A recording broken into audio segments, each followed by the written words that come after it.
YouTube so that the YouTubers are not left out.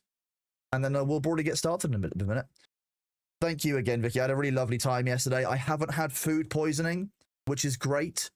Always, you know, positive when someone cooks food for you to not get food poisoning. To be sure, good thing to avoid. My drive back was very good. I run it again. Apparently, Twitch is running it again. You guys are absolutely awesome. That treasure train completed at level 13, 7% with 121 gift subs and 300 bits. Thank you, Aqua, for those bits as well during the end there. You guys are all amazing. I couldn't do this without you, and thank you so much. For those of you who were here when we raided out on Thursday, when we raided into Jojo, she was talking a lot about kind of the realities of what streaming kind of makes. And yeah, you know, ad revenue makes about $10 per 100 viewers. It's not a huge amount. So the subs that you guys give and the support that you guys give is absolutely huge. I really, really appreciate it. You guys are all amazing, and I couldn't do this without you. So one of the things that I was talking to Vicky about yesterday is I will be doing things like I'm going to be opening up a TTS on Thursday, so we can have talk to streamer on Thursdays. That'll be a thing. Luther, thank you very much for the tier 1 sub, buddy. 9 months is absolutely awesome. Thank you so much for being here, buddy. I hope that your work days are good today. You collected all of the train emotes. Now you don't get any. We'll have to find other emotes for you, Balthazar. Willanu, thank you so much for that tier 1 as well. 9 months. I will be uploading the new emote today. I'll do that. I'll do that now during these adverts, shall I? Where's my Discord? Oh, where's my Discord? This one.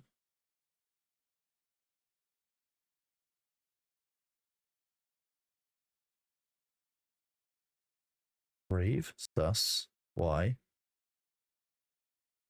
map. Sweet. So I can upload this final emote that I promised you guys for a while. And then I can delegate something to one of the mods. Viewer rewards, emotes. There we go. Having a moment.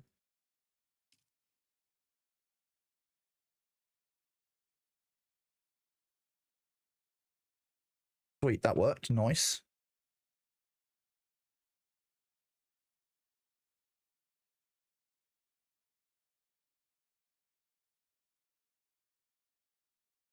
And then, if you press Control F5, you should have the Chrono Lurk emote.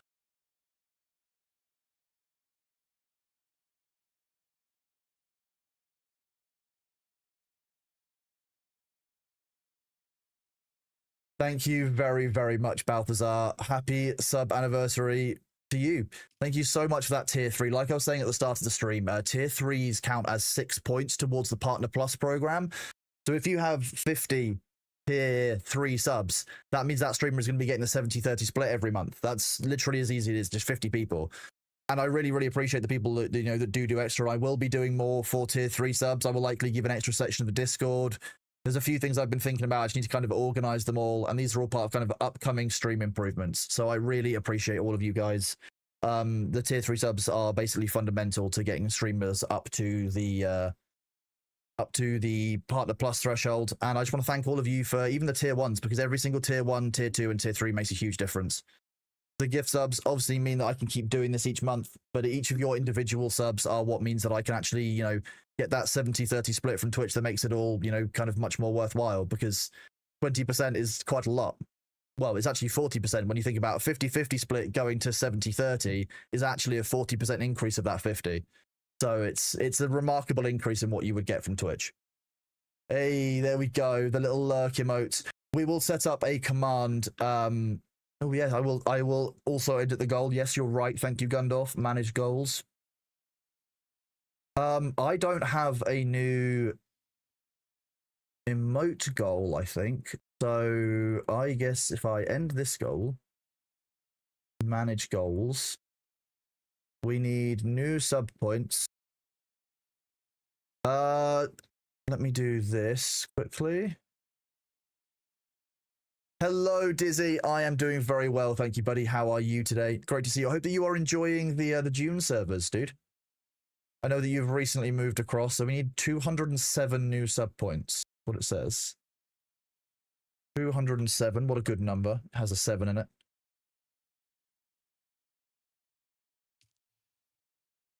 I don't know if this works.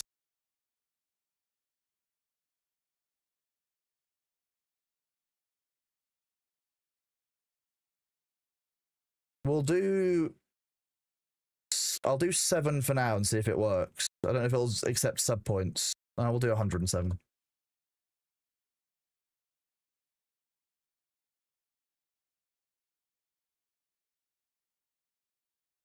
Eileen, thank you so much for that tier 1 sub. You are amazing. Do this. I'll see if this counts for gift subs or not with the 7 test. You need to be a tier 1 sub to use the new emote. You're definitely a tier 1 sub. It says there that you're a tier 3 sub. You might need to press Control F5, Balthazar. Sometimes Twitch gets a bit silly. Indeed, Smug, Rainbow Pony, all of the Bailey emotes. I love them a lot. They're great. Both artists have done a fantastic job. I'm really happy. You're doing good. You enjoy time servers. You only answer your PC getting old when you play Dune. It stutters a lot. They are working on some of the performance within the game as well, Dizzy. So it might be that some of those stutters decrease as Funcom do better releases. Just to be clear, because the stutter isn't a result of the server infrastructure. The stutter is a result of the actual the game itself. Let's finally log into the game. Hello, YouTube. Hello, Just Eric. How are you doing over there? Good to see you. What happens with every new emote? That's interesting. It's likely a caching problem then. Wonder if I've checked out the what? I don't know what that is.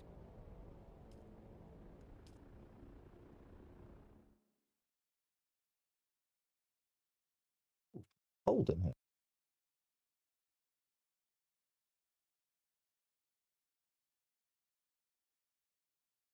Today, Sabu and you seem to have broken cables on the carrier. That doesn't sound good. You don't want to do that, just in general.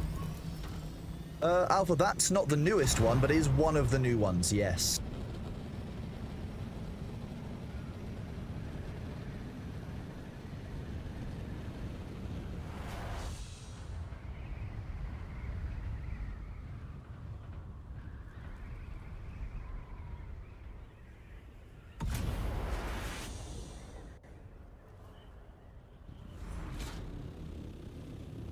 Right. Let's have a look at what I was doing, because I don't really remember what I was doing. Apparently I had this one, so I was probably running a mission of some kind? Why have I got such weird... Very odd loadout. I must have died a few times. Everything is damaged. Maybe I was doing one of the, Might have been doing one of the dungeons. Right, I should have 15 points. Okay, so Atreides got a Sissel Rad across the top. Very nice. Okay. Unless we manage to complete one today. Which could be difficult. Then Atreides will win. Yeah, so we've got 15 of these. We can do 15 of these progression missions today, which is going to be huge. As a reminder for those of you who don't know, last week I was getting to level 10 crafting so that we could unlock this garment augmentation slot, and then we're largely left available. We've got a bit of decision making to do.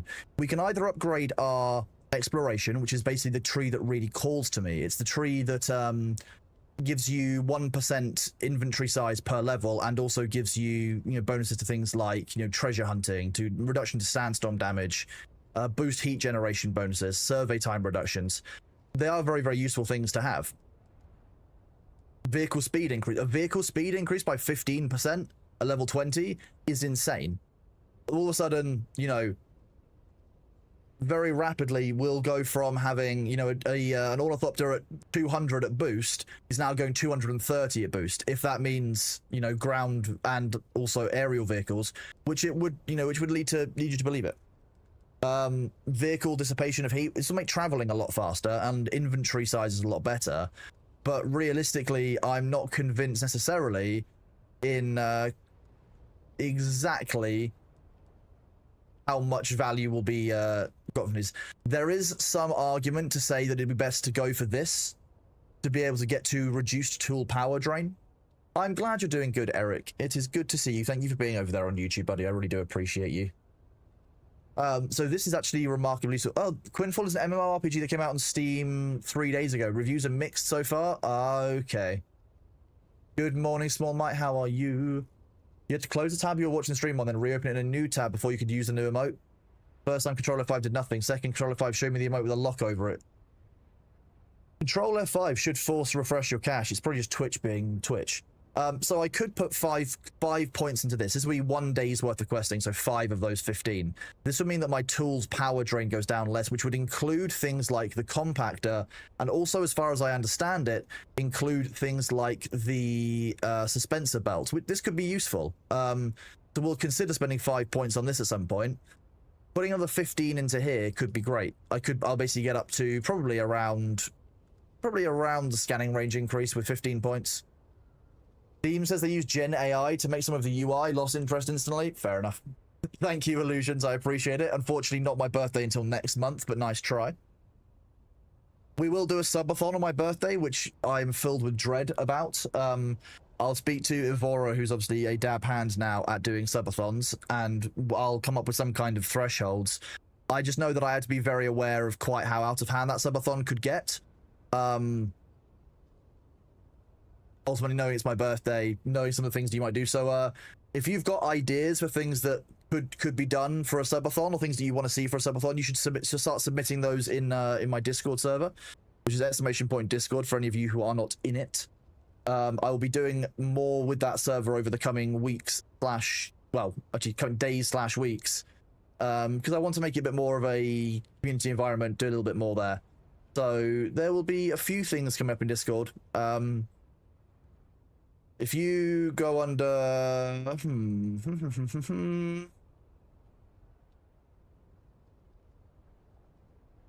Could have sworn there was a suggestions channel, but there isn't.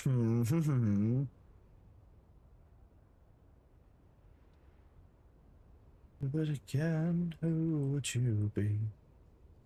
Steam graphic submissions. Let's just go with... We'll just make... I'll make a new channel, and I'll just do subathon ideas. How about that? Create channel.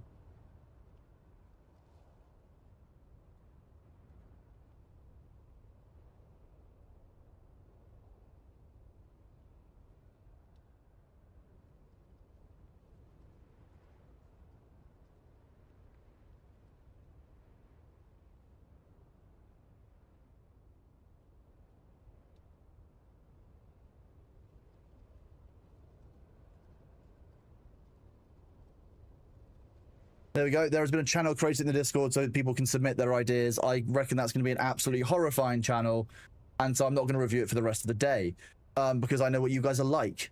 There is a form and ticket section, yeah, but this one's specifically for the subathon stuff, so I'll just do it in a Discord channel so people can discuss it. I don't know how many people will engage with it, but it'll be helpful. Your current skill levels are Crafting 3, Gathering 2, Exploration 12, Combat 9, and Sabotage 7. Sabotage 7 for... Why Sabotage 7? Just, I guess, damage to staggered targets. Exploration 12, so that you have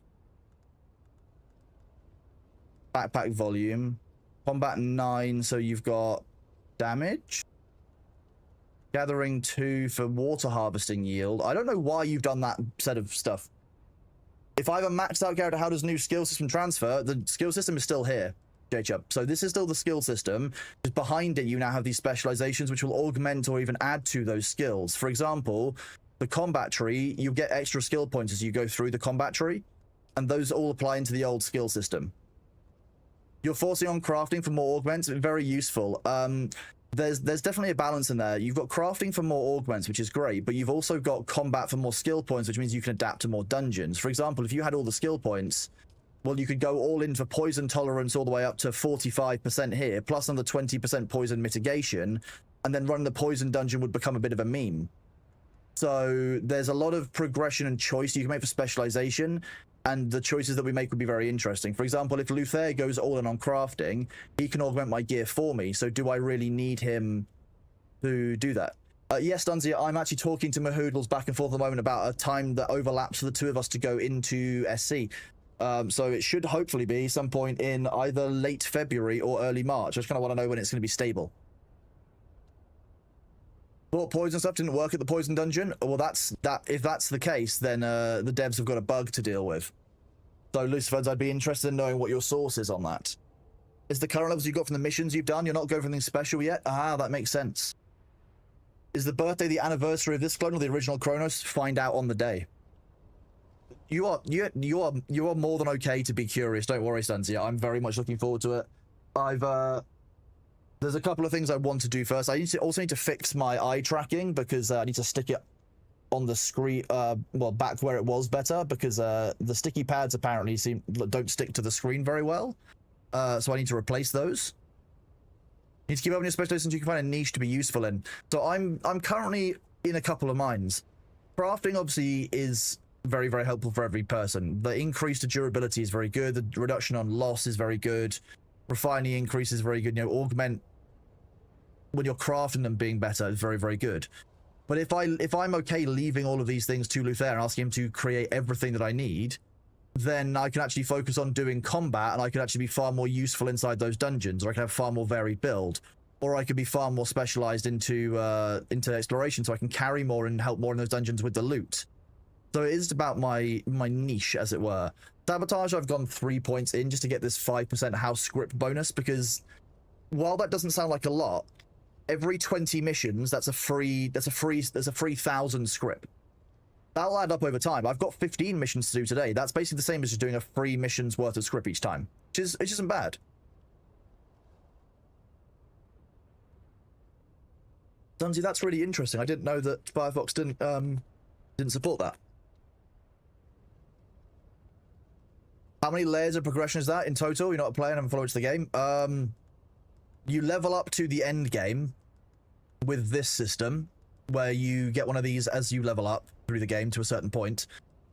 Then once you've hit the end game of the story, so you've got your house ranking up to level, I think it's 5, and you've completed the kind of interacting with your house part of the game, you unlock the lands ride, which is the end game, which opens up this set of stuff. So it's basically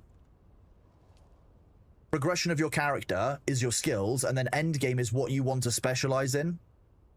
So it's basically 2 layers of progression in terms of your individual character, but it also ties into the new augment system, which is all tied in together. So it's a cohesive and coherent combined end game system that works for various areas. Safari is the same. Ugh. It's generally frustrating how many Twitch things plugins don't work for the files. I think it's just because any Chromium browser, it's that people seem to only make these plugins for Chromium-based browsers, and I'm fairly sure that even Brave is Chromium-based now. Wild. So, and we could do things like increasing our blade damage, like having 4 more points would mean that we could actually get another 5% buff to weapon damage by long blades, or another 3% damage to all blades.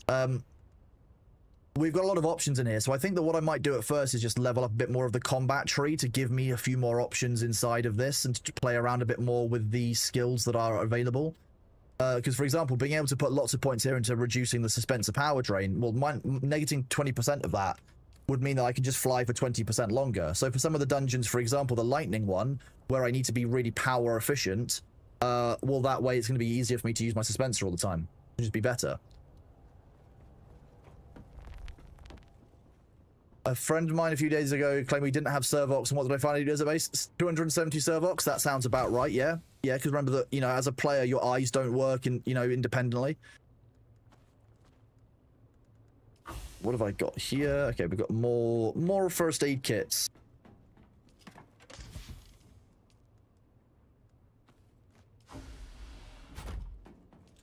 Demnar's problem now, one of my favorite chests that we have in this base. I'll be honest with you, there's actually less hiccuping inside of Haga Basin as well while I'm here, which is quite nice. Did my dispenser belt just break? No, it just dropped. Okay.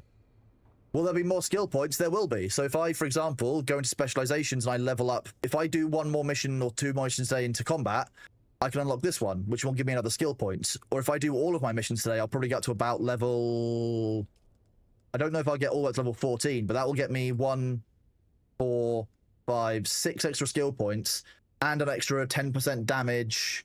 Well, no, not 10% damage. Oh yeah, extra like 10% damage. So just doing flat more damage in general will be really good. Finish the main story, or at least one part of the quest has been going fairly heavy on the specialization missions. Exactly. So I think that what I'm going to do originally is, in order, because Luther is dedicating himself so strongly into crafting, I'm going to go into combat to improve my damage so that Luther and I can partner up to do these dungeons better. Because if I can do more damage and survive more hits, I can basically tank more in those dungeons so that we can progress further, which is really, really nice. Hello, Tails. I'm doing good, thank you. How are you? Hello, Twinned Assassin. Good morning.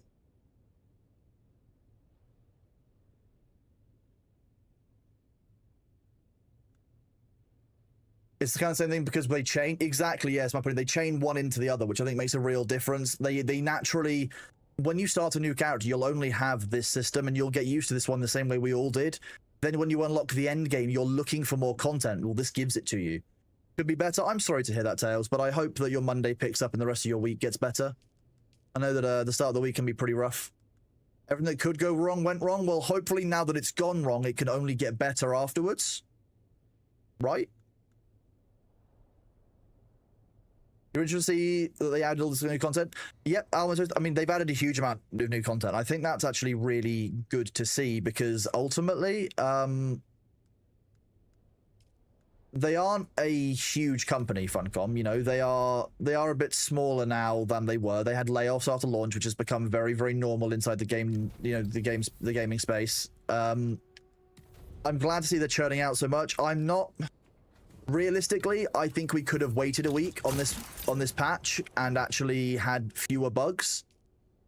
But at the end of the day, I also understand there's a lot of pressure to get the game out, to get it out as close to January as possible. And at the end of the day, we can deal with the bugs, I guess, over time. It would have been nice to have a few fewer of them at launch, but at the same time, they haven't got the people internally to test it all as substantially as we might want, and some stuff you're not going to find until it's available to just the entirety of the open market.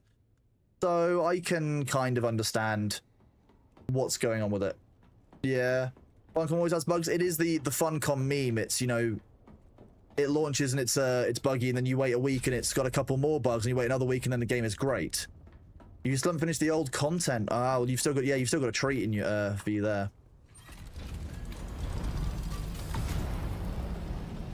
Layoff of the launch is normal. See, this is what I don't like. Why are devs incentivized to release a game in a good position if they just constantly feel like after they've delivered that, they're going to get laid off? How does that work? How does that incentivize the right behaviors inside of gaming?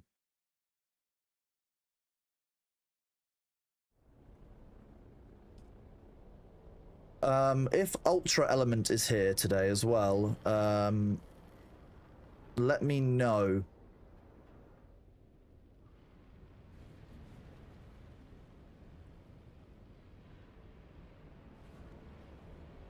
So some of you might also know that over the weekend, while the server was very, very busy, we had some instability yesterday, and the overworld map crashed. That's not ideal. So we've reduced our number of instances down to 2 per overworld instance rather than 3, just to see if it's related to how many of those were going on or just the volume of people we had on at the weekend. So we are keeping an eye on that. I know that a number of you were alarmed, but I did check it out. I think it was yesterday.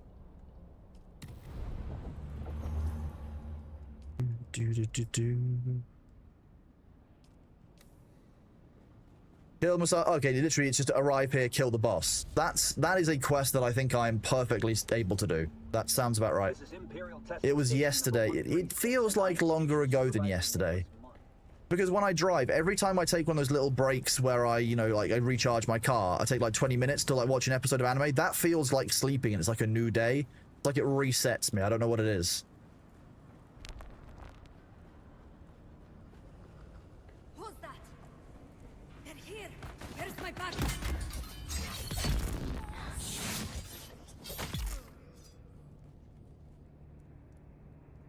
It might be a thing when people seem to be using the overworld as the new AFK screen. Yeah, see, that's not great behavior, I don't think.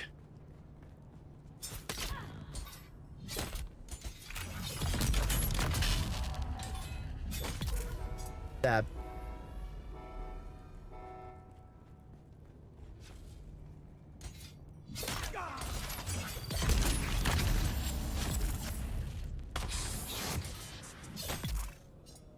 Where is the melee user?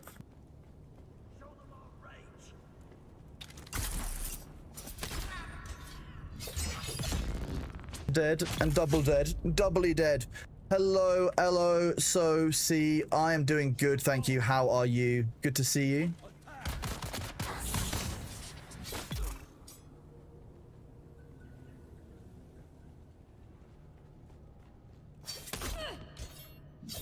Just straight murking everyone. That's kind of my job.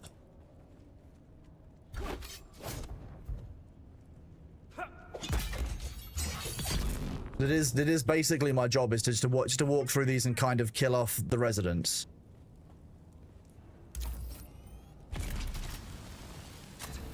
In a second, I'm going to get shot from behind. That's what's going to happen. Oh no, I might have cleared the waves out. Okay.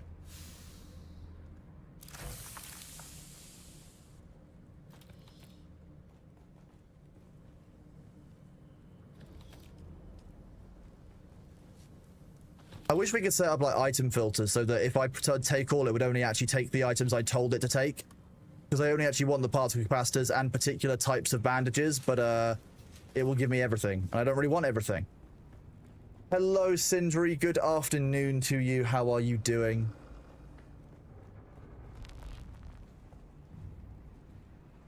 Dune is very good, thank you. Yeah, they're making meaningful progress with the patches, with the end game progression, and I'm actually really happy with the performance today. Is a lot better than I would have expected, to be honest with you.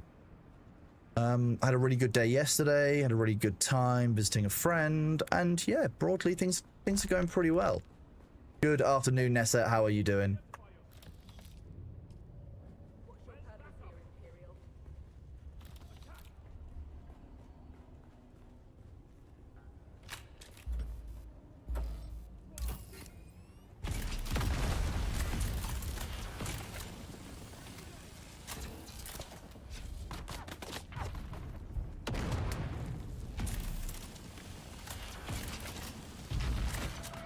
To be honest with you, that was kind of ridiculous. I probably shouldn't have been able to clear that while there are enemies in this room.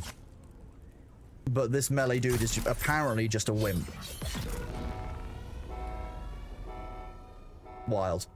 Waiting for Path of Exile 2 to download so you can try the new Druid class. I've heard lots of very good things about the about Druid and Path of Exile recently, as I like hearing the game's doing well.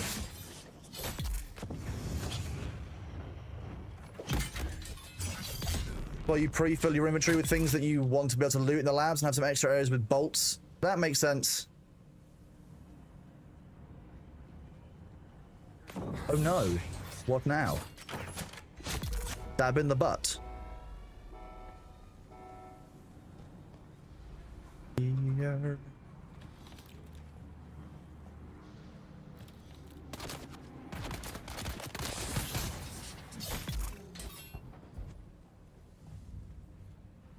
You picked up due to watching Thorbeard Druid? Ah, okay. Is the Druid class particularly strong? Because I often know that in games, you know, like Path of Exile, etc., there is a bit of a habit of releasing classes. When the new class is there, it's deliberately very, very strong so that it attracts new players in, or attracts players back to try out the new super strong class. Does that happen inside Path of Exile?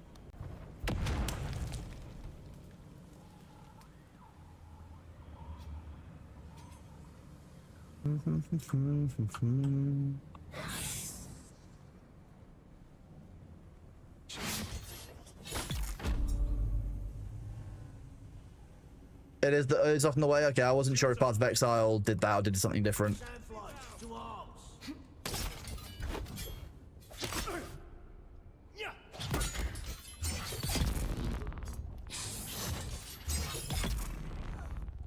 You didn't think the Druid was broken? I don't necessarily mean broken, but is it comparatively quite a powerful class? That was not what I wanted to do. I just stabbed the wrong thing. Neat. That was not my finest moment. I don't necessarily mean broken, just is it comparatively quite powerful? Because I've not played a huge amount of Path of Exile. It's never really grabbed me the same way other games have, and I just kind of wonder. It's got a very strong Wyvern form, nothing crazy. Good, I like that. When devs release something new and it's not automatically the most powerful thing, you're not going to see the same level of power creep that other games often have. And I do find that often, like, it's particularly in games where you have new releases of things like heroes and etc. over time, having power creep just eventually ruins the game. So I'm actually quite pleased to see that, okay, so it has been balanced over time, so it was quite powerful when it came out. Yeah, okay, so that's normally what I mean.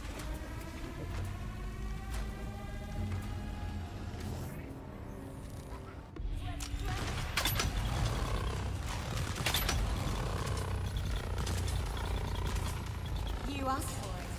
Full power! Let's turn up the heat in the name of the people! Now things are gonna get heated! Let's see you dodge these! Nowhere is safe if everything is on fire! I mean, that is technically true, yes. Smell it, you're almost... I like my meat well done.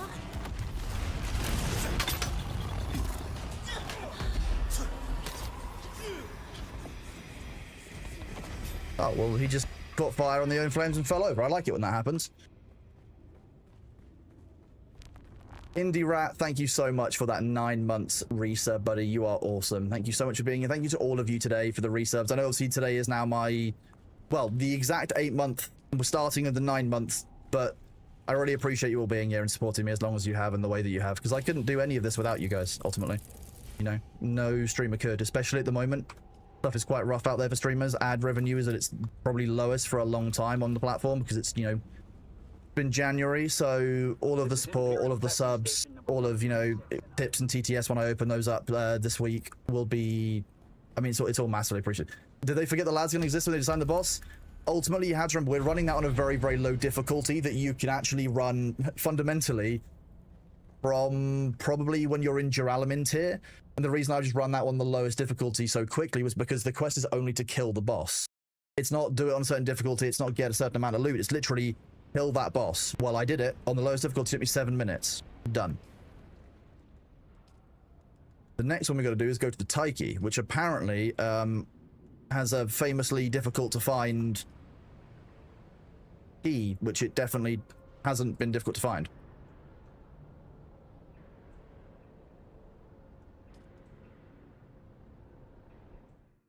Exactly about that. Well, I don't necessarily want to run those missions on higher difficulties, because why would I risk dying on a higher difficulty when I just can clear it very lowly, very easily? I don't really care about the loot.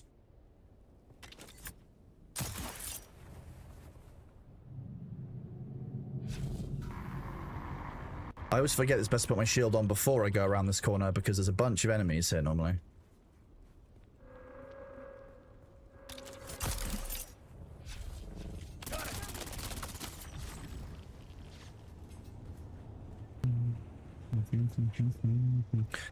What am I doing next? I'm doing this mission.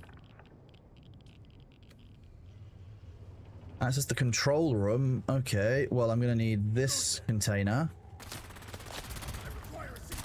And I'm gonna need the one that's this way, if I recall correctly.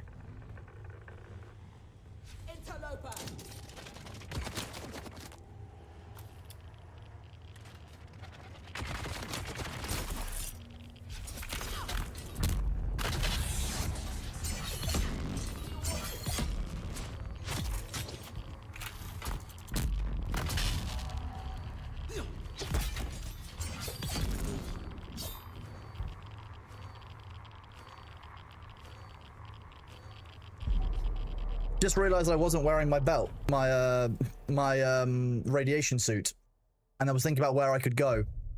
Yeah, I realized then that I was dead.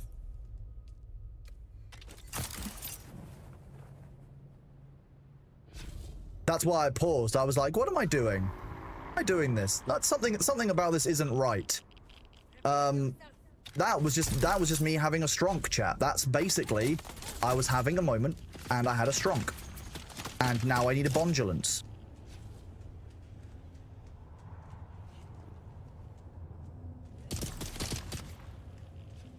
This way around. Do I need to get the keys again, like I do in other areas that are new to this DLC? We'll test it out. No, I don't.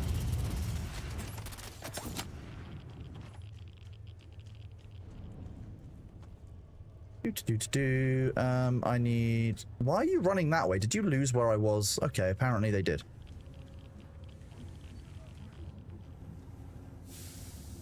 Ooh, irradiated slag.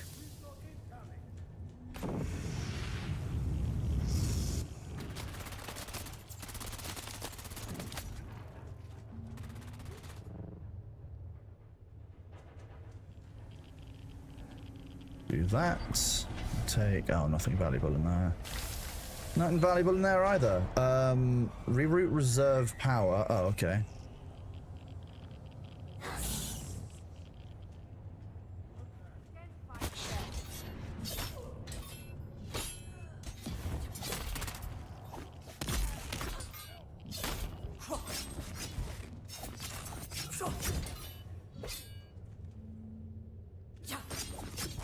The rapier versus rapier is very, very difficult. Because that should have blocked.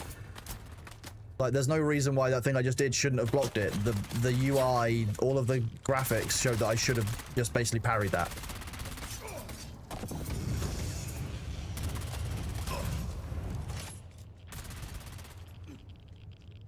Gain some stamina back. What am I meant to do next? Next. Root power. Do that. Rewrote emergency power. Oh, I thought I just did that. Up here.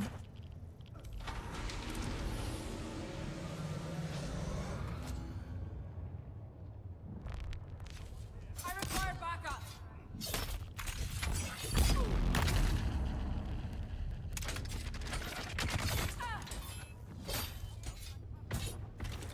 Enemy sighted.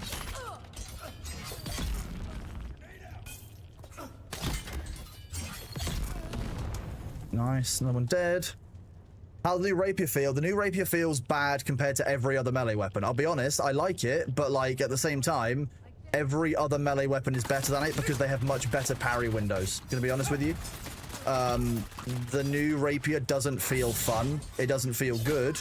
Until you've got a lot of practice with it. And comparing it to every other melee weapon, why would I take the risk using a harder weapon that's worse than the dual blades, for example? The dual blades, really, really good. Let me show you how these work. If I find a melee enemy, I'll show you the difference of them. Well, the melee, yeah, the dual blades use the old system for doing melee damage and doing melee parries, so very much so. You're not a melee enemy. Oh, you actually are. Are you? Or are you a sniper?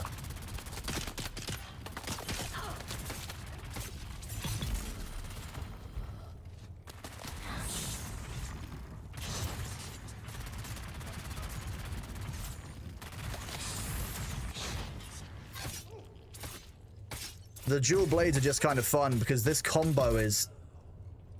It's just mean. The challenge for Rapier's parry time is what's drawing you to it. I would agree with you if the parry was worth it, but ultimately, like, the parry window is so much better on the dual blades and on the sword. And the sword does an AoE parry, so hang on, why would I use the harder parry against enemies that are like the one target more difficult parry when I have an AoE more powerful parry? Like, it doesn't make a lot of sense. Just in terms of the balance of those two like items. Did Dune receive more content? Yes, it did. There's a whole new story stuff, and there's a huge new end game. So let me see. There'll be a melee enemy around here that I can probably show you against. Oh god. Okay.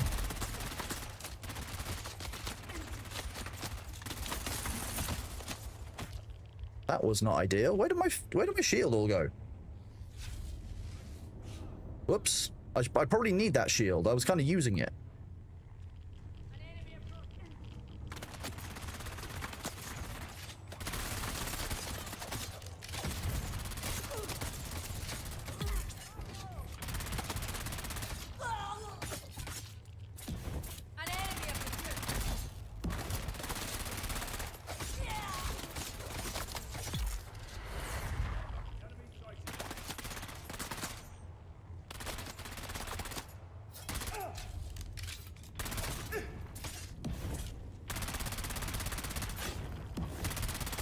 The dual blades are a bit slow to get started on that combo, but apart from that, they are very good. Didn't find a melee enemy though, which is unhelpful. Hello, WL. How are you doing? Good morning.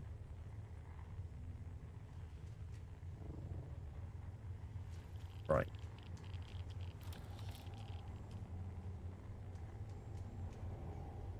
If I recall correctly, though, there's normally something hiding down here. There always is. The devs hide loot from us because they don't want us to have it, chat. 13 of the... There you go. 13 are rated slag. What more do we want? Good morning, WL. Good morning to you, Tittle. How are you doing? Good to see you today.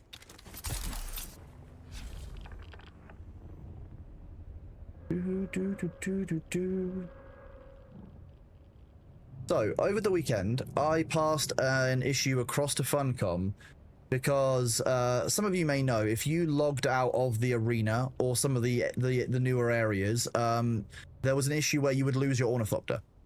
It would just disappear. Obviously, the main way of dealing with that is to contact customer support. So somebody did that, and then they were told that because they're on a private server, they just can't be helped. That's not really very fair and reasonable, because they don't give the devs, or they don't give the owner of the private server the ability to solve it. And they say, private servers offer unique ways to enjoy the game, but as they're managed separately, they fall outside our area of support. However, you'll always be able to contact your private server's host for technical and rental-related questions. So you're basically saying to them, okay, well, this is a question that your server hostess can't provide, and that we can't help with, so good luck. Which isn't a great feeling. So I provided that feedback, and they're looking into it now. So the community managers were like, you know what? Yeah, that's not a great feeling. We'll look into that. Awesome. You lost a sandbike? Exactly. It just doesn't feel good to have that issue happen. I just don't like that. So I'm seeing with them what we can do as a solution, because that's not a great feeling. And I'd like to be able to resolve that for our players, because realistically, that's not... Yeah, it's not the kind of feel that we want from a game. You're doing good. You're doing your dailies in Guild Wars. I'm doing very good, thank you, Tittle. Yeah, just doing a little bit of Dune, getting our some of our dailies done for that. We have got the ads in a minute, chat. I need to get up and do the first of my physio stretches for the day. So I will be right back once those ad breaks. And once the ad break starts... Let's see, what do we got here? We've got final, this quest. We've got a second one here to do. Harga Basin, Taiki, Jules...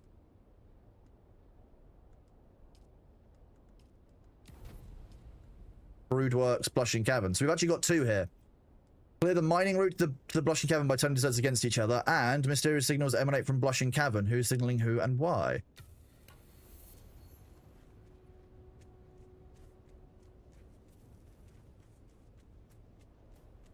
So yeah, as a reminder, we'd run the ads every 45 minutes here so that I can take enough time to look after my spine, because I only have one of them, and rudely, it's kind of fucked.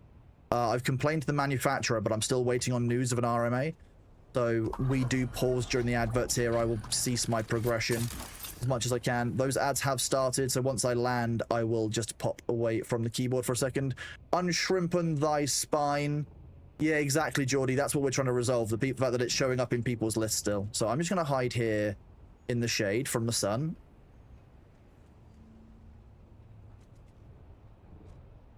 And I will be right back, chat. Whoop.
Welcome back from the ads, everyone. Oh yeah, I'm just 1,000,000% muscle. It's all just strength. That's all that is. Just, you know, pure muscle.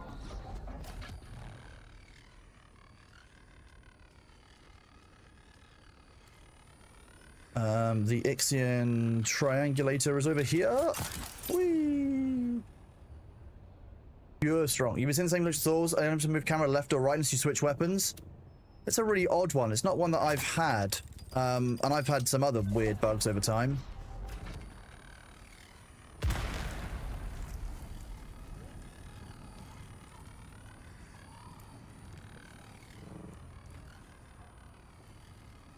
Okay, so that's that quest. To go into the cave now. We'll neutralize the camp on the heights here. Oh, that's a different camp. Shield on.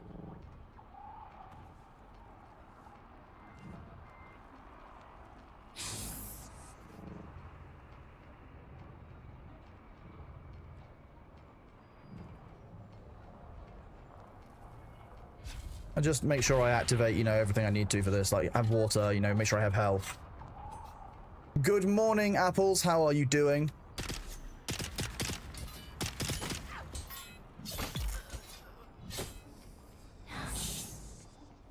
Damn.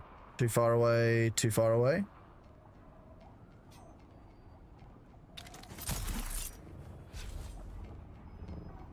Shields up. What a surprise delivery for that sniper. That Thor's not... I think ultimately, Geordie, Thor was hoping for a bit more from it, and I think that, you know, it's okay for him to be disappointed about it, but the game needs a bit more time to cook for him, and I think that's okay. Reveal yourself. Why would I do that? Come on.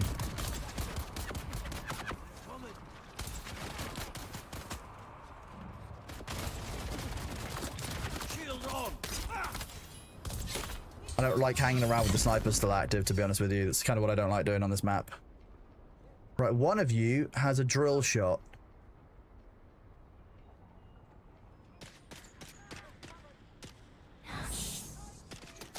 That's the melee guy. If I can try and leave him by himself, I will.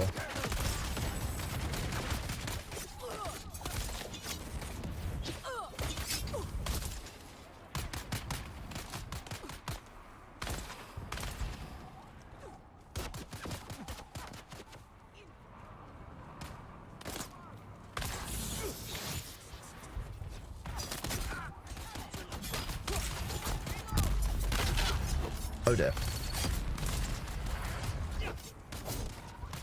That drill shot actually managed to hit me while I was at... Oh, okay, this is fine. Okay, game, come on. Okay, there we go. Someone just died. And that might have been the guy that I was bullying with the rapier. So this is the... That's the dual blades parry. It's a much bigger parry window, whereas the parry window on the rapier, which is meant to be the defensive parrying weapon, is actually a lot harder to use. So I can do it that way. But the parry window on the melee is much more difficult to do on the rapier than it is on the dual blades, ultimately. And that's not really the way the game, I think, is meant to be. That said, these dual blades do still apparently poison them. Are you a bit confused, sir?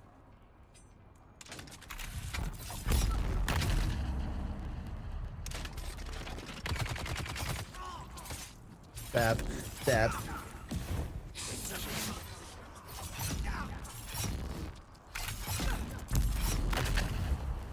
But it doesn't do as much damage to these guys. I'm lagging out, am I? A little bit of frame rate drop.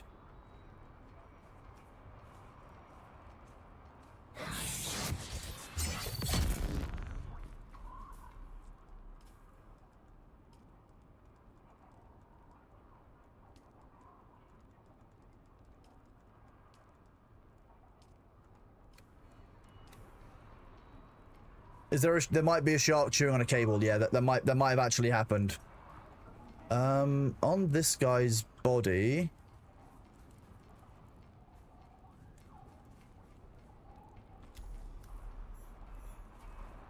Take that one. I need that for the quest. And then we need this one. So what we're doing in this quest is we're basically falsely making two groups fight by killing the main guards, or like the lieutenants of each group, and then hiding the signature weapon of each group on the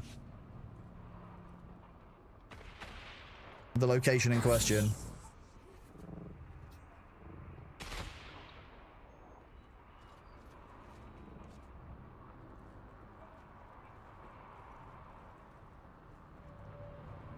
That sniper has very much got a bead on me, which isn't ideal, but we can deal with that.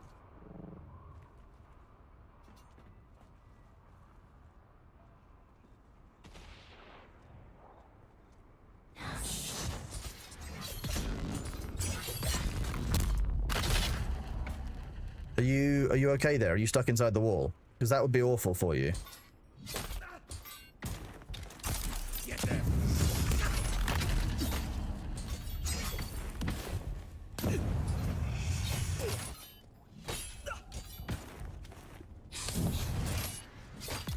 There we go. Although I do apparently need to clear this area, which is kind of rude because I could just like kill the bosses and leave the unique people, but I guess leave no survivors is kind of my own form of stealth.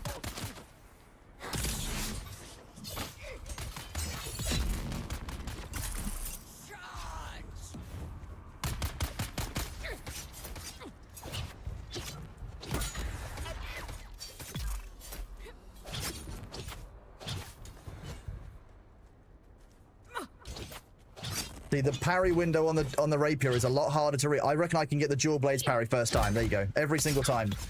The parry windows are just too short on the rapiers, and that means that people won't want to use them, where they can use things like the sword, which has a much better parry window, especially inside of the new dungeons, where every single time you take a hit, you basically are risking dying. You will just stick with the the sword, I think. For dungeon, that's what I reckon will happen. Want to do a big shout out to, let's see, Wizik, thank you very much for that resub. 9 months at tier 1, absolutely amazing of you. And Toasted Puppy as well, Prime sub, 7 months. Absolutely incredible. Good job using your Prime sub. All of you have Prime, make sure that you use your Prime sub, whether you use it here, you use it at Ferret Software, wherever you want to use it, make sure that you use it.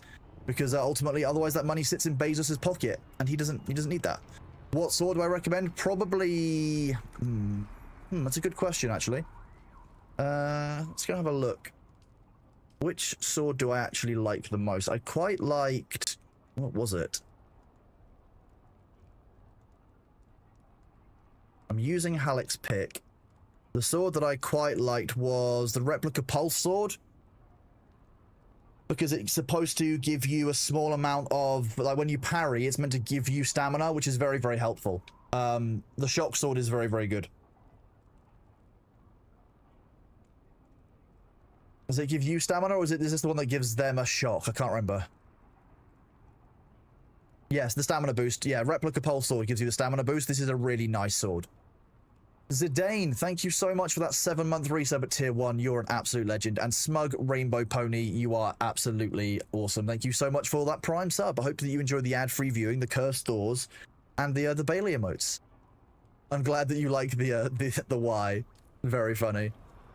Okay, so that one is done. We now need to go and make sure that we do finish the other Blushing Caverns quest, which is springing a trap. Where apparently, I reckon that it's the little cave that's up here, and we're gonna have to go do some killing. Is that bread you smell? Maybe, but I'm not on shift right now. Thor, you know, I'm not moderating for Thor right now, so I can have bread, right? Gives you about 10-15% of stamina back on parries, and when you've got an AoE parry, which is what the sword has, that makes a real difference. There's someone here.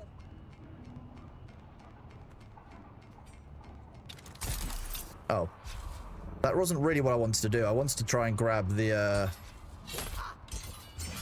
actual superstructure, but I instead grabbed his body. Which is not ideal, but hey, we make do. Load up YouTube and got bombarded with Thor's face and thumbnails. Imagine, oh yeah, basically, because Thor is Thor, he lied about something, I think is the current view. I don't know. Like I said, the Ashes of Creation stuff for me, all the drama is about the wrong thing. That's gonna suck. The drama is still to me about why did we not get told that there was a board of investors involved when the devs were told on the 12th of November. Why did we only find out at the end of January? That's the real question. That's my only question now about Ashes of Creation. Why did it take 3 months for us to find out about something which is substantially important to why many of us backed into the game? Hey, Blutrinker, thank you so much for that resub. You are incredibly kind, buddy.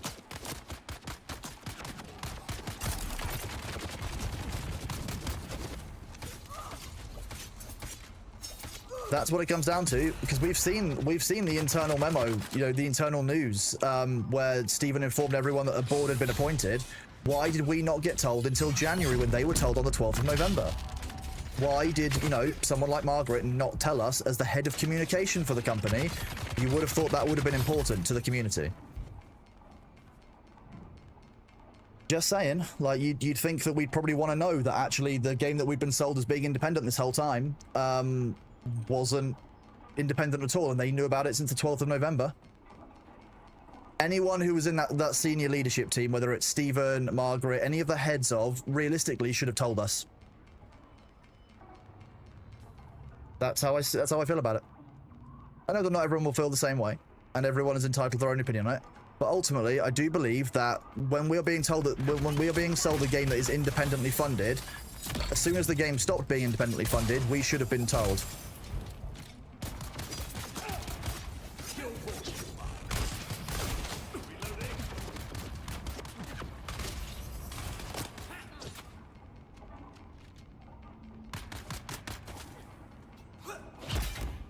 The parry window is just so much higher on the dual blades.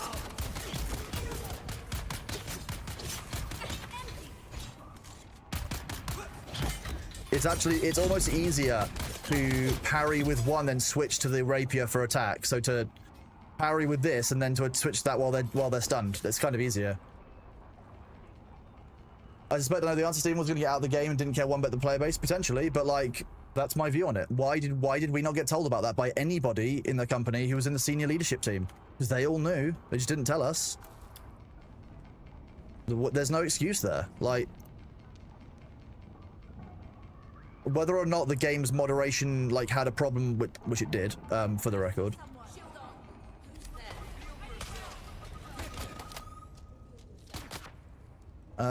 It's still largely secondary right now to the issue that we were not told the truth as players. The consumer base was lied to.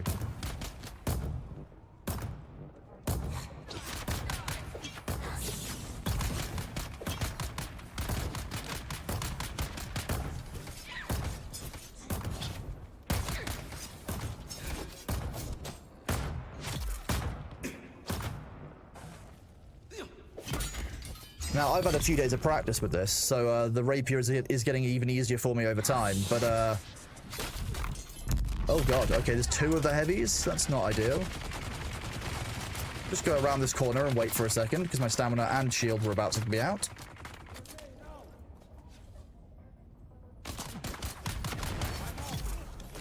Oh, okay, well that was, I guess, quicker than I expected. What are you expecting me to do here? Oh, I've actually done the job.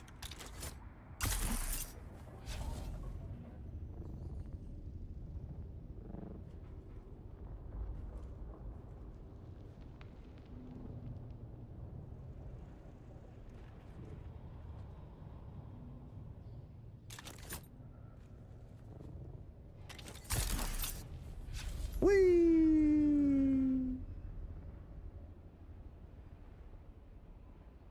It's all people it's just drama. It's just unemployed drama is how I see it. Like, you know, it's like the kind of shit that people who are focusing on their own lives wouldn't actually care about.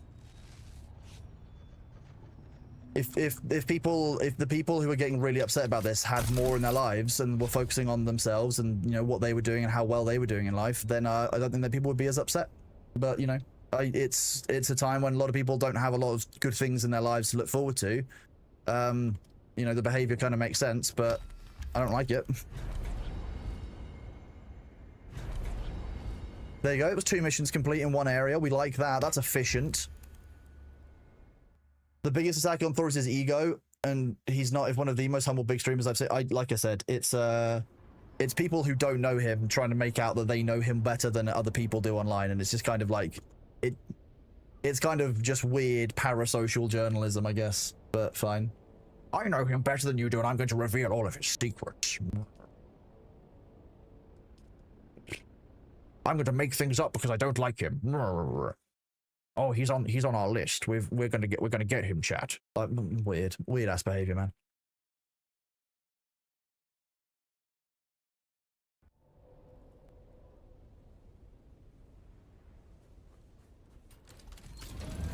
You think it's nuts how people get sway with video games? I mean, people care a lot about their downtime, sure, but I don't know. There's a difference between caring about video games and caring about video game drama, and I've never really been a huge one for video game drama. People that sway over books, I know. People care a lot. And, sometimes they probably should just go outside and touch grass. No, that's a hard thing to hear sometimes, but, it's just not that important or worth getting upset over, you know? Like, it's just not. Who has enough time to get upset over this much stuff? Grass scares you? It shows, small mind. Yeah, it shows. You're a VTuber, you're allergic to grass? Unlucky. Maybe get some kind of, like, hypoallergenic, like, cockapoo. You know how cockapoos are, like, hypoallergenic dogs? You need, like, grass crossed with a poodle. So it's not, so it's hypoallergenic, right? That's how that works. Makes sense, yeah? Right, let's do another one of these. Decapitation strike, Broodworks, Raid of the Taiki, and this again. We'll do another one. We'll do another run of the that fire dungeon.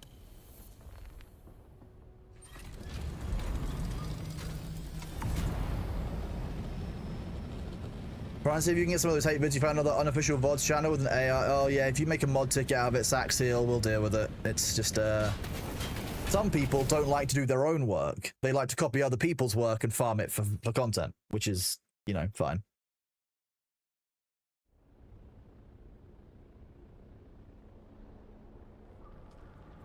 Hypoallergenic groodles, green poodle. Exactly, yeah. Grass poodles, groodles. You've got a grass rope, so no matter where you go, you can touch grass. Dangerous, Wig Diddley. Don't tell the VTubers that you've got grass with you at all times. They'll want to limit your powers.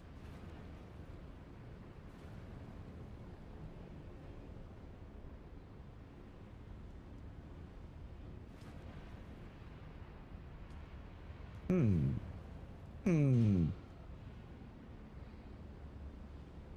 just completed all requirements next quest and I was going, oh no, WL, I'm sorry. Although I hope that you will at least use a guide.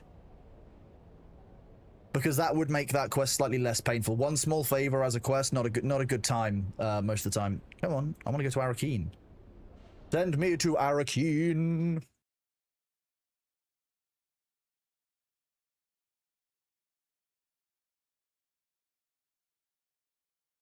Oh, conductor Ryu, don't worry. It's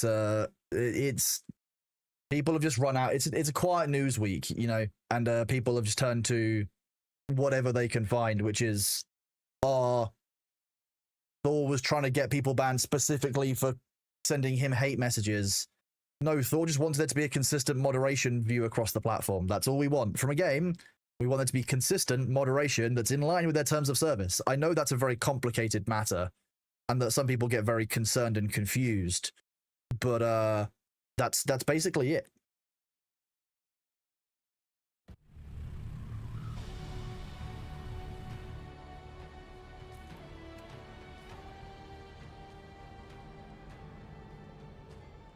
Go to the Broodwork.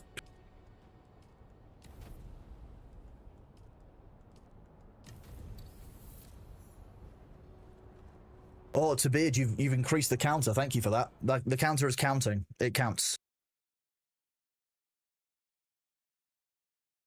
I know, Grossplay. Imagine wanting to play a game and wanting to make sure that if you act within the rules, you don't get banned, and if you don't act within the rules, you do get banned. Who would consider such a thing? It's mind-blowing. I know. If you release on Steam the neighbor terms of services, it's wild. Just because your Nightbot still lists AOC commands on it. Jake went through Thor's the other day. That's true.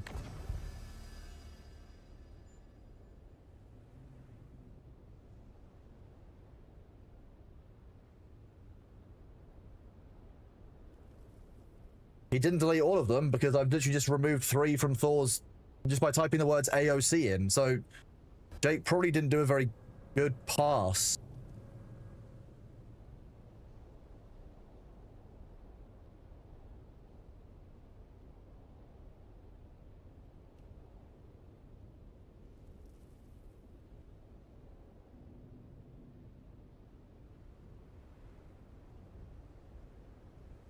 Do this.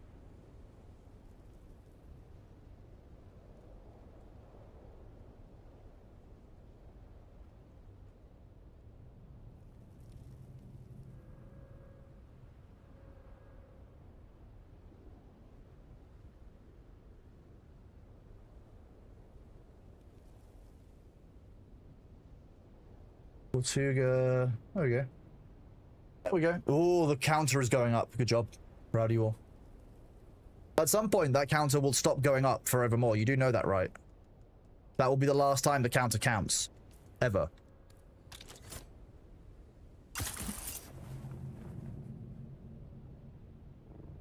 The counter's getting more expensive. That's, you know... It's a question for off-stream. I don't want to talk about, you know, the finances of the counter without getting its permission first. You know, the counter is quite a private individual.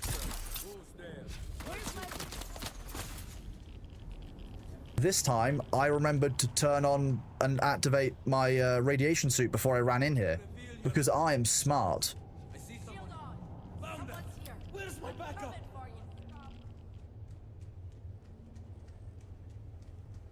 Your water is mine.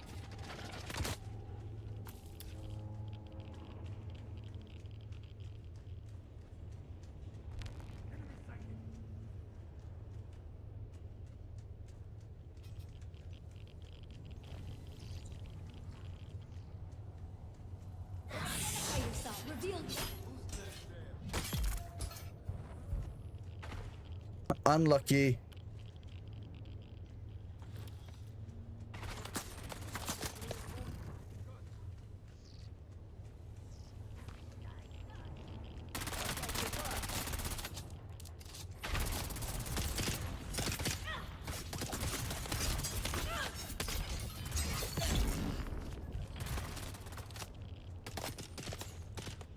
Why are you guys so mad?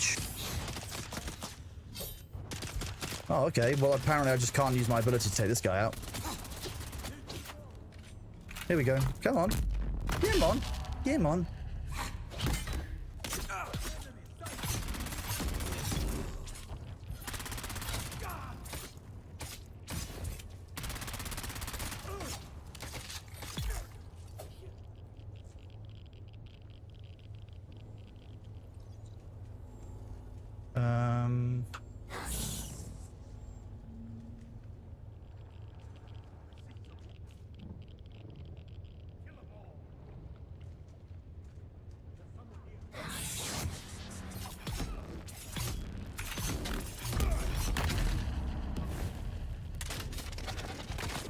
Now what? Now what? I'm hiding. There is a tactical rad suit. Yeah, Luther's left a couple in the base. I'll probably make it later today. Access granted.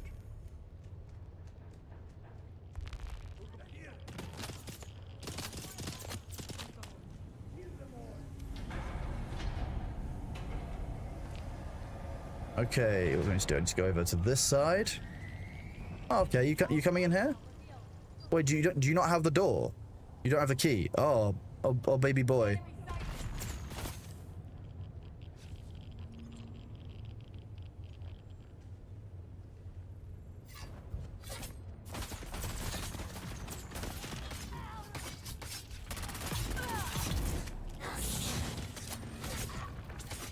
Stab, stab, stab, stab. We've got incoming.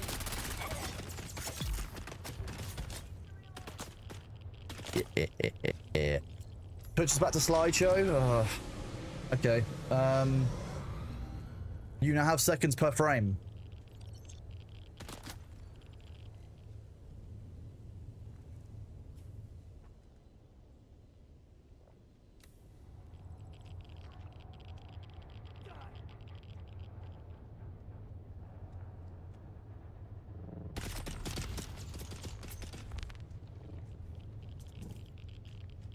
It might be this area is having problems. There's a lot of like textures and stuff. I'll change the graphical settings in a minute, chat.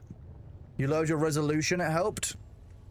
It's probably on my end rather than on your end, I'll be honest. Like, oh, I need to do this first.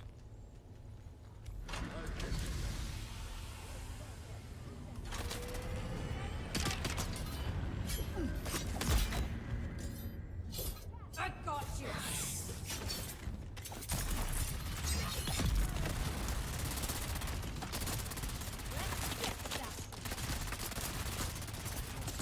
Oh dear. I might die. I've got you covered. Yep. How does the sand taste today? It's okay, Luther. We've had a couple of stutters, and I'm having problems with the game just capping out on GPU again. So it's causing the frame rate to drop over on Twitch's side, which means that I'm not paying attention to the game, which means that I die. There's a strong knock-on effect correlation there.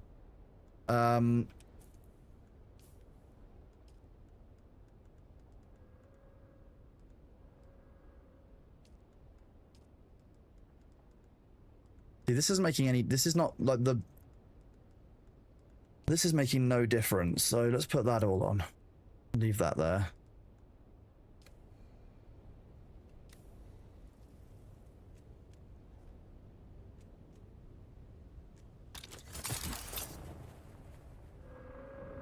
Let's see if that stays level. Irradiated sand. Irradiated sand doesn't sound tasty, Luther. You shouldn't be eating irradiated sand. As a general rule, irradiated sand isn't going to be good for you or anyone around you. So stop it. Further up.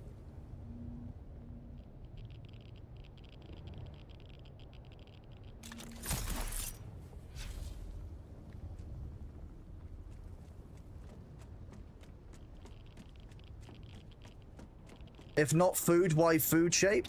I could have sworn there was a hole on the roof of this one before. What's going on?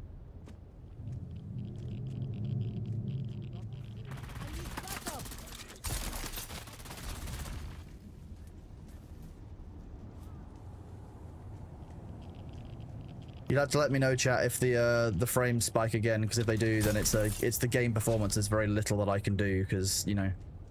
Someone's here. I saw her get fouled. Enemy sighted. Ugh.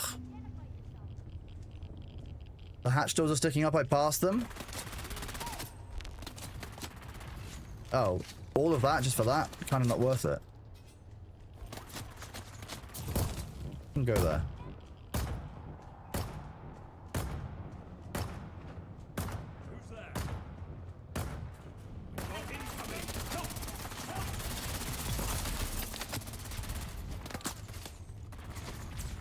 I don't know why getting shot from the side so much slows you down. It's really weird mechanic. It's just that one room. Interesting.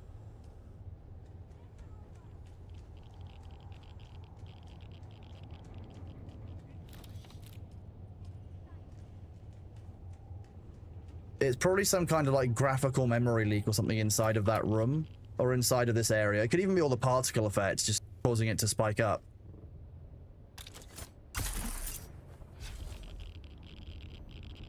One gram of uranium-235 can give 20 billion calories. Yeah, but that's not... That's like saying a car contains 10,000 calories. You're not gonna... Well, one person probably has, but like... You're not going to actually eat a car, even though it technically contains that much energy worth of nutrients.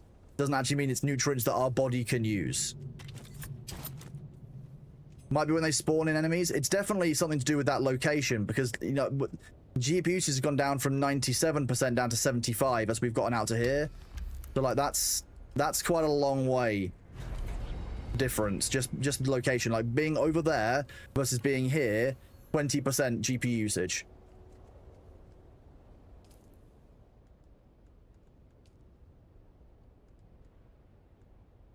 Broodwork Fortress. Let's track that one next. 50,000 bananas has enough radiation. If you eat them, and you'll die of rad poisoning. If you can eat 50,000 bananas in the time that it takes you to get rad poisoning, I'll be pretty impressed. Because that sounds like an awful lot of banana in not very much time. Oh, we can get straight in here.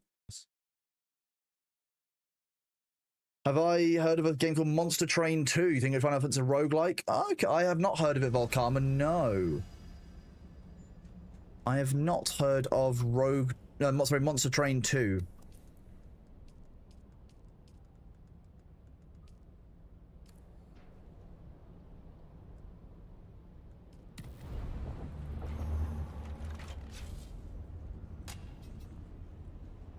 You died of vitamin C poisoning? Probably. Isn't the dangerous vitamin inside of bananas vitamin K though? Doesn't that make you blind in large quantities?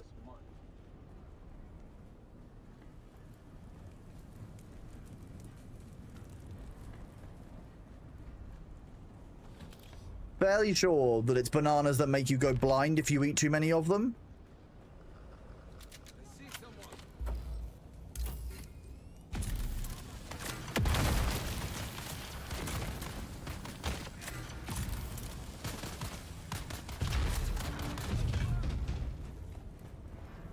I'm surprised there wasn't a melee person around. Oh, there was. They're just being a bit lazy.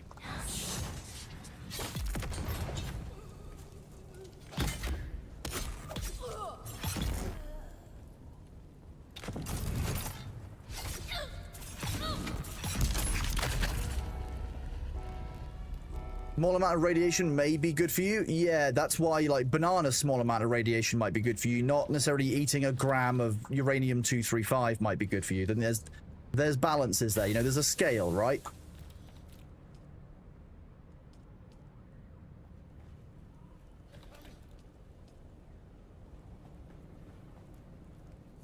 Are you guys coming in here, or are you just kind of hanging around outside?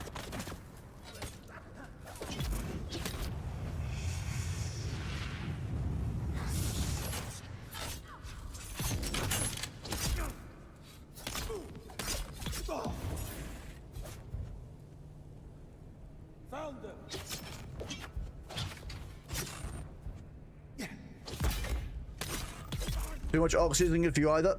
I like the age-old thing that, like, there are aliens out there that look at our planet and look at us with horror because, like, we're oxygen breathers. You know, the ultimate, like, deadly gas that breaks everything biological down over time.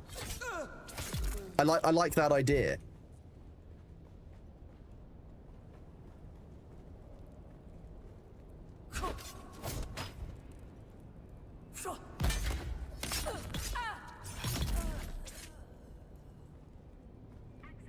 Well, yeah, everything that has too much of it, obviously, Numbers Bob, that's the nature of language. Yeah, you're basically creating a tautology. You're saying, yes, too much of X.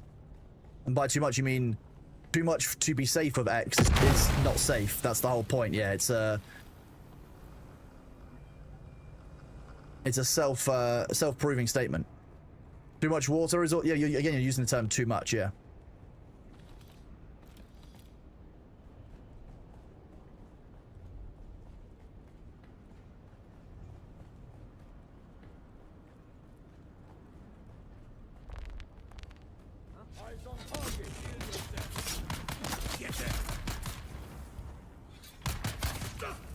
Overwhelming aggression.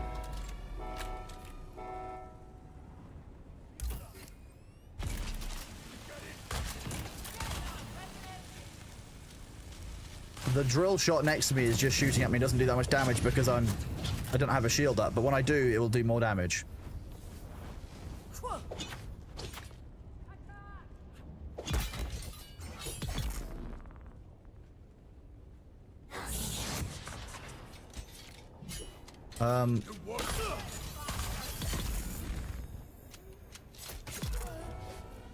Well, how's it going? It's going very well, thank you, Kendall. How are you? Good to see you. Nah. Okay, while you're reloading, I'll take that. And then I'll do this.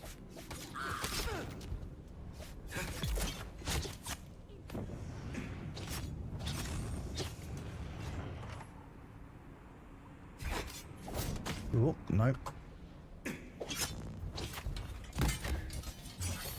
Stab. Another stab. Nothing is bad for you in moderation. I feel like there are certain things that even in moderation are bad for you. Stab. There should be more enemies than just that one, surely. Where have they all gone?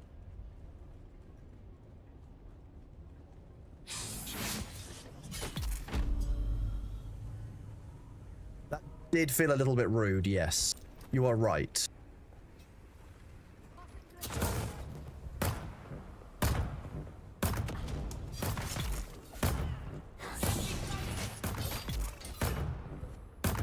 Now what?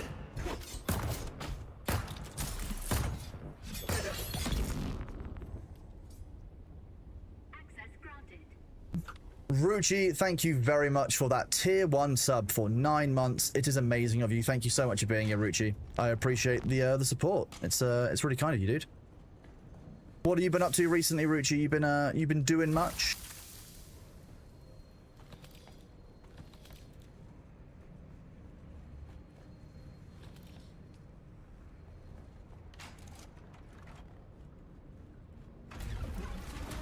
Read palm. Don't get shot. Okay. I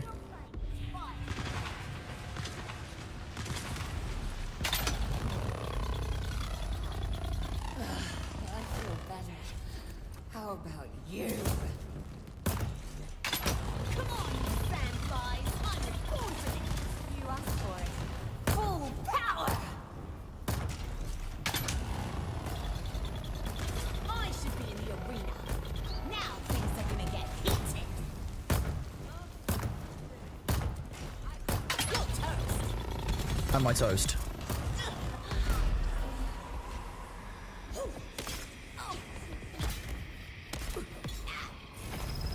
6 minutes 40. I'll take that. That's not too bad. Okay, apparently I'm just burning to death. Anyway. Fine. Fine. Done. There you go. 6 minutes 40 on that dungeon now. I'm gonna go with it being this way. Yes. Definitely didn't forget which way I went into that room. You need to make a las gun? Yeah, when you see the early missions being run that easily, everyone's like, I would like a las gun now. You can't rely on that at late missions. It's one of the reasons why I won't progress that much beyond where I'm currently at right now, is because the las gun strat only works at the low levels. It's not. Ooh, we got the pyrocket. Nice. Expensive but nice. And we also got 4 of these. Sweet. I love that. What do you mean, squirrel? I didn't get distracted. What are you talking about? I definitely got distracted then by the pyrocket. This is Imperial Testing Station number 136, and I am station supervisor. Hey, it was worth it. It was worth getting distracted. Can you use rockets instead of the las gun? I could, but why would I? Because rockets are in a pretty poor state right now. It took you 23 minutes to the poison lab. The poison lab's a lot harder to do, I think. Just because you actually have to balance some of the mechanics a little bit better. The fire one, you can kind of ignore it. Like, you can kind of just shoot until you're done. Like, it's a whole thing. The pie rocket, yeah, exactly, yeah. It fires pies, yeah. You still have the drill shot a bit. The drill shot's nice, but I'm just not spec'd up for, like, even ambition doesn't do enough damage now. You had to run around and drop turret, you're getting mollywopped. Yeah, the poison dungeon's quite a lot. The fire one's kind of reasonably easy to run that. Okay, chat, the ads are going to start in 24 seconds, so I'm going to say to you now, go and get a drink, go stretch your legs, go look after yourself. We will run the Broodworks mission immediately after those adverts, but it's important that during the ads that you guys look after yourself. Self-care is obviously very important. And so during the ads, I'll go do my physio stretches so my physiotherapist doesn't hurt me physically. And then I'll be back afterwards. So grab a drink, grab yourself a couple of minutes to stretch your legs, unscrungle your spines, and I will see you in a moment. If Twitch starts, that is. If Twitch starts the ads, which it should do. There we go. Nice. Be right back, chat.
What do you mean? You can't, you mean Baron Thorconan is hard for you to look at? That's very rude of you. I'm sure he'll try and forgive, but it won't be easy.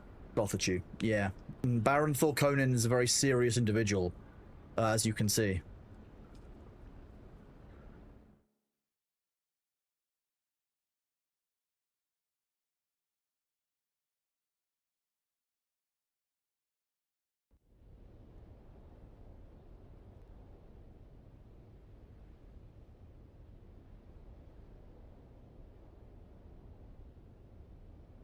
Okay, this is the Broodworks that I've only been to once.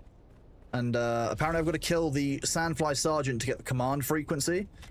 So, let's we'll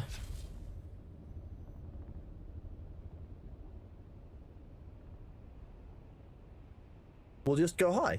Nose tubes efficient for eating while gaming? I guess so.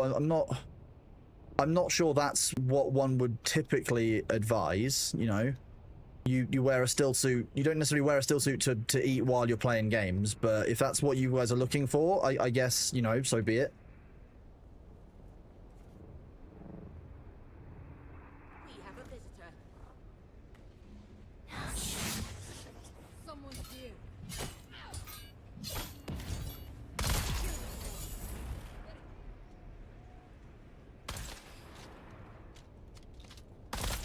Gotta use the console somewhere below us.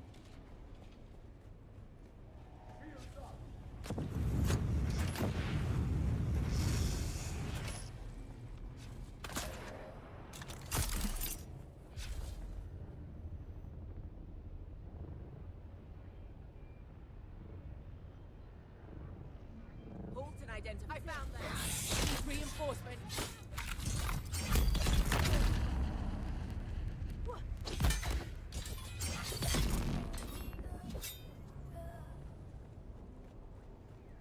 Okay, so it's not this one. Is it the next floor down? Where's my reinforcement?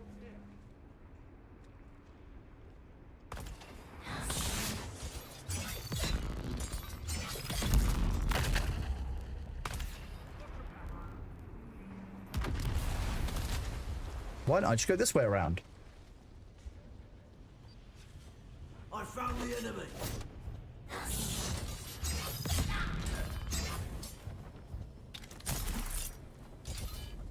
Oh, but damn.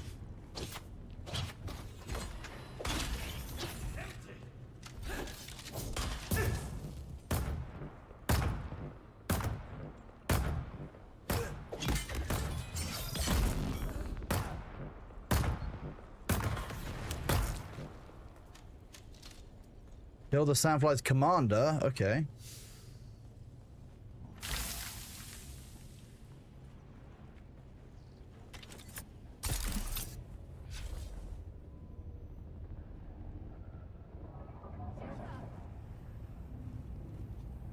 Identify yourself. Ooh, this is a nice room. That is a nice boulder. Let's further. We need to go further down. We need to get one floor down.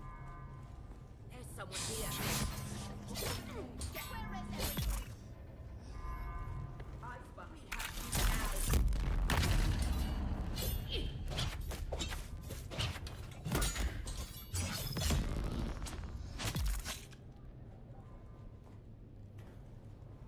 So it's not one down, it's two down on this floor. Eyes on target.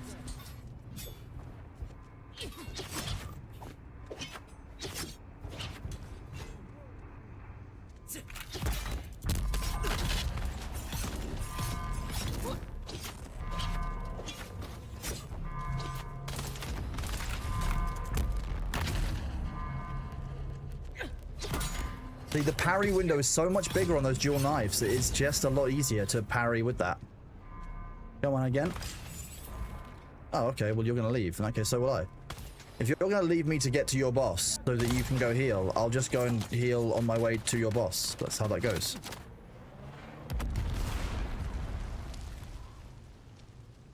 Oh, I need to get the key for that. Okay.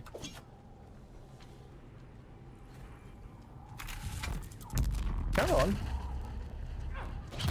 So yeah, I turned off taxes on our server a long time ago. You've given the important person is always high up or low down. Yeah, one of the two. I need to find the key. Normally the key is high up on this side of the base.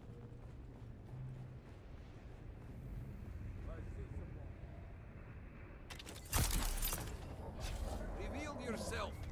Shot incoming.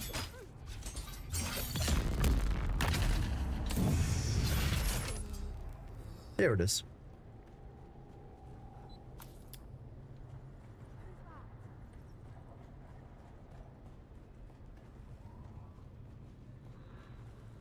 Is it one more down from here? Yes.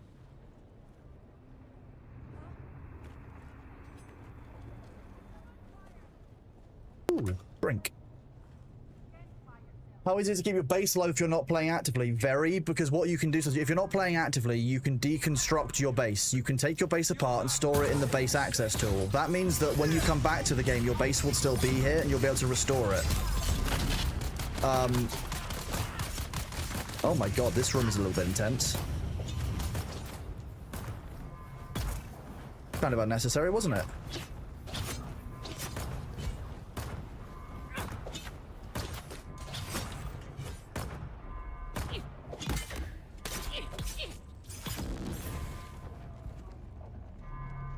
Come on. Eyes on target.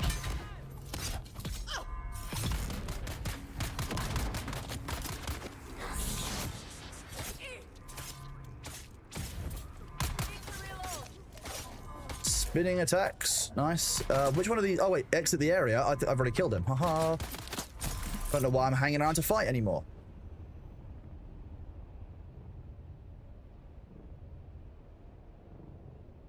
So, I mean, yeah, if you're not actively playing the game, what you can do is you can put your base into the base backup tool, and that will basically mean that, like, when you come back to the game, you can just drop your base back in within a certain amount of time. If you're taking a long period away from the game, that's what I would recommend you do. You can even store stuff in the bank. You don't actually need to maintain a base. You can just plop it back down when you come back to the game. So it's not that hard to maintain a base if you're not looking to do it. If that helps you, Slotherchew.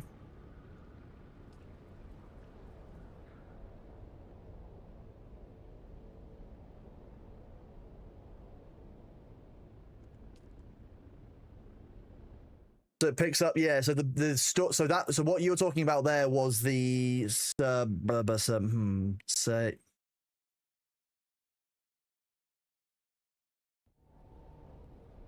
The Solido one took a copy of your base that you could then place the stuff down and put the building. It was the build. It's the base backup tool is the one that actually allows you to store all of the components of it. So it's the Solido projector. Yeah, the Solido. I was trying to remember the Solido. So the base copying tool is the Solido.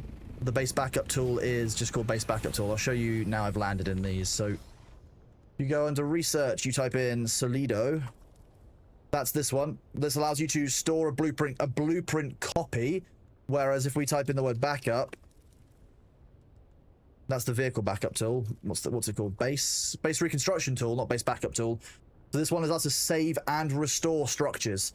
It stores all of the materials inside the structures. If you're looking for more information about this, you should go and look at the fun. Like, if you want to use this tool, don't rely on me to tell you half the bits. Go and look up how this tool works yourself on Funcom's website. They put a huge amount of information out about it. Don't just rely on seeing it on stream. Go and look up how it works, because if you want to use it, you're taking a risk. Learn how the mechanic of the system that you want to use works before you use it. No, that's a new feature. So that came into play December-ish kind of time. And is very, very useful for people who are doing things like server transfers. Because you can save your base and then transfer servers and restore your base in the same location at the far end. Which is obviously a very nice thing to be able to do. Learn this.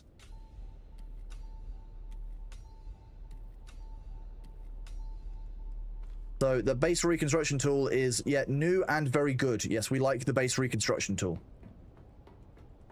It means if you're going away from the game, you can just save your base down, and then it's not a problem anymore. You don't have to deal with the long-term hassle of, oh, I have to log on every week and do this. No, you don't. You can just literally make it work.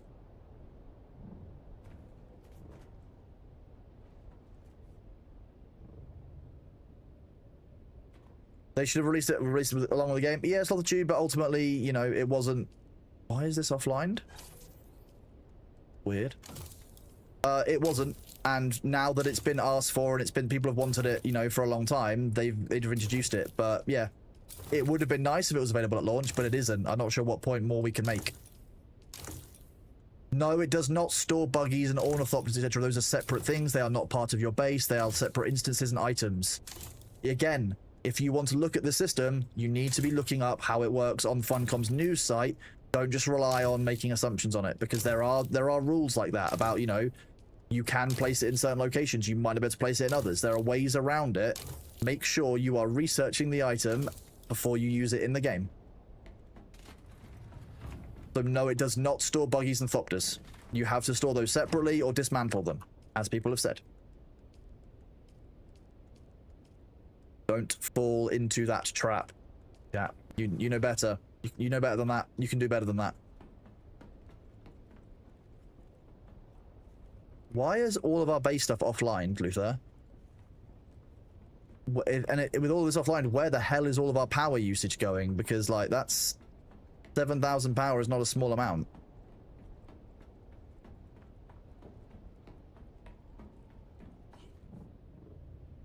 Probably these.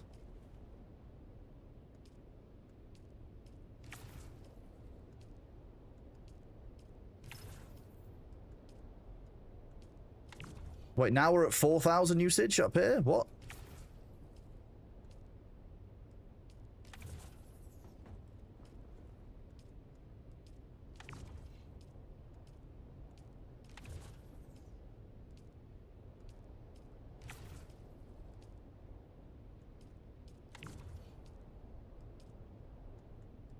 Well, there you go. Power-wise, that's much better.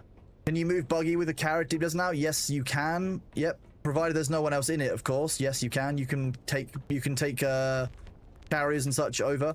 So Luther sent me a message saying that he has left the new ornithopter variants here. So these are the new style of ornithopters. You've got the this is the Mark 6 Assault in the new style. These are the contraband skin.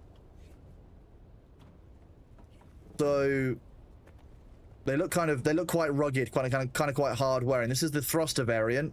So the scout with thrust on it, the missiles look a bit different, but this is what the contraband ones look like. Does it make the power in the base last longer when the base is used off? No, your base uses a certain amount of power at all times. It constantly uses that power at all times. So it doesn't use less power and use less fuel.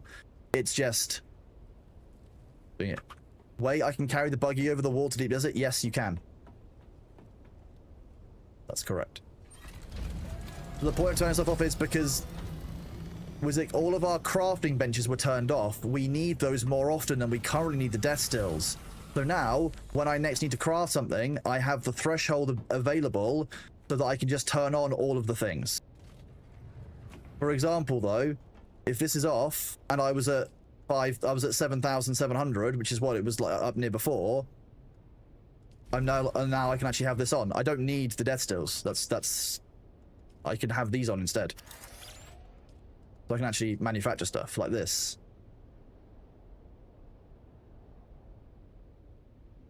That just sounds like fun.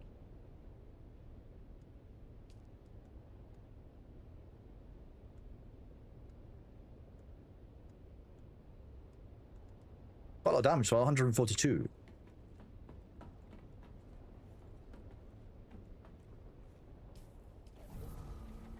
So we're now up at level 9 of combat. Quite nice. With I think it was 5 of those missions, was it? Maybe a couple more than 5. But that means that I have, if I spend them a launch, I can get at least another 4 of these skill points, and we've now got a plus 9% damage amount. So we're going to keep doing some of those combat missions for the day, level up our combat tree even further, and go from there. So we've got another Taiki, we've got Blushing Caverns, and we've got 2 Blushing Caverns and a Taiki. We'll do the Blushing Caverns, and then we'll do Taiki after that. And remember, unless if you're pushing separate trees, you won't have to rerun the same missions over and over, which is important. Currently, we do because that's what we're doing, but ultimately, there's nothing requiring you to just go down one tree all the time if you don't want to. Hello, Ian the Woodchuck. How are you doing? People seem to be setting themselves on fire with that weapon. Yes, yes, that's true. Don't shoot yourself with the napalm bomb. That's gonna be honest with you. It sounds like it's quite basic, but apparently quite difficult. Don't set yourself on fire with a fire grenade. Shock horror, right? Setting yourself on fire is bad. Who would have known?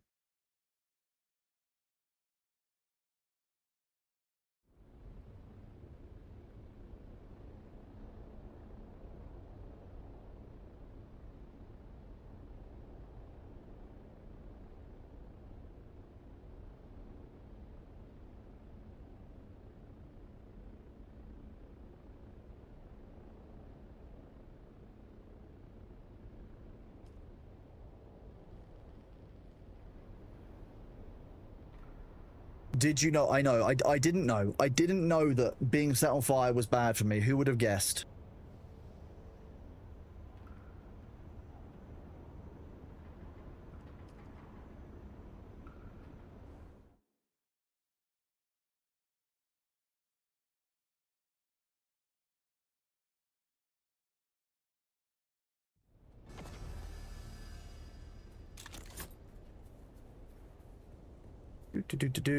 You are well. If you want to set yourself on fire, that's your right. I don't think that... Okay, well, it is... If you want to set yourself on fire, I guess it is your right. I just guess it's not one that I can really encourage or support, and I think for platform reasons, I have to tell you not to set yourself on fire.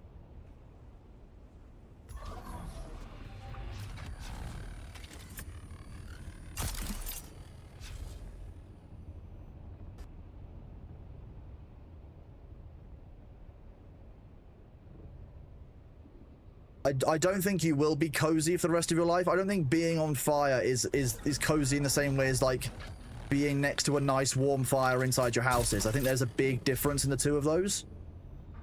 Gonna be real honest there. That doesn't seem like the one.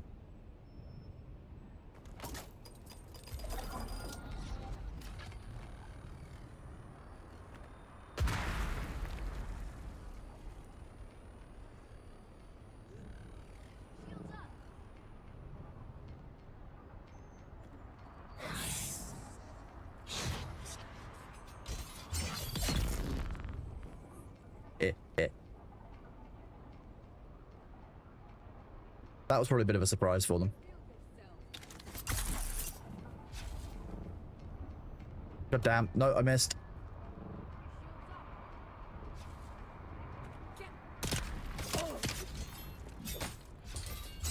Dab. You don't need those limbs.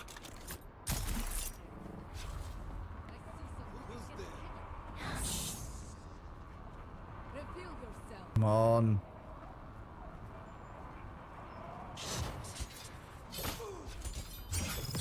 Okay, so the range on that is a bit weird. I need to learn that again.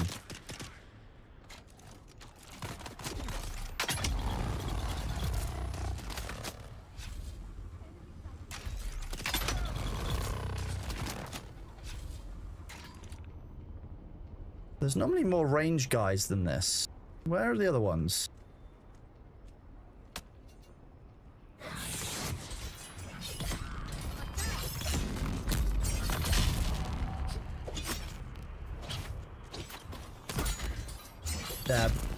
Death. What ability is that teleport? That is the Bindu, so the weirding step in the Bene Gesserit tree. It's this one here. So Bindu Sprint is useful for covering long distances, but this one's actually really good for, you know, it doesn't, you can't upgrade it, so you can't change the range on it substantially, but it's actually a very, very useful ability to have. I need the Iron Storm. And then I need to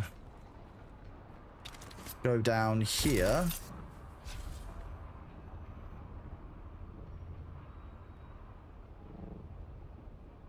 This one?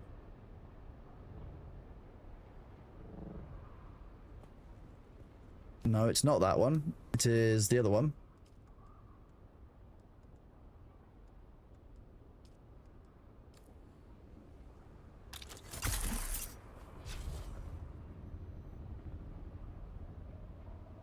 This one. Here we go. Where'd you get the Ornithopter skin? You get it from the vendor in Harco Village for us.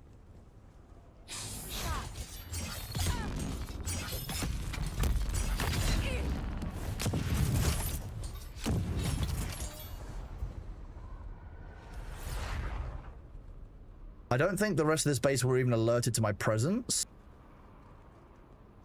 No, they weren't.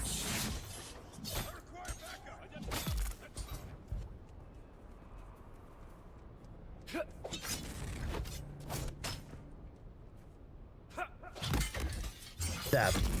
I assume you can't transfer a character to a private server. Yes, you can. Yeah. Again, I would suggest that you server transfers are in patch notes for 1.2.4. If you want to look up the way server transfers work and Funcom's announcement around server transfers, you will want to look at patch notes for 1.2.4 on their news site.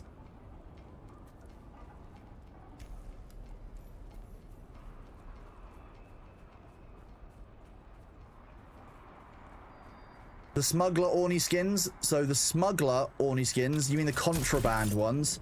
The contraband ones come at the cost of Solari from your faction vendor in Arakeen or Harco Village. You can transfer to a private server from a public one, yes. You just can't apparently transfer back yet, although I'm talking to Funcom about a few things on the server side, so I can't talk too much about it. Good morning, Jester Dave. How are you today, buddy? Good to see you. You thought it's rep locked? It is. Yes, you unlock. You get it by speaking to your faction vendor. No, wait, hang on. The rep locked one you're talking about is a separate skin, Jick, to the contraband one, which everyone has available. I think it's 12,500 script. After we finish this quest, I will show you what we need to do, how to do it if I have to.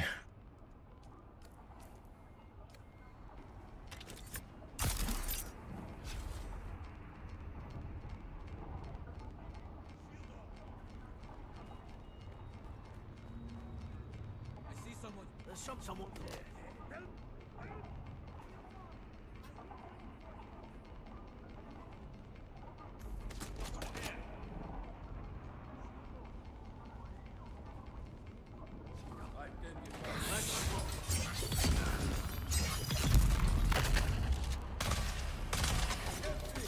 One, 2, 3, 4, 5, 6, 7. There we go. Well, going from private to public, you could cheat on the private. What's these? You can't, Var. I don't know how you are proposing one would cheat, but there are no tools that allow for such cheating. The only real cheating would potentially be to turn full PvP on in Haga Basin, so you have a harder experience, or turn Sandstorms off. Sandstorms off wouldn't necessarily be cheating in the strictest sense. It just wouldn't be, you wouldn't get the full Haga Basin experience, but like,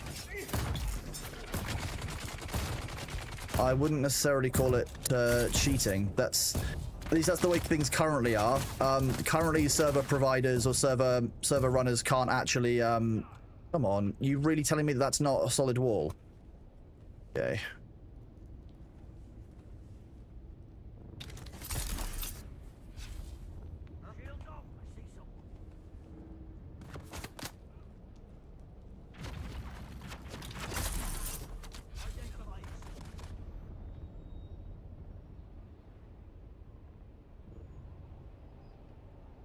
Haga base, maybe if there was a place to have base defenses would be awesome. It'd be Conan Exiles on Arrakis. It would be really cool. I've been talking to Funcom about how that system works and stuff and how much control we have on the back end, and it's not a lot. What happens if the private server shuts down with your character on it? Well, currently there is no such thing as server shutdown. What you're talking about there is what happens if the person who's hosting the private server fails to maintain it. That's a different ask. Server shutdown means that it's a planned shutdown where the server is planned to go offline. Funcom are working on a system for this, so like a server can share, like, you know, you can share the information somewhere else. It can be shunted off of that server, but it came after server transfer, so that's what they're working on after character transfers. So if you say if the server disappears, well, yeah, that's why you only transfer to a private server that either you know is going to be up long term, or that you can trust will be up long term. So for example, ours are provided by Nitrado with support from Funcom. There's a reason why our private servers are safer. But as for some random person's private server, well, you'd probably want to run on a private server with your friends, so you'd know if you're running your server. Joining a random person's private server would be a very weird thing to do because that's not the point of a private server.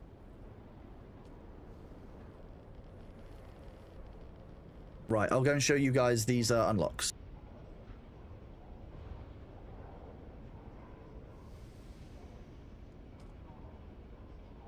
You kind of wish we could have solo words and customize them at will.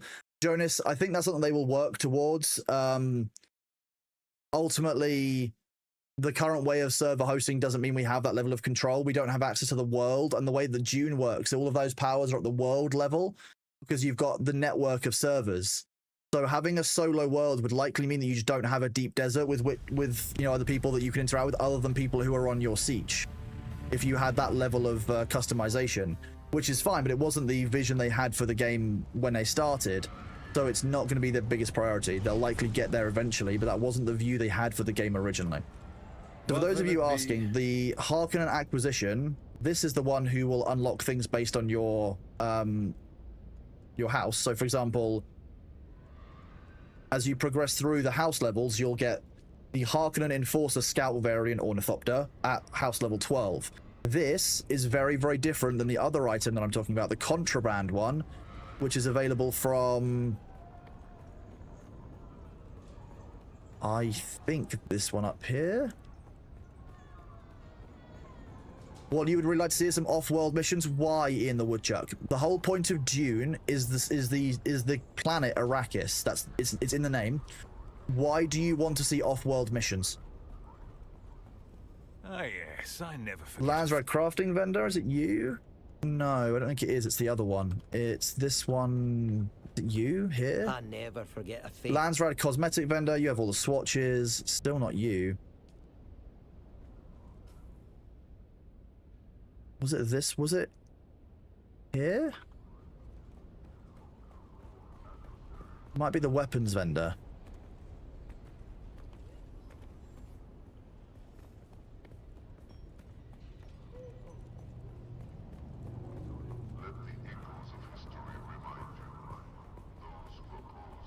Solo words aren't a service that Nitrado provides to customers. Yeah, it's what they would kind of do it for us because we had the need for it. Here we go. This is the one that you get. So, for example, we could get the Contraband Pyrocket for 400 of these house script. These are what you get for completing those missions that we've just been running. So the Contraband ones here are what Luther has unlocked. And I think Sabu's gotten the Contraband Carrier.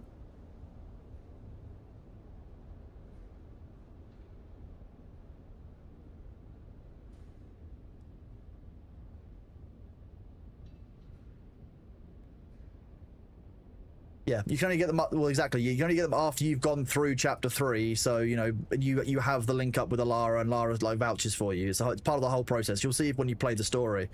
You unlock, you know, heavy armor variants. And so, like, for example, the Contraband drill shot variant that you can get, 400 script. Well, each of these missions we've just done has been given us 1,000 and, well, it would be 1,000. We have more than that because we have this ability here, house script bonus 5%. So we actually get 1,050. So every 20 missions, we basically got a free mission's worth of script. So over time, that will add up. Does the house script reset each week? No, Mr. Vion. That house script is a currency that you build up over time. There are things that you should spend it on each week, for sure. So I'll go and show you one of those things now. Wait, we might, we haven't had weekly reset yet. It's not Tuesday. We might not have an option here, Mr. Vion. I'll kind of have a look, but I'll show you one of the things that you should get each week with your script, which is important for the augmentation progression in the game, which is obviously upgrading the weapons and augmenting them depending on your playstyle. So you have to do that using items called Regis components, which is made from Regis Compound. Regis Compound you buy from the Landsrad crafting vendor. And yeah, so it resets in 5... This guy restocks in 5 hours time. Weird. But in 5 hours time, I'll be able to buy another week's worth of this off-world Regis Compound. Also, Soren confirm you can't move from private to official worlds because Funcom has no way to directly grab your character from private servers. Yes, that's the case. Currently, yes. Currently, that is true.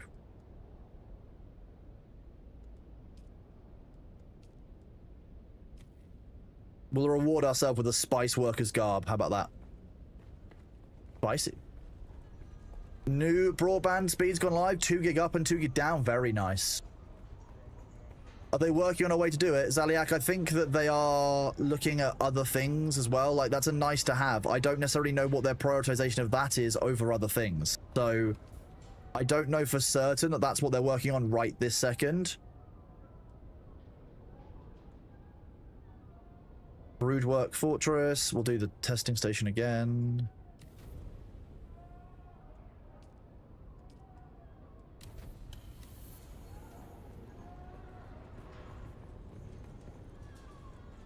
But it'll all take time to get? Yeah, exactly.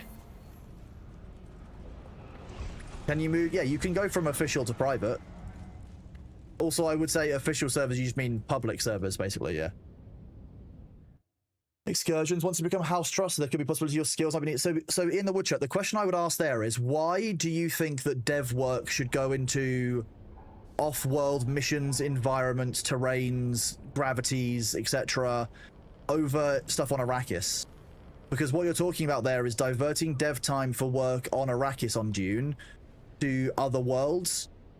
I don't know why you wouldn't just have more variety on Arrakis, which is obviously the whole point of the next expansion, which is the water shippers area, will give us a whole area of Dune that we've never visually seen before.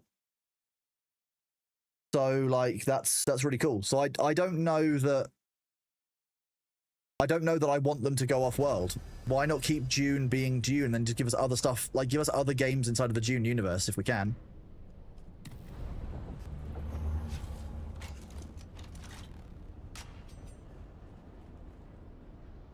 I think there's a lot more stuff on the would-be-nice pile than going off-world for me, but that's my personal view on it, and everyone's going to have a different view, so if you have feedback and you want to see off-world stuff, give it to them as feedback.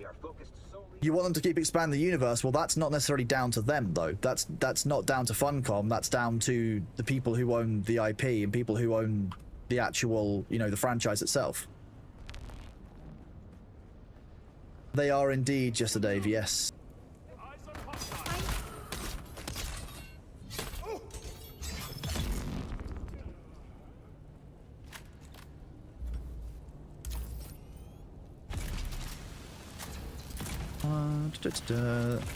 There's still another enemy in this room somewhere. I don't know where he is.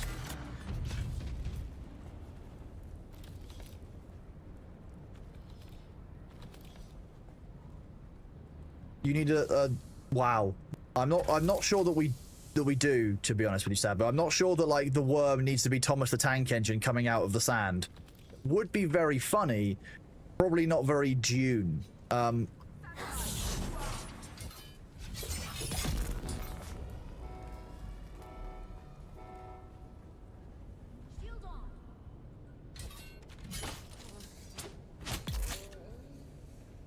Sorry.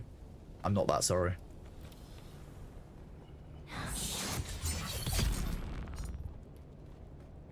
Hello. Death.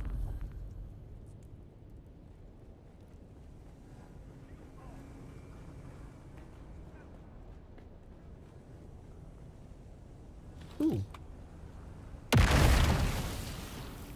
I do like that button. It's a nice button.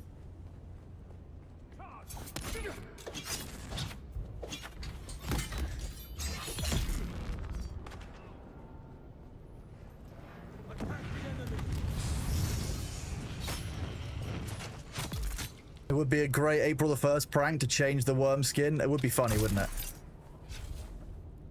Why are you not attacking? Okay, that was really weird. Wouldn't attack, wouldn't move left, wouldn't move right, couldn't move the camera.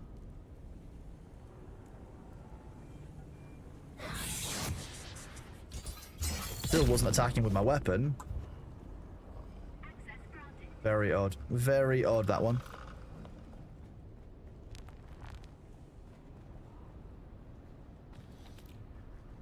A worm with googly eyes? I'm not sure we want googly-eyed worms. I'm just not sure anyone needs that in their life, you know.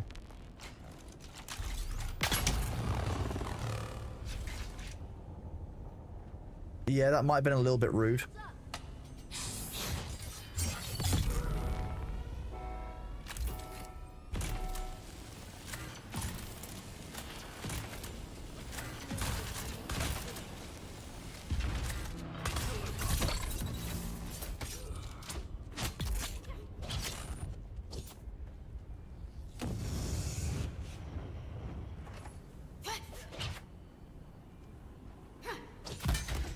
Stab. Double stab. Think of all the Thors I could create in Dune. I don't think I need that level of power. I think that's... There comes a point when like you have too much power over a meme, and I feel like that would be too powerful. Like that's...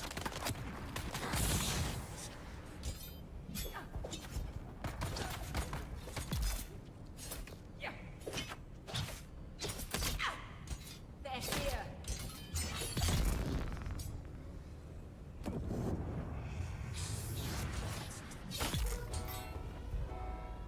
Put this here. Is 200 still the max level? I do believe so, although I do think that there was a weird message in the Dune Discord last week where I said on stream to one of the devs, I said on the stream about it'd be nice if there was some progression for levels post 200, and one of the devs just posted like the 2 eyes emote, and I was like, oh, you mean news about post level 200 content for those of us who have no life to game too much?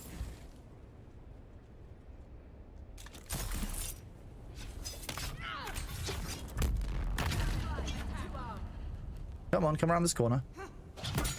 Stab you. And then this. Done. Room clear?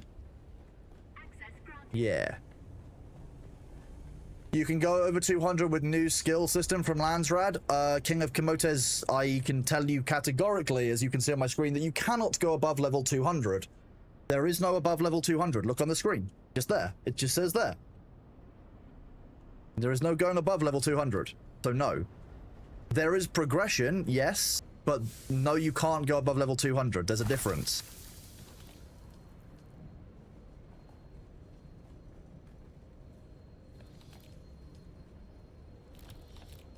So while there is still content, it is not actually able to progress beyond level 200. So this endgame content is extra on top of. This is what I mean. But like I'm doing all of these dungeons and I'm getting XP for them, but it's not actually progressing my character at all because of the way that the progression works. So I'm hoping that they do give us levels beyond level 200. I think that would be really nice.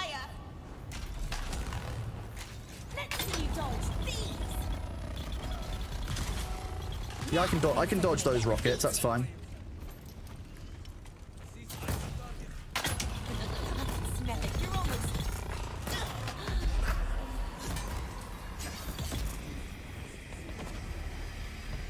Even quicker, 6 minutes 29. I'll take that. I didn't really think I would get faster than 6 minutes 40. That last run was real fast, but shaving 11 seconds off, not bad. I was at 200 before chapter 3 dropped. I was indeed. I was at 200 before chapter 2 dropped. Or at least around the time that we got chapter 2 was when I oh, is that a grade 1 ancient way? I think it is. Does the boss have any loot? No, none of the bosses have ever had any drop on their body for me. You gain faction rank up to 10 now, and specializations are a progression of sorts. No, faction progression is beyond level 10 as far as I understand it. Because I'm at level 10.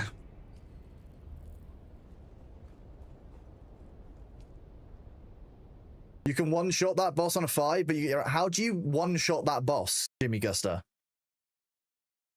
When you say you one-shot that boss, what do you mean? Wait, are you supposed to get loot? No, I don't believe so, Wig Diddley. I've not seen any loot on those bosses ever, so don't actually know.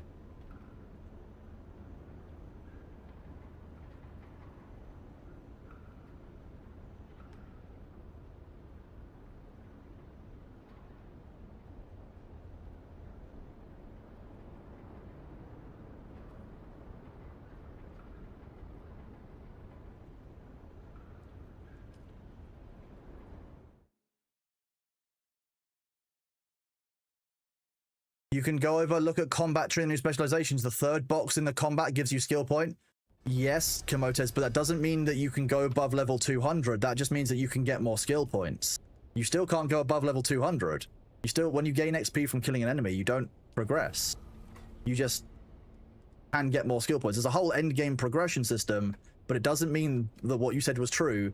You still can't go beyond level 200, bud. It's fine. There is an end game progression system now, which is really, really good, but you still can't get above level 200, which is what we're talking about. Skill points are what matters? Not anymore. I would say no. No, skill points matter less now than I think points in the combat tree, because having 50% damage mitigation at level 100 is going to be absolutely insane. Postfall, you know what? You can't get above level 200. Whoa, I know. Yeah, real talk, the real power of this is not even necessarily the extra skill points. The real actual advantage, I think, of the combat tree is that if I click on this, you can see here on the right, like, this is my total buffs across all of combat. Oops, let's not stand out in the open where I can get seen by these sniper towers. Whoops. You didn't see that. That's fine. Let's do this. This lets you see that actually I've got plus 11% damage and 5.5% damage mitigation. That's really huge, because actually that means that I'm just taking flat less damage every time I take damage, and I'm doing more damage every time I do damage. So if I can stack this with some of the buffs that Luther will give me from upgrading items and doing crafting, well, all of a sudden I'll actually be very, very powerful in terms of running these dungeons and be able to do this. Oh, one attempt. Yeah, okay, Jimmy. Sorry, I thought you meant one shot. You don't die. Yeah. Does the counter go above 200? Potentially. Nope. The specialization menu gets unlocked when you complete the end game. When you get to the end game. Sorry, not when you complete the end game. Which means that ultimately, once you unlock the ability to do the Landsrad, that's when you unlock that new area. This is such a mistake to go for, genuinely. I don't know why. It doesn't make enough of a difference, in my opinion.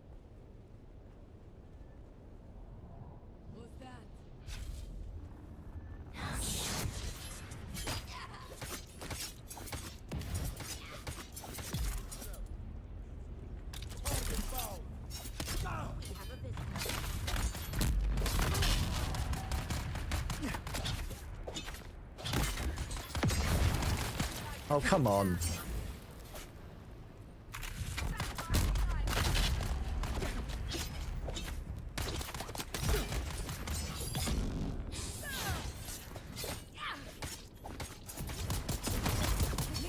How can that container keep blowing up? That's kind of weird.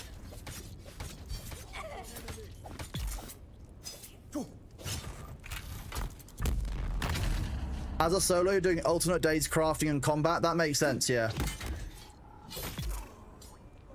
Oh, the ads will be here in 1 minute. How much of this can I do?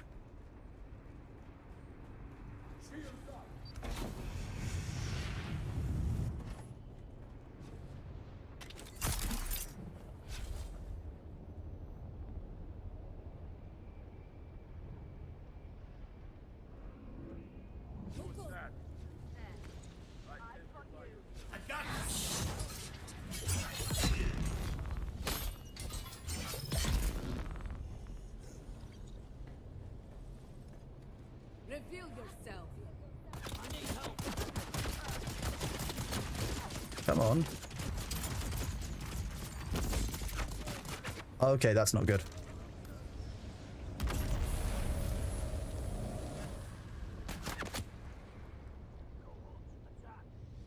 I don't know why it wasn't allowing me to hook on with my my claw there.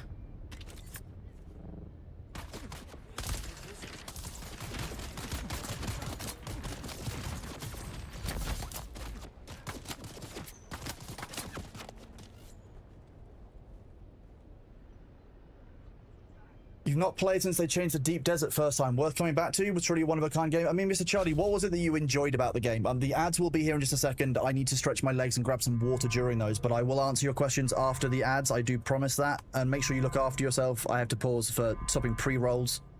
But yeah, what was it that you did? What was it that you enjoyed beforehand, Mr. Charlie? And I can tell you after that what it was that you did it. What a shame they did not wipe the servers after the dupe fest. It depends on how bad the duping was on your servers. Yes, that is a thing. That's always going to be a thing whenever there's an exploit or something like that in the game. That's why I tell people that the whole idea of exploit early but often is actually a disgusting way of approaching the game. The ads are here, chat. I will be right back. Enjoy yourself. I will be 1 second.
Welcome back, everyone. I'm just going to wait for those ads to finish. There's still 20 seconds left in them, but I don't think any of you will actually be left in them.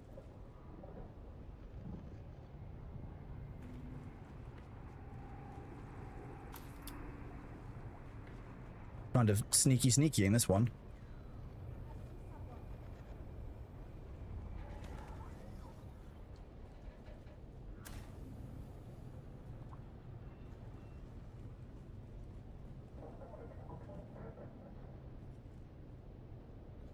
Identify yourself.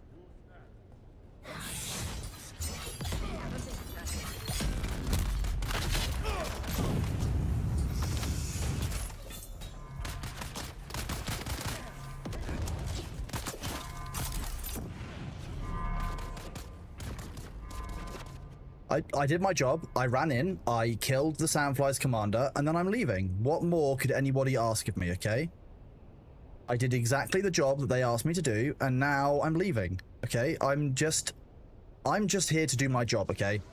And they all seem to get very, very upset about that fact for some reason. Like, someone's flown into their base, assassinated the sergeant, then the lieutenant, and then the commander. But that's not my problem. That's on them.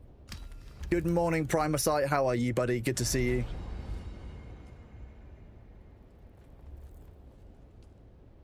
Murderize them all? I didn't murderize anyone. It was just a tactical removal of enemy assets. They shouldn't be annoyed. Realistically, I'm not sure they've got any business being as upset as they are.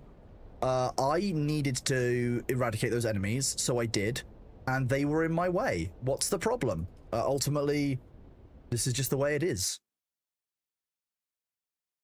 What do you mean the lawyer is back? It's clearly just Emily Slider's MO. You know, it's what she does. That's Emily Slider MO. You know, it just makes sense, right? You open up ways for promotion. Exactly. I'm ultimately creating job opportunities for them, which I think is easy for them to forget. Flushing caverns. How many of these have we got? We've got 4 left. I don't really want to run these again just yet. Can I do something else instead? Yeah, we can go fly around the deep desert for a bit, and I can chat with you guys. You know what? Yeah, you're right. It's just pen testing. Are there any more than 2-shot drill shot in the weapons, or is a double barrel shotgun the only drill shot weapon? Have you heard of Ambition? I do have it on me. So, Sillafren, you ask, is there a more than 2-shot drill shot in the game? What about this? 1, 2, 3, 4, and then it reloads.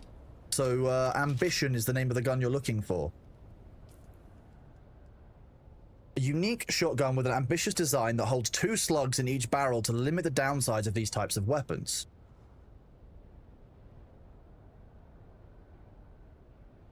Not a problem. Happy to help. Need to go see the weapon vendor? Exactly, yeah. If you were Harco this week, you've got a weapon vendor, that's where you buy Ambition. If you're not Harco, ask somebody who is a Harkonnen to buy it for you. That's from the Harkonnen weapon vendor. You can probably also get it as a drop in the deep desert. But the guaranteed one, Harco weapon vendor. When you, Landsrad weapon vendor when you win. Is Young Sparky 6 still the best? I believe there is now a better one. There's a 900 capacity one, which is part of the DLC content.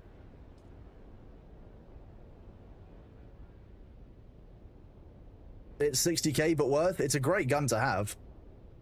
You're neither so far? Well, that would be a problem. You can get it in the rad test station. You can get it as a drop from any of the end game ones because they now have rotating loot drops. You can theoretically get it from any of them. I seem to somehow get all of the Ancient Way drops. I'm not too sure why. I just get the Ancient Way. I still think it's because I asked the devs if we could have better lock-on ranges for missile launchers during my call with them. The thing is, starting as the other faction, curious to see how long it takes you a second time. Why not? You've got nothing to stop you or hold you back from it. If you want to do that, then you want to do that. So be it. I hope you enjoy it. Hello, Inspector. My weekend was good, thank you. How was yours, buddy? You've got 10 Ancient Ways. It feels a little unbalanced on the table. Okay, well, I'm glad it's not just me, Sabu. Yeah. If we look at research and I look at the uniques, Ancient Way, I've received, I think I've received 7 or 8 Ancient Way. There you go. 8 ancient ways.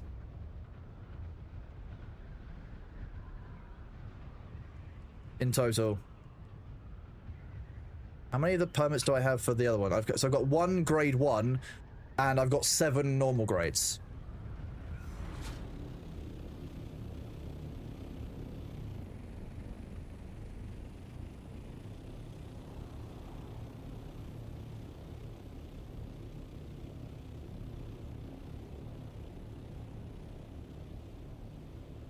Oh, okay.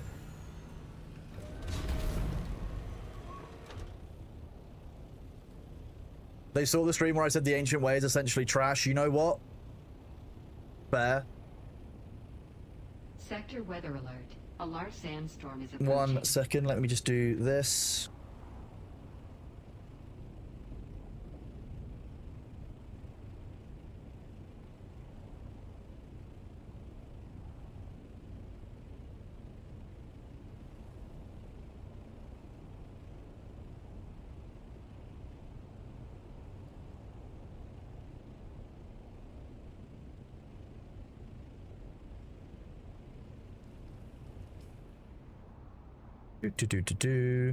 And as some of you will know, we will be getting a fresh deep desert tomorrow, which is quite exciting. I need F2.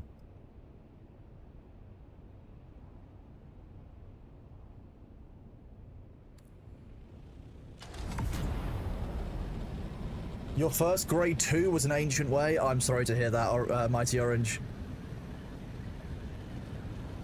I'm glad to hear that many of you are running those higher tier, tier dungeons, though. It is good to hear and good to see. Like, you know, I'm pleased that you're all continuing to progress with the game and actually enjoying it enough that you want to be doing that gameplay. Well, exactly, yeah. Tomorrow will be our new deep desert, which will be very nice. We'll go out here, we'll scan it, we'll do all the fun things that, you know, you like to see us do. Let's have a look at this, actually. Scanning time is... level 13. We're level 6? So I could probably push to level 14 today of combat, or I could probably push this to like level 8 or 9. I mean, how many of these have we got? We've only got 3 missions left, I think. 4. You get 400, I can get 500 XP in total for progression on that. So that would probably get me 50, 450 after that. It's probably gonna get me 3 levels. Probably get to level 9.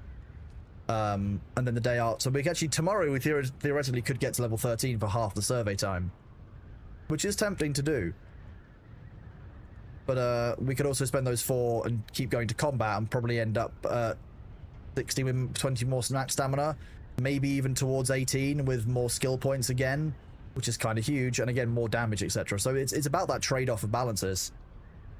You and Womp normally dismantle the base today and you have to close the game soon, and Womp does... Bespook, don't worry, I was just flying to see why the marker was still there, but I couldn't see anything more than anything. You scan the A-band just for fun, see where the stations were there. You might run those today. The stations are good to do. They're normally pretty good for loot. You can get the pretty good practice from the end-tier enemies. I think they've increased the difficulty tier, so they're no longer steel tier, but they're actually, you know, a somewhat reasonable enemy to fight. I was thinking new deep desert on a Friday when I realized that it is in fact still Monday. It is indeed still Monday, but tomorrow is Tuesday and new deep desert day, which is exciting, which we love. We love that, don't we, chat? We love a new deep desert full of loot and shiny things. You might even get to see us, you know, do some sand crawling at some point. We could even sand crawl today. Well, I probably won't sand crawl today. I could maybe compactor mine today. I haven't done any compactor mining for a very long time with the assault. Is the Ancient Way no longer good? Last time I played it was the best gun in the game. Nova, basically all missile launchers now have the ability to lock on, but no missile launcher can dummy fire, so it has to be locked on in order to fire. The range of them is shit comparison, and the lock-on speed is too slow for it to be worth doing in comparison to, say, the las gun, which you point, you shoot, you hit. The rocket might not hit, the damage itself isn't very high. You know, it's a bit mixed. The Ancient Way is no longer as good, I think, as it could be, and I don't think it has a place anymore in PvP. I certainly don't carry it anymore. I'm far more accurate and effective with my las gun. Is solo sand crawling still possible? I've always said solo sand crawling is not possible because it is too risky. You can do it, but you are risking an awful lot. Sector weather So alert. A large sandstorm I don't is necessarily approaching. know that that's worth it. I don't think it's worth the risk, and I wouldn't advise that anyone does it. Is how I define solo sand crawling. If you are solo, get yourself an assault ornithopter, get yourself a compactor, and just do compactor mining of the medium spice blows. You'll be far more effective. You can do it in the PvE area, and ultimately, as long as you're careful about how worm behavior works, you'll be safer. You're risking less plastinium. You're risking less of everything to do it that way. I think that compacting is still solo better than doing solo sand crawling. Mostly because, for me, solo sand crawling is just too high a risk. You're risking too valuable a strategic asset. Exactly, yeah. Most of you in chat seem to agree, which is the important thing. Should I use the best compacting tool? That is your choice. The best compacting tool, the tier 6 compact, allows you slightly less worm generation. So, if you've not spec'd around worm threat generation reduction, like, having soft step boots, etc., then maybe you might be able to do more from it, but you can make do with just any compacting tool. And yeah, don't compact in a ring mouth where people are harvesting at. They'll just shoot you. They will just shoot. I would shoot. If you started compacting in a ring mouth that I was at, I would start shooting.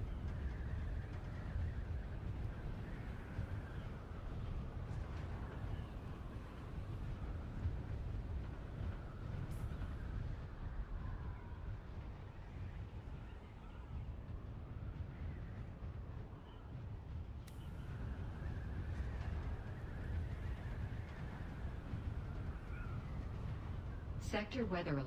A large sandstorm is approaching.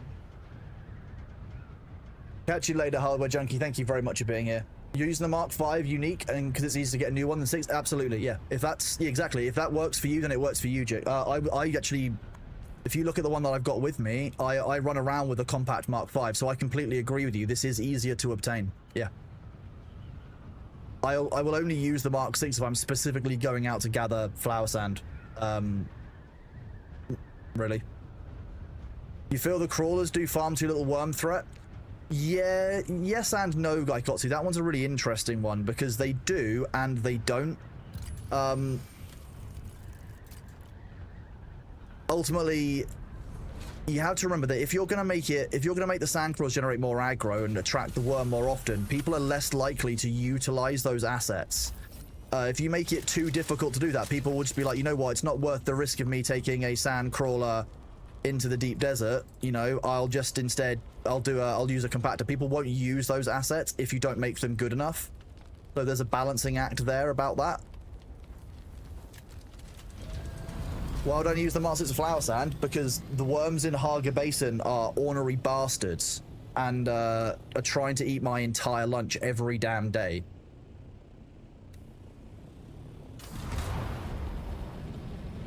So having the Mark VI that has a reduced worm threat is very nice. It just buys you a few extra shots.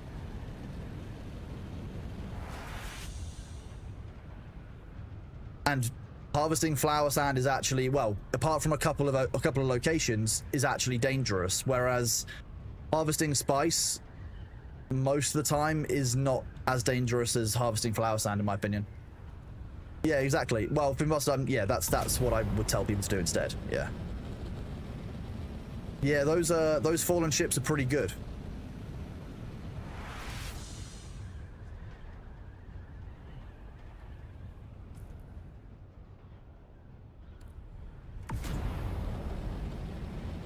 I don't think the other fallen ship is here right now.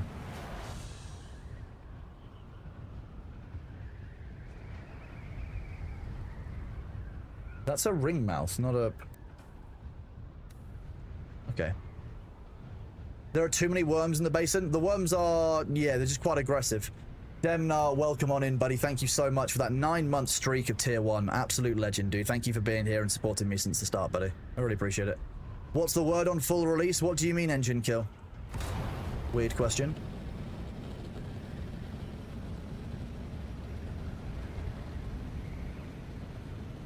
The fallen ships in the PvP part of the desert drop different loot than PvE part. Yes, generally the higher tier loot, the higher tier areas drop higher tier loot. Generally, is what I found. You get more blueprints and you get high quality ones.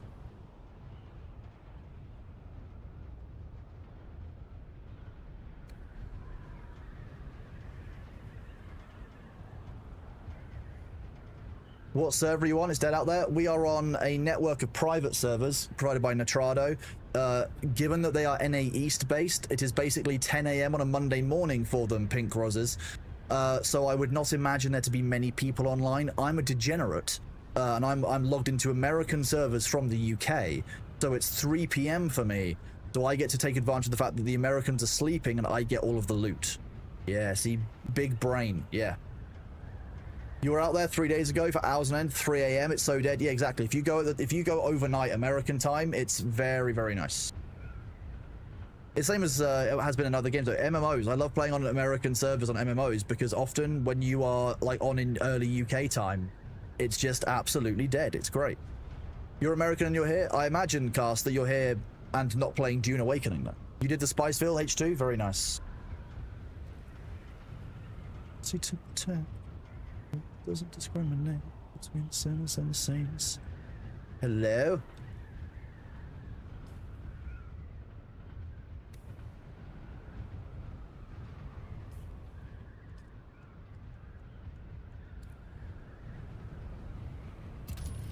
You're an American playing, so there's probably not that many of you compared to all of the Americans who exist, because there's quite a few Americans. Did you know that? America is quite a large country, and there's quite a few of them. I know, as a British person, it alarmed me too. But we make do.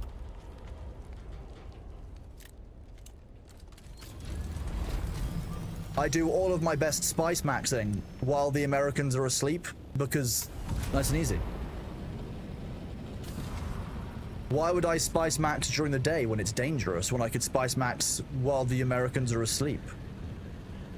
340 million? See, that's just a bit extra. Like, you just do what the UK does. We've got nice, like, 70 to 90 million, depending on who you ask, in a landmass smaller than Texas and one of the most crowded countries in the world. But who's asking, okay?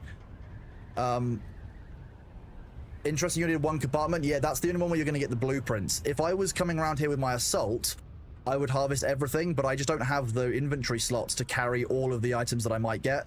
So I'm just going by and gathering some of these. The boost blueprints are so be it. The executors, this is really nice. Blood bags are always good. Right. We found. Let's see.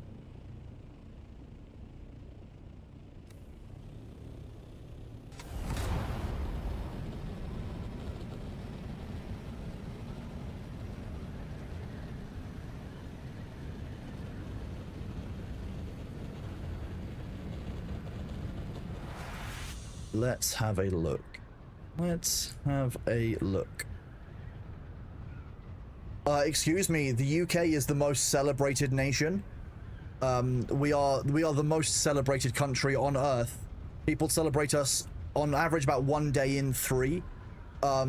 It's irrelevant that they're celebrating Independence Days. We are still the most celebrated nation on Earth. Yes.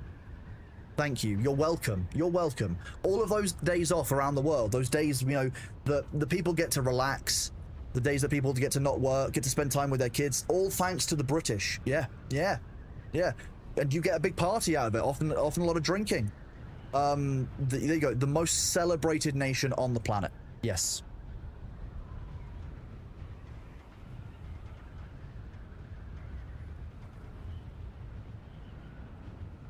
You're welcome. What am I looking for the down ships? An app on the website? I know roughly where the locations are, but Luther's planetologist system has them all tracked and located.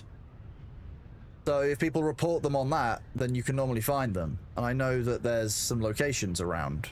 That one was there. The next set should be down here in F6.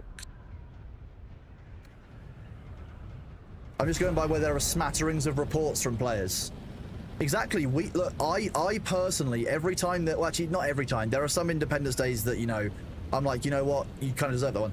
Like, what do you not think the British celebrate that the Americans are no longer part of Britain? We love that. We are very happy with it. Everyone's like, oh, we threw your tea in the harbor. We're like, okay, we just got more from China. So be it. Apparently sold them some opium as well, which was pretty bad. Shouldn't do that, but we got tea out of it. So, you know, we didn't want that tea anyway.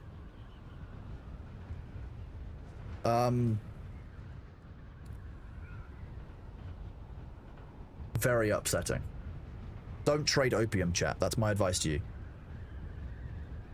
Many things are okay, but don't trade opium. It's just not. It's not. Some things are fine and some things are across the line. Trading opium is not a good thing. If there are any opium traders in chat, I would like you to please leave. I just can't support the opium trade, unfortunately. It's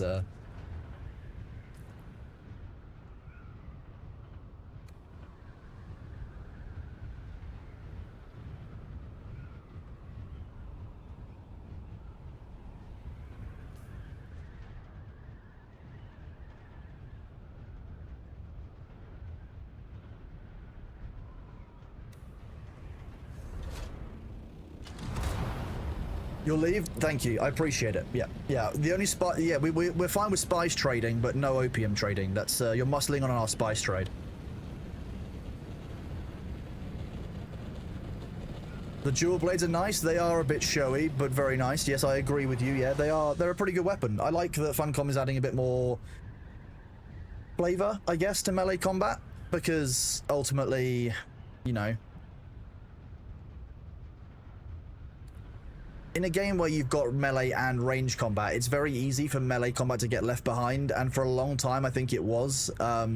Unless you had very specific ability sets or you had a very specific makeup of your character, it kind of wasn't really worth doing. How do you get dual blades? If you proceed through the new storyline doing the arena, you will unlock them. You have to do the main storyline arena, the new story content, in order to unlock that. Otherwise, you can't build them, even if you have the schematic for the rare one that you get from like a dungeon. Interestingly. No, my pleasure. You are very welcome all of a sudden.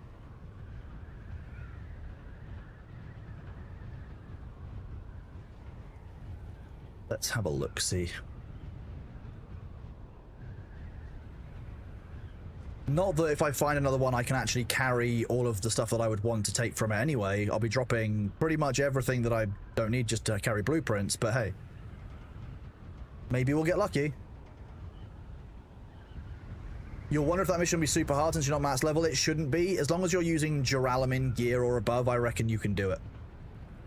I'll be honest, a couple of the arena bosses were made disgustingly easy by the rapier, because the rapier is fast enough that you can do multiple of the... like, kind of, the slow blade attacks into bosses. Let's see, that was Golf 8. Let's try Foxtrot 9. You've been doing lands, Rad? Nice, you've been getting some progression then, that's good. You like Noctua and you wish you could be a permanent pet? I would be very interested, having played through this story, of seeing what happens to things like Noctua and other pets. I feel like the animals of Arrakis stuff hasn't really been explored in as great detail as it could have been. I mean, at one point, weren't we meant to be getting the tiger? What do they call it? Is it the Lhasa tiger, or am I thinking of something else? Thank you very much, Zarka, for the lurk. I will get that command fixed now that our emote is finished.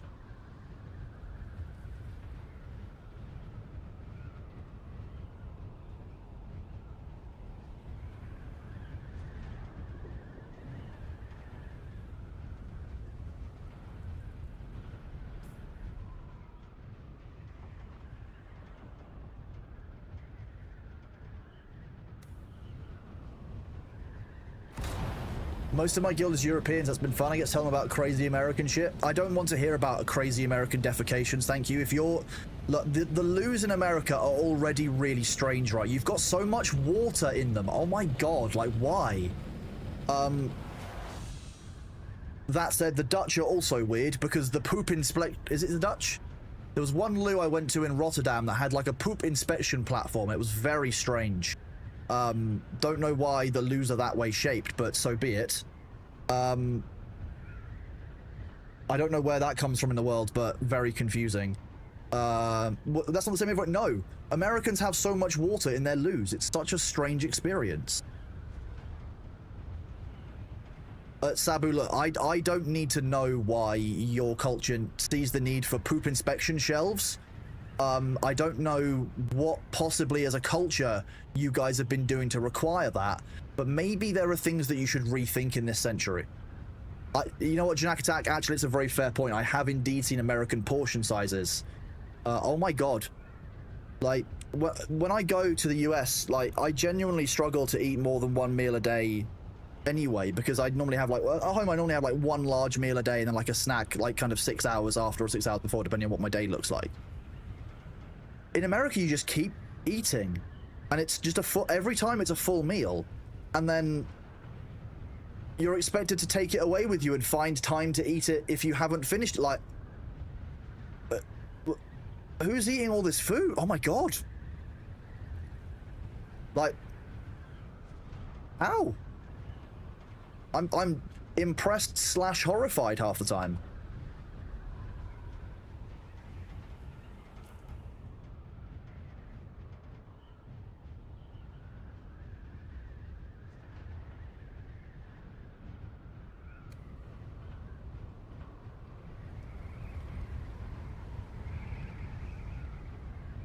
Sometimes it's you, sometimes it's your dog. Like I said, you eat 2 meals a day at Tract. I can't. Laura's always like, oh, it's time for lunch. I'm like, lunch? I've only just stopped being physically in pain from my breakfast. What are you talking about?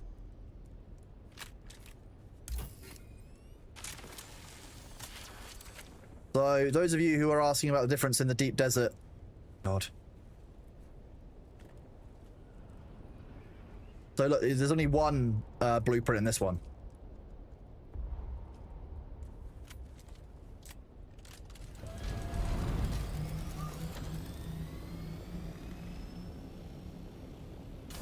I eat the entire time in Dune. All that sand makes you think of sandwiches. I was thinking it might make you think of like butterscotch pudding. Sandwiches, fine. You know what? That's what the Bene Gesserit remind me of.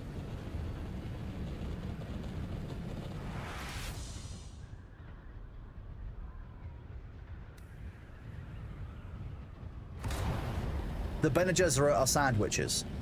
You've been wanting to ask, why do I carry 3 extra jump packs? How many people in Dune know why I carry so many jump packs? Put a 1 or an X in chat if you know quite why I carry so many full suspensor belts. And if you think that I actually don't carry enough, you can put a, you can tell me if you think I don't carry enough suspensor belts. So, Gaikotsu, what happens is, this runs out quite quickly. If you die, you lose a percentage of it, but also, because I fly everywhere, it loses durability very, very quickly. And I don't like returning to base that often sometimes. Sometimes it'll be like 2 or 3 hours.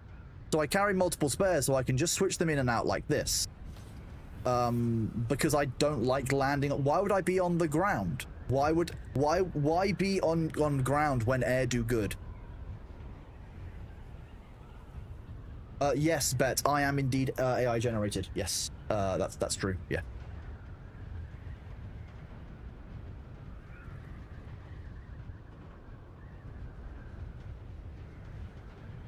Bene Gesserit are the faction you hate most, more than Tlaxo, more than any other, because of the rank hypocrisy. What do you mean, Finn Bastard? Obviously, I don't necessarily have a particularly strong love of the Bene Gesserit inside the universe. In fact, if they were a real faction, they would likely very much be the ones that I have a huge problem with controlling things behind the scene.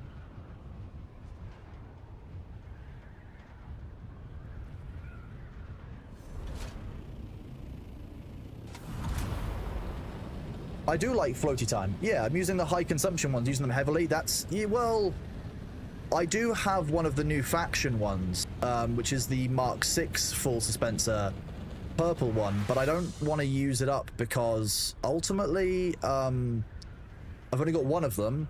I don't know how rare they are, and I don't know if I'm going to be able to upgrade it at some point, which I might be able to do. So, like, I'm just going to kind of keep using the full ones. Ground equals worm, air equals no worm. I wish that was true, but most of the time, yes, you're correct, Jester Dave. You just don't go out that much. See, that's the answer. If you don't leave the base, then you know, fine. I wonder if there's... If I enter up here...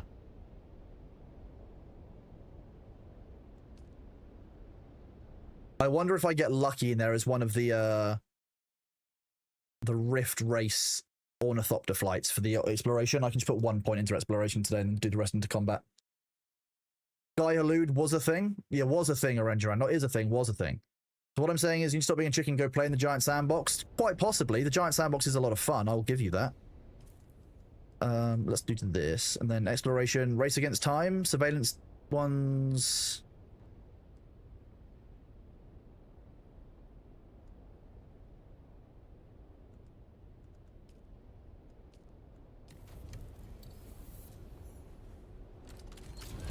We can do an exploration mission on the way. Look at this. I think it's the pinnacle base, and then we're going to have to go through a bunch of locations to grab them.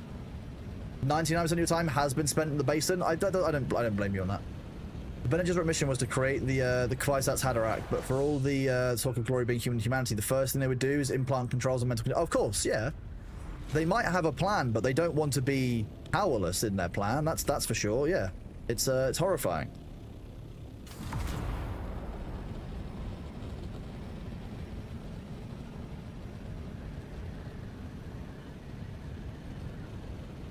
I like that I can do pretty much most of this under jet power, which is kind of fun. So what was the issue with our overmap the other night? It was instability caused by the number of players online running dungeons, and the server was just hiccuping, and then it led to a restart. So it restarted the overworld because the overworld basically lost track. So what we've done to manage that is, while Funcom are obviously working on their overall server stability, we have reduced the number of instances we have of each dungeon down to 2 rather than 3. Just to prevent that from happening again, because we don't really want the servers coming offline during peak time for anyone. No matter which area you might be in or which time zone you're in, it's just not going to be a good experience for everyone.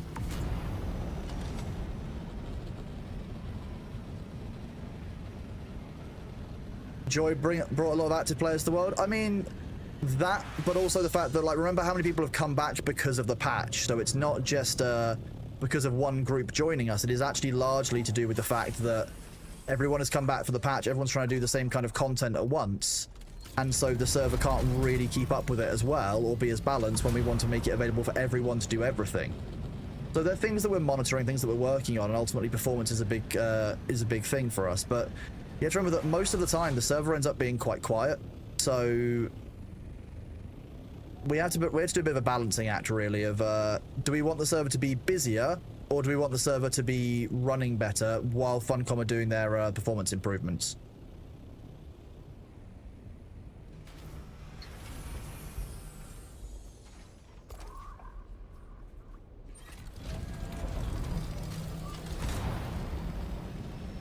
Private worlds can control how many instances are available for dungeons. Not themselves, but through some help from Nitrado, we can, yes.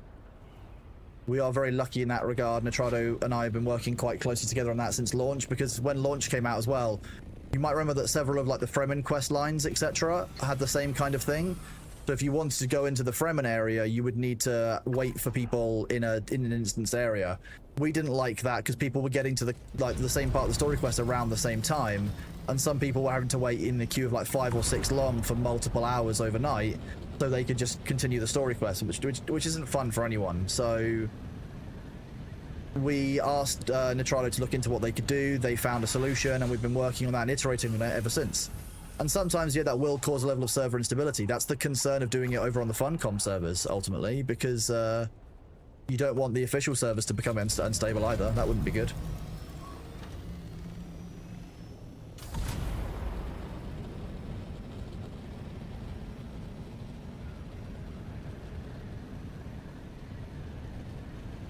Our private world is some of the highest population each outside the 4 major official ones. There is that, I'm just Dave, yeah. We're working currently on being able to get some reporting on whether, like, we can see, like, averages over certain amounts of time or certain number of days from, like, kind of historic data, so that we can manage some of our player base a bit better, because I would like to make our server open to more people. Like, you know, I would love us to have, like, a fully active economy and to be, like, the most active private server that is out there. But it's a matter of how can the performance handle it and can the community handle it. So, you know, I'm working on those things. We'll iterate on stuff and look at it as and when, but I'm not going to do anything that's going to damage our gameplay experience at the end of the day. That's the kind of the biggest priority. How do people make the crossing when the worms insist on patrolling it? Very, very carefully, Spectre. Whoa, that was a lag spike as I left here. Use those up.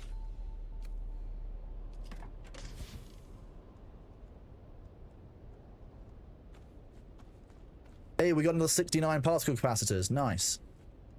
Always funny.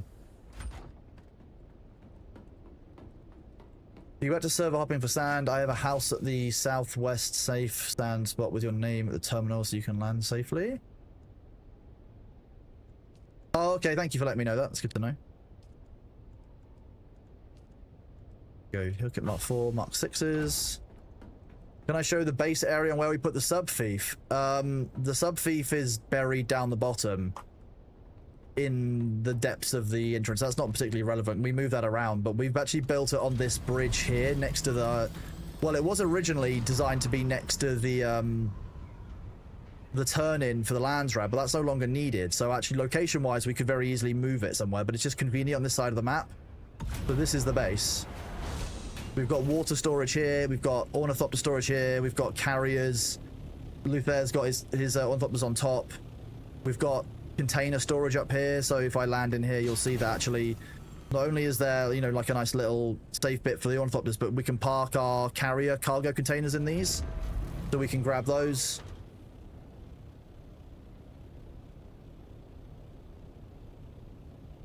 And it sits on one of these bridges. So one of these rock bridges that we have here. We know it's not blocked because there's another bridge further up, and there's also the bridge that's down here. So like we've not taken an area which is too blocked off too much. So you've got a crossing here and a crossing here. You've also got, you know, the crossings below down here. So you've got plenty. You've got a Sentinel Mark 6 dispenser belt, but you don't want to craft it because you don't have durability. Your durability on full dispenser is not good. How can we know it? Jake, I provided that exact feedback to the devs. That new dispenser belt doesn't give you a lot of info, and it needs to have more because it doesn't. All it tells you is that it basically lets you float a bit like the Baron Harkonnen does. So I've already given that feedback to them. I would just leave that for now. I would just save it and then make it when it's ready. But yeah, this is look at Luther in chat is the guy who made this base. Luther is one of the mods. Luther does good buildings, and will iterate if I ask. But yeah, this is our current base.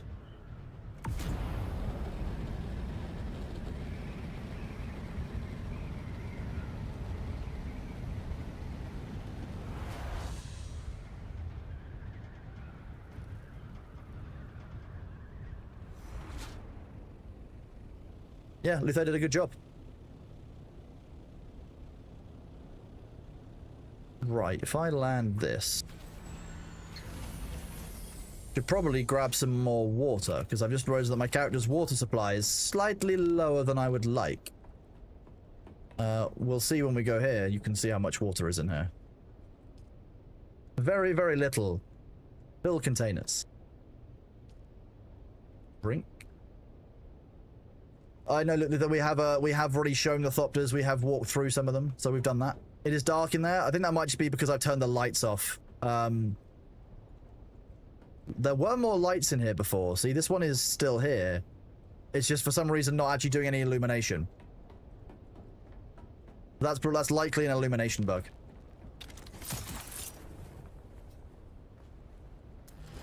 See, this is the so some of you were asking this is the contraband ones. I like the look of the assault. It's very kind of thick and industrial looking. It's very nice. It's very Mad Max-esque. Obviously the assault is a lot slower than what we've been flying around all day, so there is that. You deactivated power to see what the baseline is. I deactivated all of the stills, Luther, because they weren't on. So they were on. I've left everything else turned off. So most stuff is actually turned off still. And this is Luther's Mark 6, which is the Scout, which is much faster. I think the Scout is almost too thick looking with this this skin on. Interior lighting for folks' bases doing some dev work. Inside Haga, it does appear to be pretty inconsistency, yeah. It looks like smugglers slapped together. That's kind of the point. It's contraband. It's designed to be the smuggler skin. Yeah, for sure.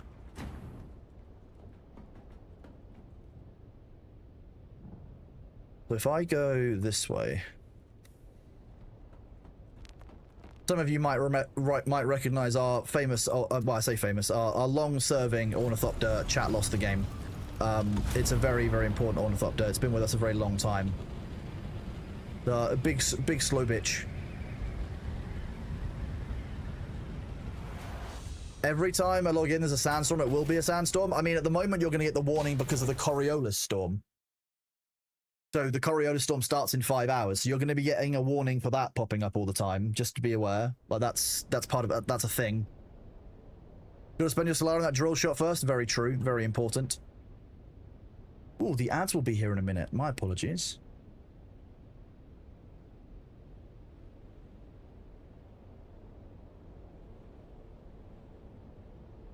Go here. Doesn't the Coriolis stop the rest of the sandstorms? No. Maybe when it started and it's ramping up, quite possibly. That half hour flew by. You say half hour, that was 40 minutes, 45 minutes. So, yeah, definitely flew by. As a reminder, chat, I pause during adverts, so we will be flying. I will be going AFK to grab some food or grab a stretch for my physio. Make sure that you unscrungle your spines, you stand up, you maybe take your meds. Ignore that email and go and stretch your legs out, unscrungle your spine. Exactly. Time flies when Chronos flies. It's in the name. Exactly, Obron. You know what's up.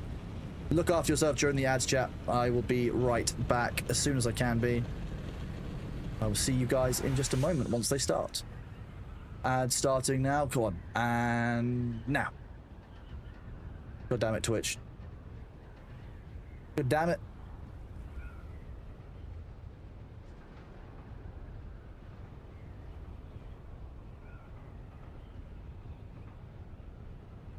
Mothman's entire butt. Is that what it is? Ultra Element, hello. The ads are about to start. I have an update for you after the ads, Ultra. So just remind me and pop up in chat after the ads have struck. Just waiting for Twitch's ad server to finally kick in and for our ad Thors to show up. They're probably, you know, on strike of some kind. You know what they're like. They're very, they love to complain, the ad Thors, you know. They're not very, they've not got a very strong work ethic.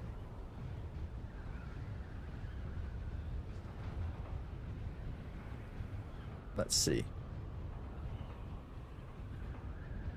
Free AI for electricity? Or AI game dev? Oh, there we go. That was horrifying. Look at how angry he is. We'll be right back, chat. Thank you for bearing with. Look after yourselves.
Be gone, flesh shaper.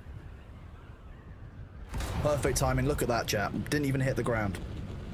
How are you all doing? Welcome back from the ads, and thank you for bearing with. We've flown out here to go and enjoy this.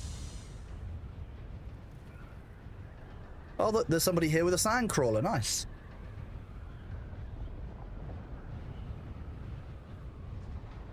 Where's the carrier? Oh, there it is.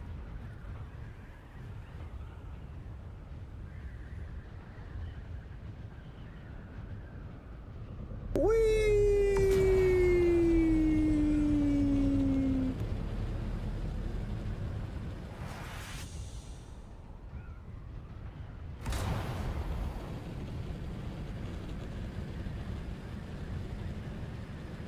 I don't think they are a solo harvester at all. I think that is a... I doubt that's a solo harvester. Wait, there we go.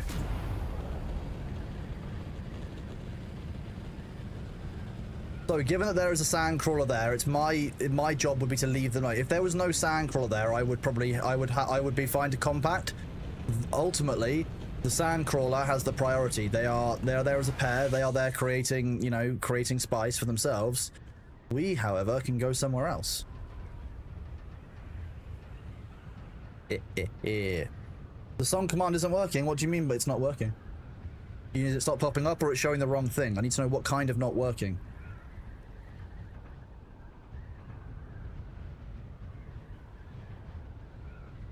Okay, so I can do this. Not showing up at all.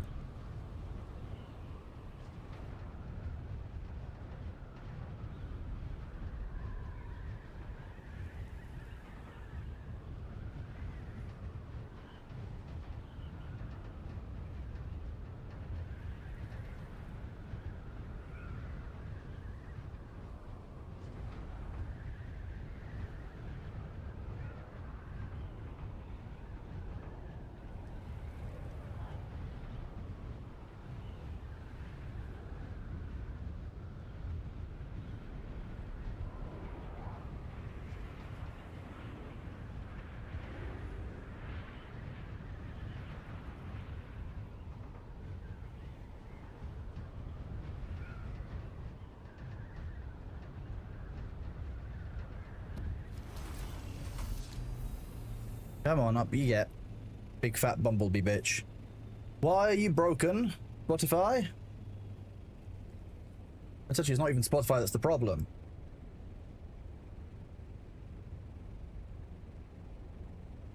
It's OBS that's being a bastard.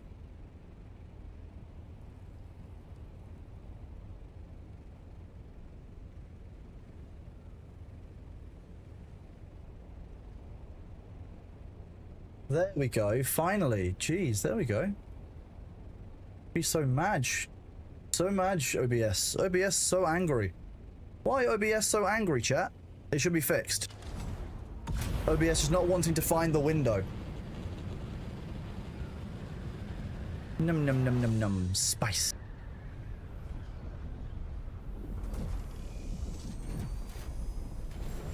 Oh, yeah, take a nice big breath of that spice, chat. This is definitely not a weirdly shaped spice pit for us to be landing in. Oh, it's been a long time since we harvested spice like this.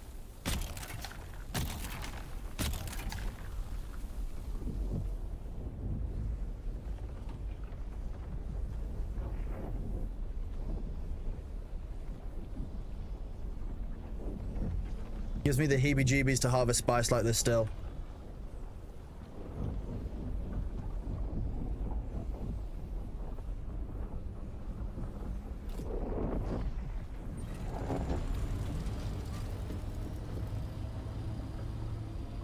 Right, where actually, which area are we in? I think it might be in a mid, yeah, we're in E6. Okay, so A, B, C, D, E. So we're in the middle, but we're actually on the very far corner. Actually, that's not too bad.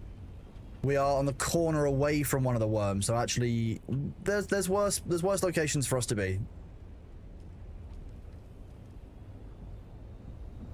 No, in Haag, you'll be fine. If you're in the middle of an area, you know, it's a thing. Do I have soft step boots with that armor? Yes. Why would you ever not wear soft step boots? Why would you want the heavy steps?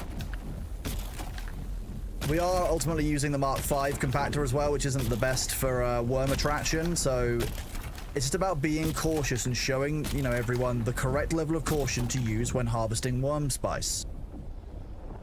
The worms are bastards and want to keep you from the spice. That's how that goes as well. The worms are just one of the ways the devs are hiding the loot from you, chat. Don't let the devs keep the loot from you.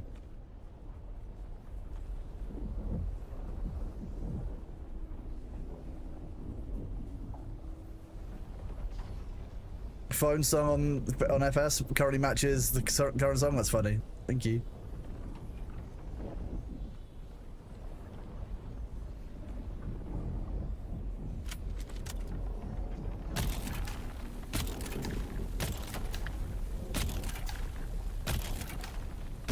The layout of this hill isn't the most convenient for spice harvesting, but we'll make it work. We will make it work.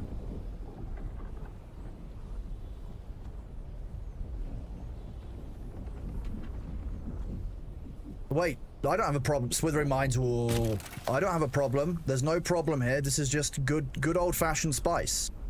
Old spice, one might say. Actually, you can tell it's not Old Spice because, you know, the whole spice eruption. Old Spice is brown, you know. It goes, like, kind of denatured. It becomes the color of sand, almost. So, we do actually know the color of Old Spice. Yeah, that is a thing.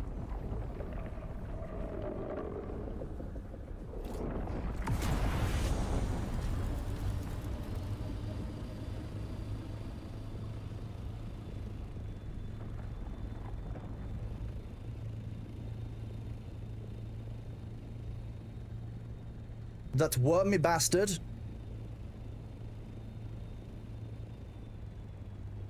Where'd you go? He's hiding behind the worm plume.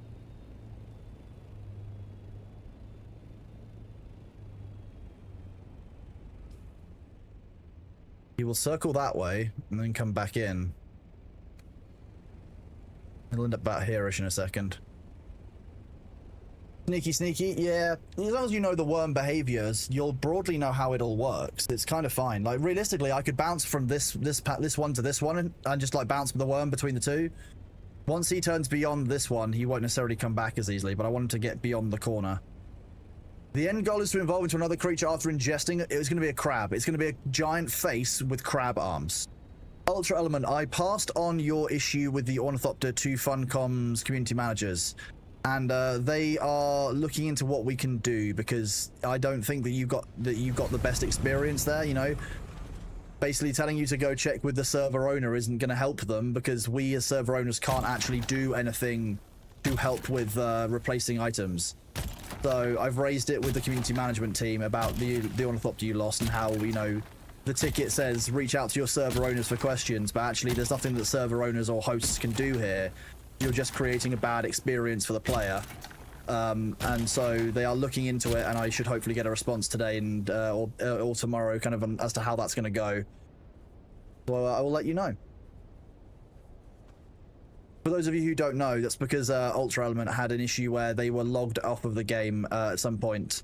Either they logged out or the game crashed, and when it kicked them out of the arena that they were in, they'd lost their Ornithopter and it teleported them back to, I think it was Haga Basin. So, obviously not an ideal situation because losing an Ornithopter is never a good experience. Not that we would ever know that because I've obviously never lost an Ornithopter. I'm not salty about it and I don't still have the tail of the Ornithopter of the Rocks saved specially because it makes me feel better sometimes. I would never hold on to things like that, ever. No, definitely not me. Yes, that wasn't a great experience, Ultra, so I passed that on and I'll let you know what they say and what happens from that, because ultimately not a great experience. But I understand also that their support teams probably can't do that much on most private servers because of the nature of private servers, so it might be that there's some kind of technical access we have to give or that kind of thing. And we've given them access to our servers before. Some of you might remember originally we were having server transfer issue bugs and we actually helped the devs diagnose it live.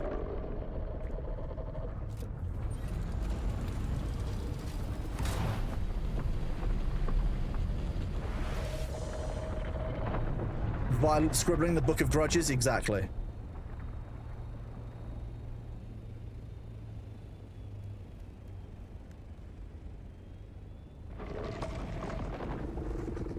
Leave my spice alone. It's my spice.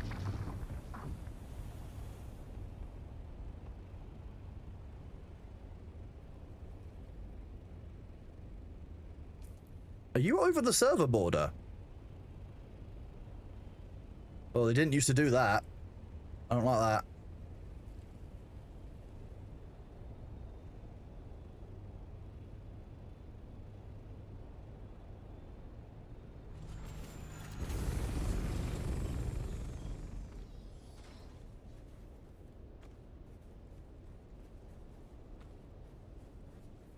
Absolutely positively did not refuse to replace a carrier for months after it got rocked because of the emotional impact of it. Yeah, that's... But I mean, the experience of being told, hey, you're on a private server, we can't do anything for you, isn't particularly great when it wasn't originally what the deal kind of was. If they're going to do that, give me the ability to review tickets and to replace items for people on the server. That's my view of it. If they're going to say, raise this with your server owner, give the server owner the ability to make those changes and to be able to support people's gameplay experience. Have I seen Discord's upcoming PIN by default setting change? Facial estimation or government ID disclosure will now be required. Well, that's ass. Is that for all jurisdictions? Because this is getting wild now. I would like to stop providing my ID to companies that have already proven to have had problems with compliance. Like, Discord already had an issue where they inadvertently leaked some people's identities from where they've been verifying before. So the fact that they're now requiring it by mandate is horrifying. We need some kind of extra national body for this rather than each company doing their own weird compliance and outsourcing it to companies who also aren't secure and don't know their shit. Gonna be honest with you, form a multinational group for ID verification online.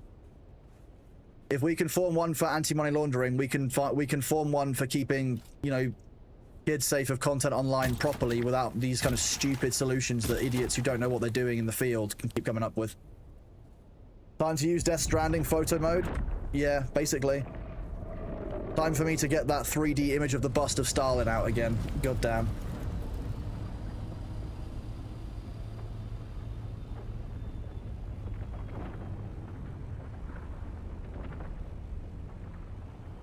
So for those of you who don't, you know, like the idea of doing solo compacting because it's not efficient, like, we've already made just shy of 5,000 spice sand.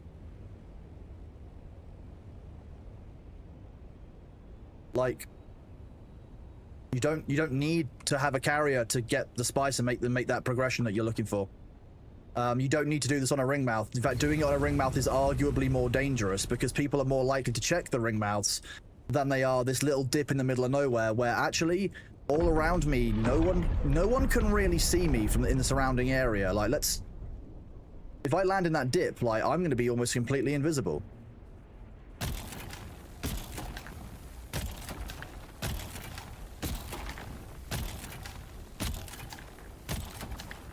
The large spice ones of this have 12 to 15k spice sand. Exactly. Yeah. Well, this is a medium spice blow. Yeah. As it's defined, I get. I think it's you've got small. This is a medium, and you've got the ring mouth, which is technically the large, but it's also a separate category entirely because of its nature.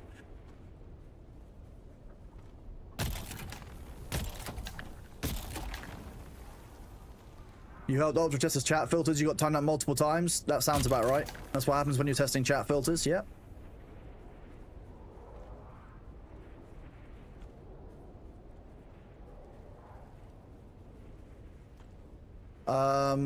Agawa, if we could keep the politics out of chat, please.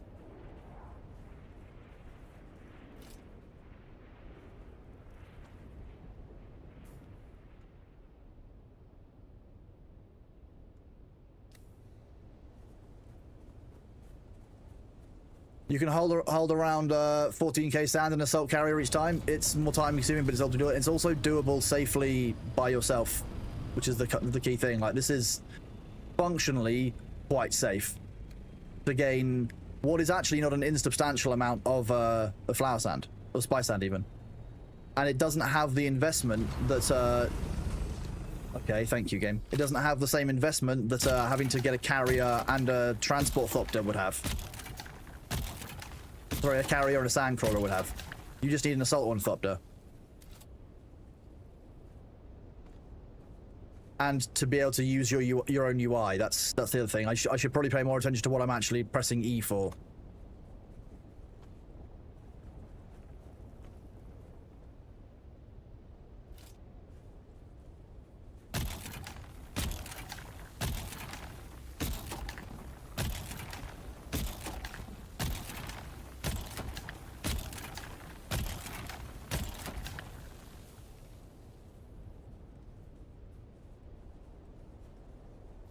It was more the comment about right-wingers that was the problem. Ooh. So, Alpha, my main point was talking about right-wingers was the problem. It was not the censorship mentioned that was the issue. Censorship is fine, but don't talk about right-wing versus left-wing. That's inherently political. And I will start timing you out. Like, if you keep making it into a big deal, the rules are very clearly stated. I'm not going to go over it again. It's that simple. This is a no politics zone. It's that simple. I don't give a fuck what side you're on. It's a no politics zone.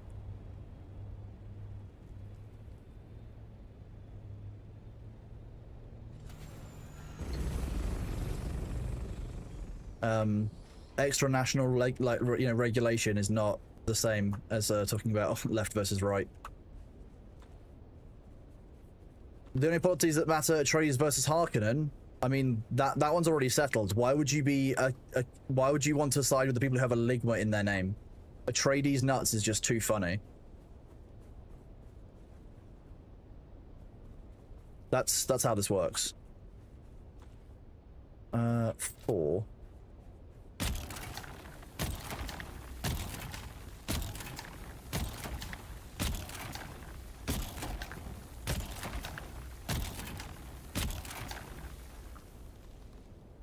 Medium spice, you normally get 10 to 12 piles that will fill your backpack and then take off to reduce worm aggro.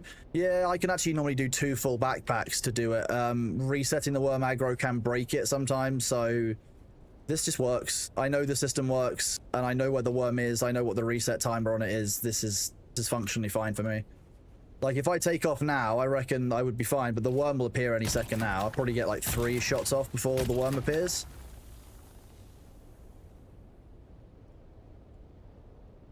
You gotta stop watching a stream that is spicing while spicing myself. Every breach will say, I mean, yeah, that's definitely a thing. Do this.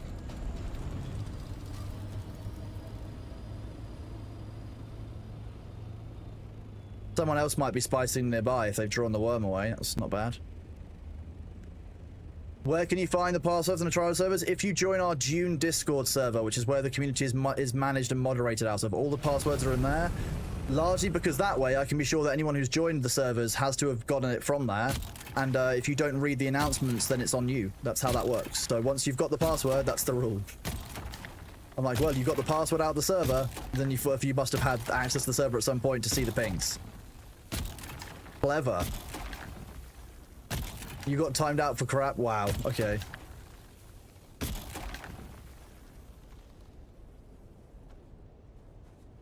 Yeah, the whole point of the Dune universe is a bit like the Warhammer 40k universe. No side is really out there for good. No side is really that innocent. The Fremen are obviously victims of oppression, but even then, the Fremen aren't, you know, they're not exactly a, you know, touchy-feely nice group. They're pretty brutal. Like, not a group that you necessarily want to come across if you were by yourself in the desert, unless you're actually the Kwisatz Haderach. Hello, Programmer Jeff. How are you doing?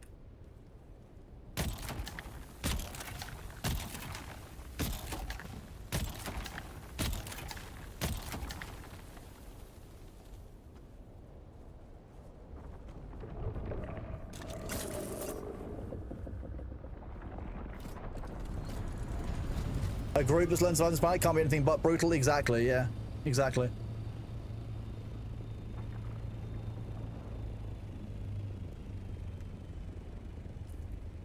How are we doing on space here? So we've got nearly 10,000 spice sand so far. That's not exactly bad. That's like 200 melange.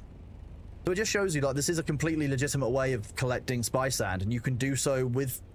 I'm going to be honest. I would say comparative safety, because again, if I show you exactly how tucked down I am here, like, got my ornithopter from nearby, you're gonna struggle. Like, you're gonna have to be reasonably close in order to detect me as is, and I've got enough time to hopefully get away.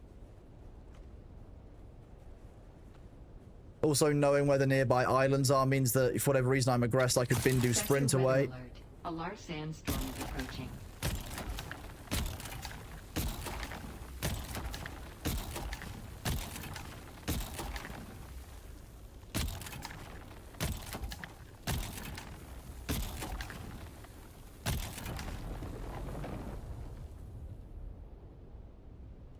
Hello, Game Daedal, how are you doing?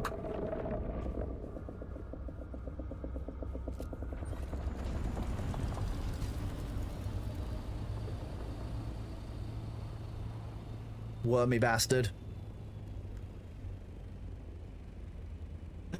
In the grimdark of the Warhammer 40k universe, it's only the orcs who are having fun, hence the orc wins. I don't know, some of the Necrons are playing basically just a long-term, real-time strategy game, so they could be having fun too.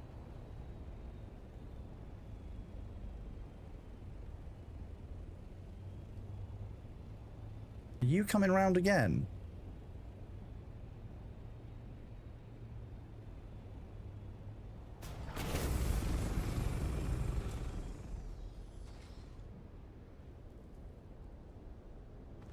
The Necrons don't have emotion, sadly. I mean, that's where we start getting a bit interesting, because I think some of the more powerful, some of the longer-lived Necrons definitely have emotion of some kind. Even if it's not necessarily the emotion that they were born with, they definitely have desires, they definitely have a drive. It's not, they're not as inhuman, I think, as they probably think they are. I mean, if you look at some of the, look at like Trazen's obsession of collection, that's not an emotionless search. And you look at Trazen is not actually an emotionless character. So I don't think all Necrons are as emotionless as you say. Yeah, it's obviously the vast majority of Necrons became effectively like mindless automatons, just completely bound for necrodermis without anything. But I don't think you can say that Necrons are entirely without emotion.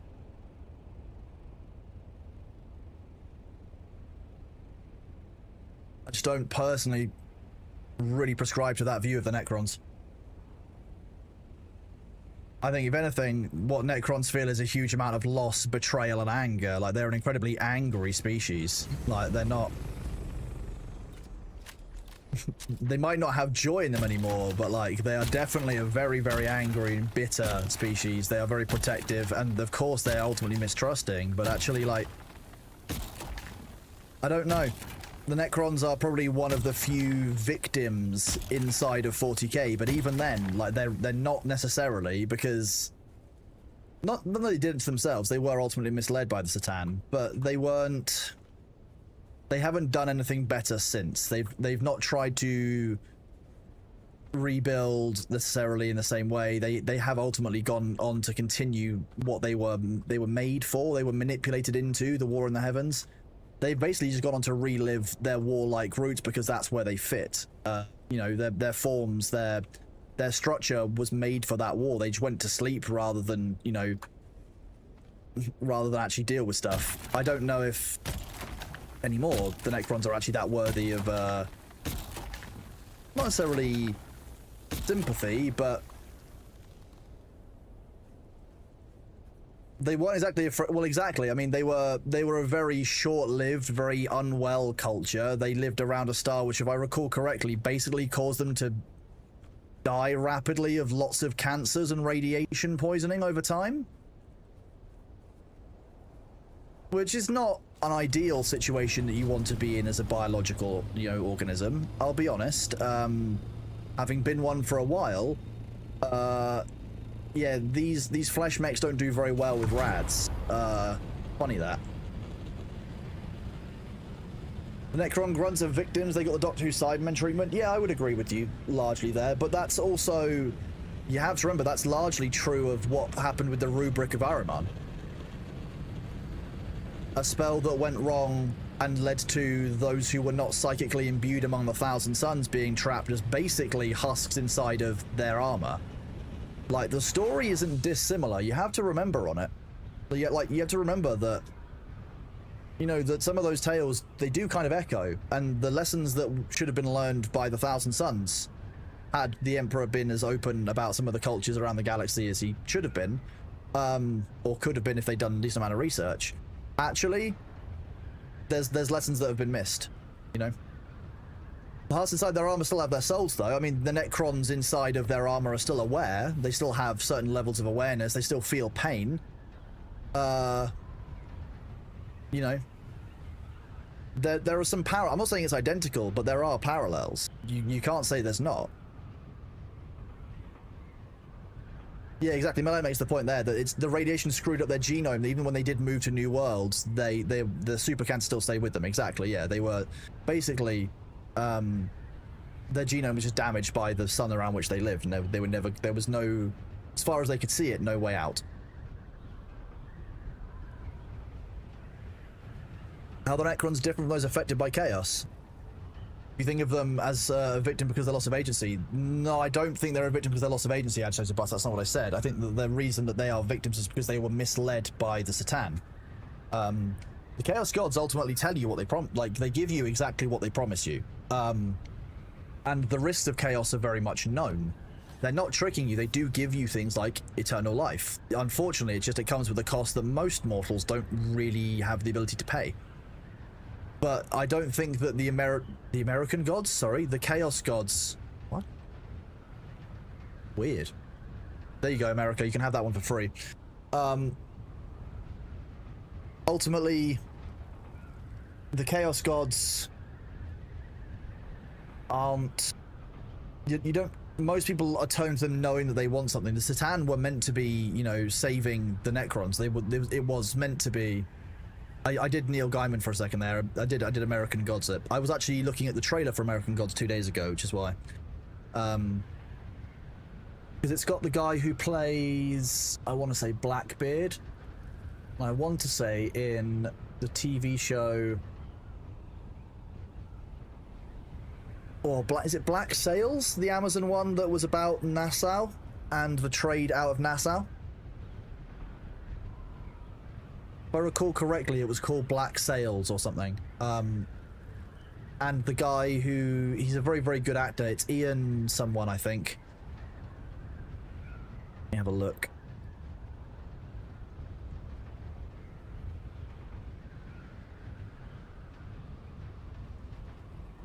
Let's see.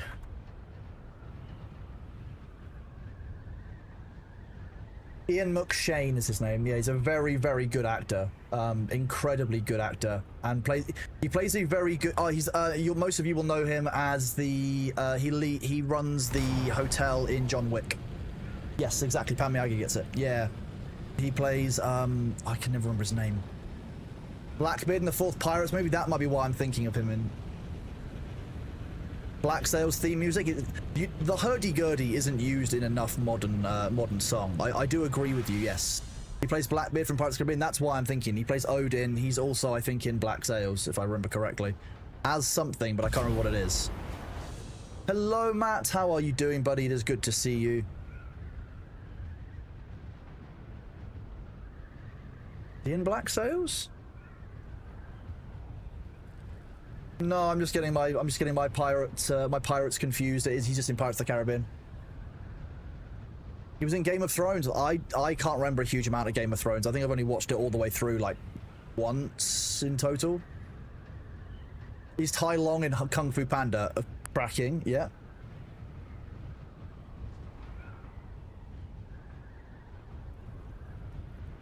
Yeah, very, very good actor, Ian McShane. Yeah, that's why it was standing out. Talking about the bellhop, the receptionist. Whale of Dune, the miniseries. Ian McNeice, he plays the Baron Harkonnen. The guy who played Winston in John Wick. Yes, that's the one. I couldn't remember his name. Yeah, Winston. Yeah. Time for your deep desert evac. Oh, Matt, time to... Yeah, indeed. Although I've done that. I was just out there spicing slightly to show people that you can still spice solo with an assault ornithopter. Very, very easily. So 10,000 spy sand.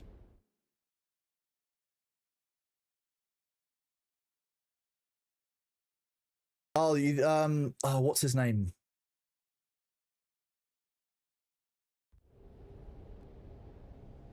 Oh, let's get this back to base before it stops bouncing around. Yeah, the guy who plays Zavala, the one who does the bellhop duties, the concierge in John Wick. Oh, it's gonna bother me. It's Lance something. I just can't remember his surname.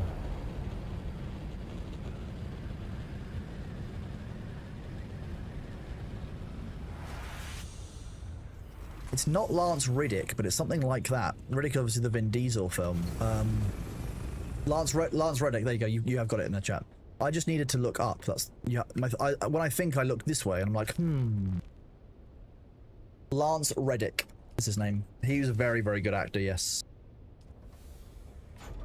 What? I think was.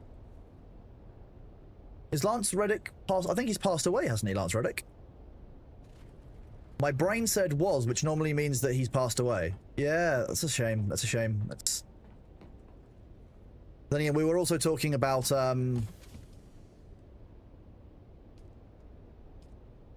the actor who passed away from his car brakes failings, who did the he voiced Chekhov in the Star Trek films.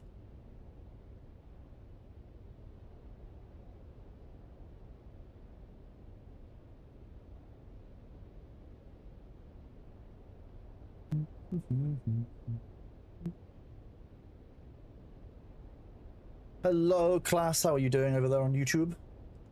Anton Yelchin, yeah, that's the one. Yeah, that was a really sad one. He was also the voice actor for a animated series on Netflix that was doing quite well, if I recall correctly, at the same time. So, yeah, wild. Just shows, you know, enjoy the art while you can. There's a monument, like a memorial in Horizon Forbidden West. That's nice. I like, obviously, as many of you know, I come from EVE Online, where it's become very normal over time to anchor canisters in space, memorialize your friends who played the game, who are no longer with us. There are friends of mine who have cans anchored in their name out in those areas, and they are still maintained to this day. You know, the devs take that area very, very seriously, which I think is really nice. Those memorializations are very, very important. Players surrounded Zavala in tribute after Reddick died. I can imagine. Yeah, it would have been a very moving thing, because he was a. I mean, you interacted with him an awful lot throughout that game, throughout Destiny. A huge amount. He was, you know, a driving force of that across the board, and so, you know, yeah, like without him, I guess the game would feel very, very different. The more skill points.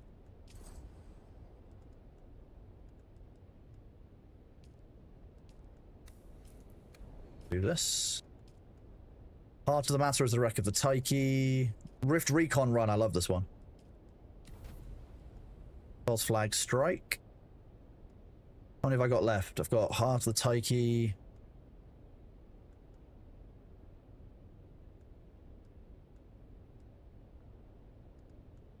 I can do 2 on the Taiki after I do the Rift Recon Run. Nice.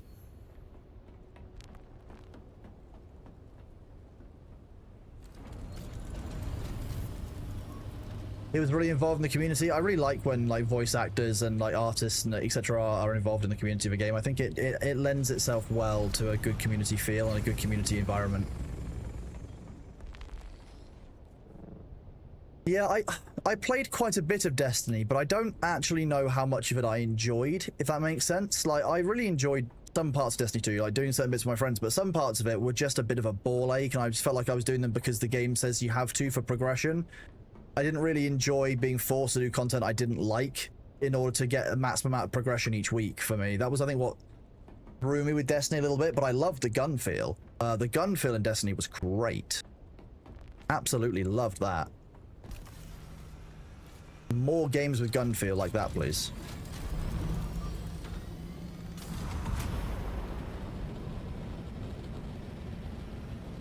Did you play Witchfire? I did play Witchfire. I did enjoy Witchfire, to be honest. It just again, I think the loop inside of Witchfire didn't appeal to me in the same way. I don't know. I think it's been a long time since I played it. The shield on your base was disabled. I'm guessing that that's a sandstorm over the corner. Oh no, wait, that's Calras's base. Maybe he's out of power. I'll have to go check it. As someone with 5 hours, what is it? Sorry, 5 hours, 5,000 hours, 5k hours in Destiny 2. That's a lot. They did add a lot of content and rework stuff too. Okay, interesting. You played the story when Final Shape ended, you stopped playing because that was the canonical end for you for Destiny. Okay. About how I feel when a multiplayer mode is shoehorned into a single player game and vice versa. They force you to do it to get certain okay, yeah, I can see that being a problem. You have about 2,000 hours. Nice. Okay, Pan. A moderate amount of playtime.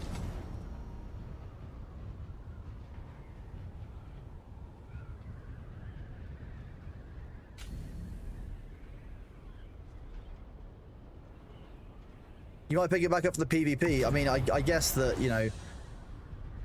actually, even then... at times, PvP in Destiny was really good fun. I really enjoyed it. And at times, I really didn't. And I think it depended on what I was doing. Like, I didn't really enjoy certain PvP maps, but I did quite enjoy Gambit. There was quite a lot of interesting kind of ways of playing Gambit, where you could basically strategically control when and how you did certain things to bring a level of detriment to your enemies that I thought was quite fun. That counted.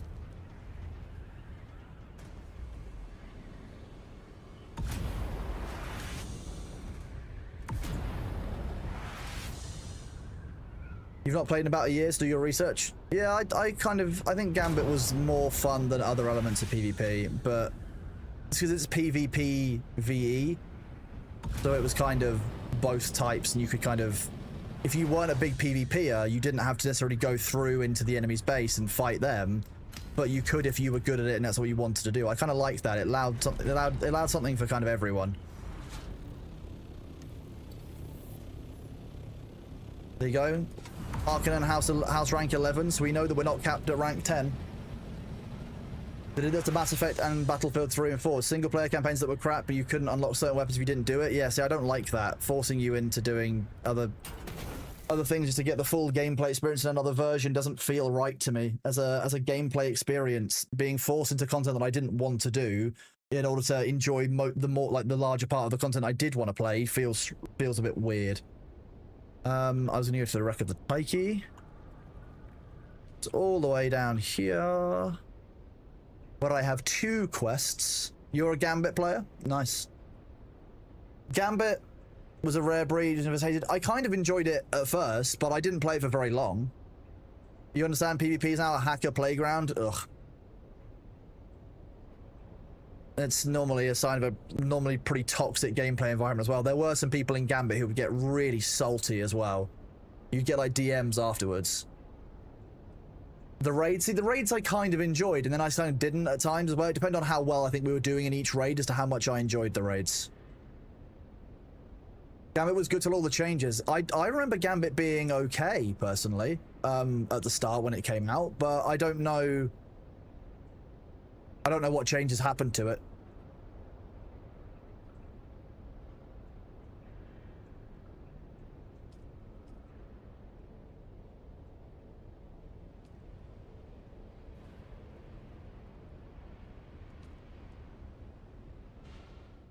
Nice. Yeah, I can do a quick fire dungeon for the combat tree. Don't try to cross large areas of the deep desert with a ground vehicle. Last time they were going to increase the number of rocky places to make that a viable option to get in the deep desert. That has been done, I believe, just like if you look at the deep desert maps, most of them have quite a good kind of network of ways to get out there. Grave of the Fireflies. Do that one next instead.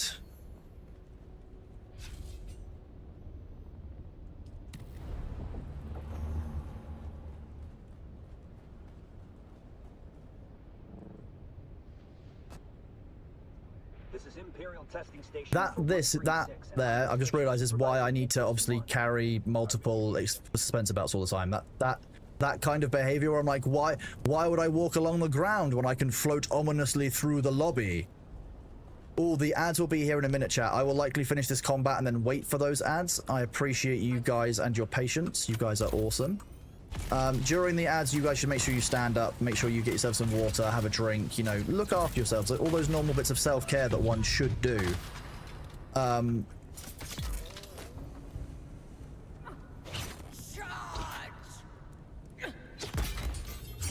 Stab, stab.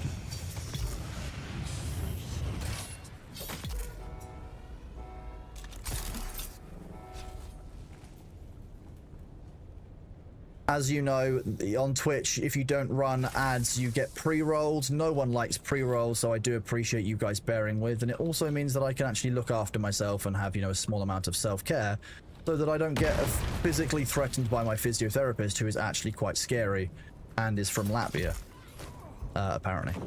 Half Russian, half Latvian is what she said.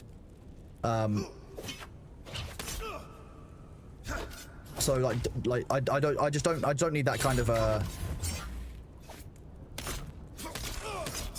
I don't need any extra kind of judgment in my life, okay? That's what I'm saying.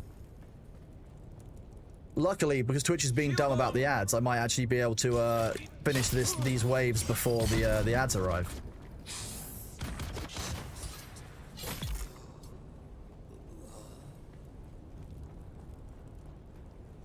Come on.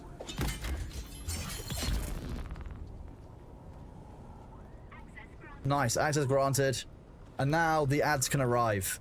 Bring on the ads, Ad Thor. Do it. For Mothman's tight buns. Come on. You can do it. You know, the taut buns of the Mothman statue. Copious amounts of games. All the games on the games. There we go. We're good. Be right back, chat. Be right back.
I came back and it was really suspiciously quiet, but I'm guessing that's because that was between songs. Yes.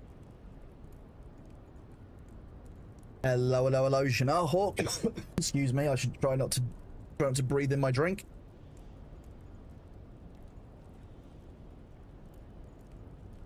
That's not where the water goes, Kronos. Leave that one.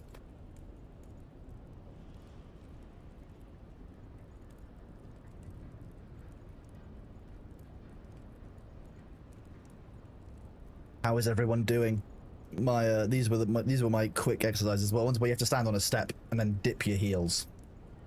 Drowning, it would just be a weird way to die. It would look great on a murder mystery show, though, wouldn't it?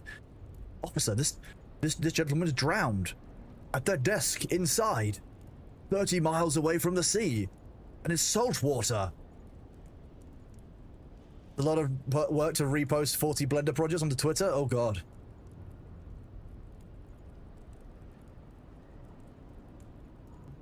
Thank you all for all the follows today. I really appreciate that. I hope you are all welcome and enjoying Dune.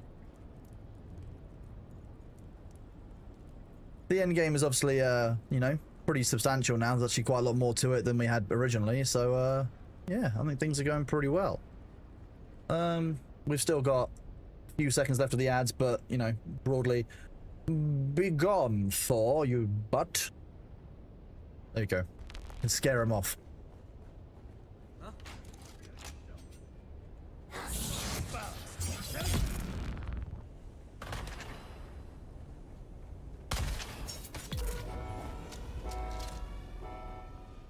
This should be the gunner.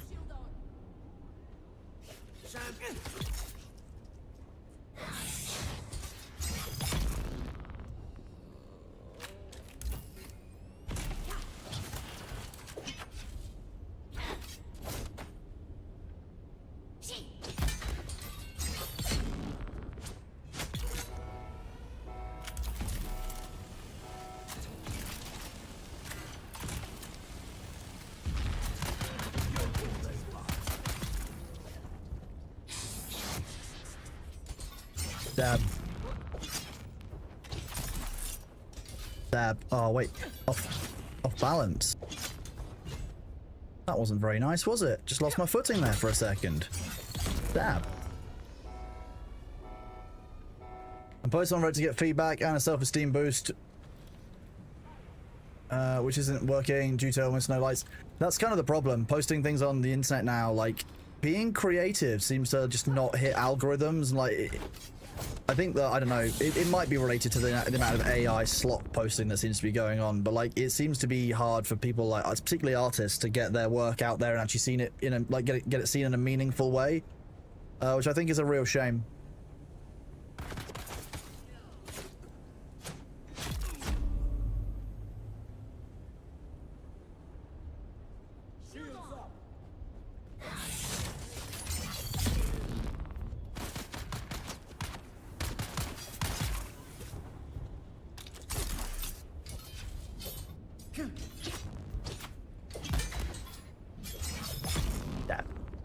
Good morning, Ploppy Slow. How are you doing? Those are, yeah, they're basically spawner cupboards. So some of you will have seen these before. You know, you'll see them in a lot of games. You'll see them in things like Destiny, where you get basically like spawner cupboards. It's a very, very normal thing in games to have that now.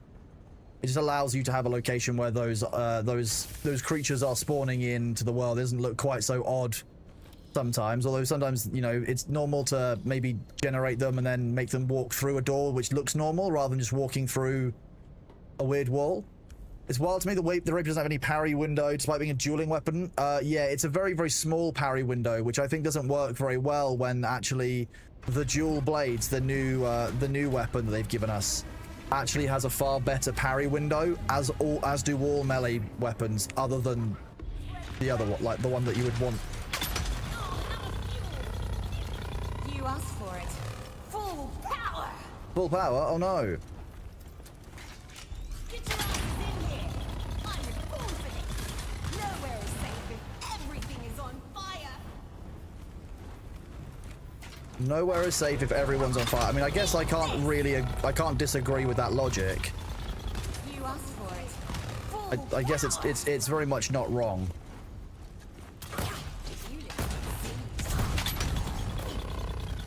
I should be in your room.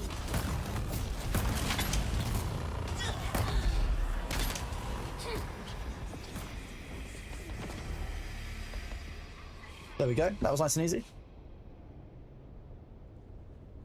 Yeah, I don't think that the rapier parry rework makes a lot of sense. It's now just worse than every other melee weapon. Like, realistically, if I wanted to optimize and I wanted to go into these dungeons with the best possible weapon, I would take the sword, because the AoE parry is incredibly powerful and has a much, much larger parry window for its type. So the sword is just better. I think they need to increase the... Okay, 4 of those. That was not bad. I'll take that.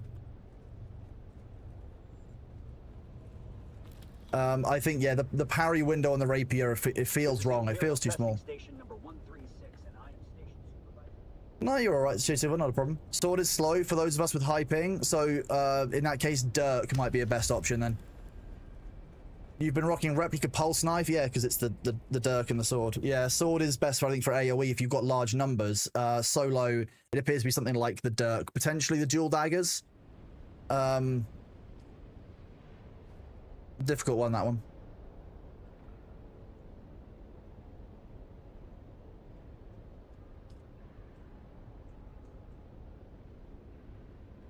Right, we have to wait. So, Burning Blades are a lot of fun. I've heard Burning Blades are very good. We've only got the Regis one currently, so not the Burning Blades. But yeah, I've heard good things about the Burning Blades.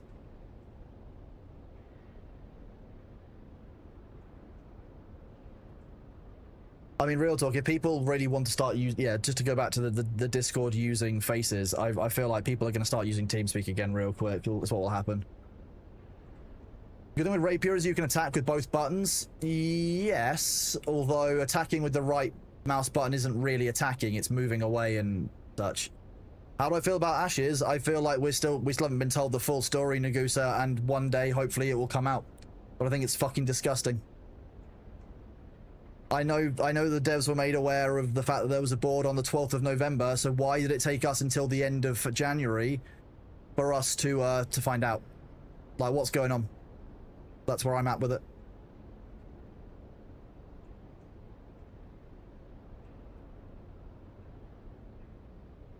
You've been using the Rapier and you like the options of dodging and landing on an immediate slow strike immediately after. The parry window is lower, but I guess it balances the more offensive right-click option. Yeah, I think it's difficult. I think superhero, I would agree with you that I like the feeling of it in theory, but unfortunately, it's just worse than every other melee weapon for parrying, which is kind of dumb. Like, why is it shouldn't be that way around is what I'm saying, basically. It shouldn't be that the Rapier is actually the worst weapon for parrying and the best at being offensive. That's probably what you'd think the sword should be, I guess.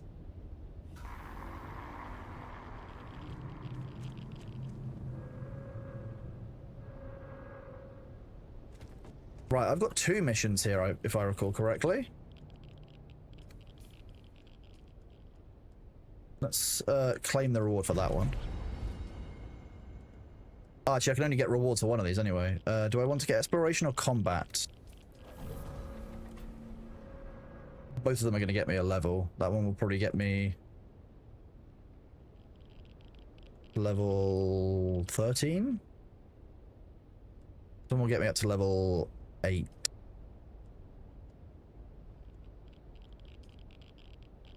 We'll go do the exploration one. We've done so many of the combat one. That's the exploration one. We'll track this one and we will abandon. Oh, I can just have it completed for tomorrow, I guess.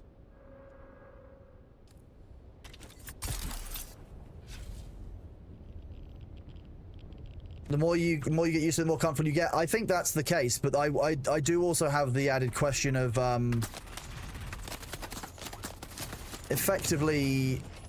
Jeez, you are being a bitch, aren't you? I can't remember what I was saying. The trade of having to learn it again is difficult. It not feeling the same as the other weapons did or used to doesn't feel great. I think ultimately it's a fine change, but I do think they need to slightly increase the size of the parry window and how reliable the parry is. One of the largest problems I have with it is broadly that sometimes you will try and do the parry, and because of where you are positioned, the parry actually takes place inside the hostile's body, meaning that you don't actually get to benefit from the parry. It's parrying basically the other side of them, so you actually are almost parrying through someone's body, which is not obviously what you want to be doing.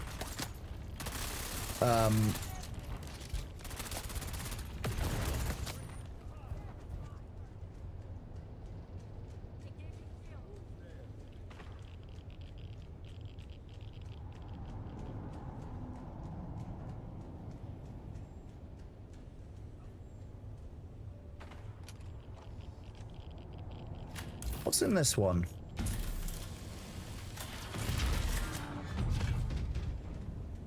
That's where this is.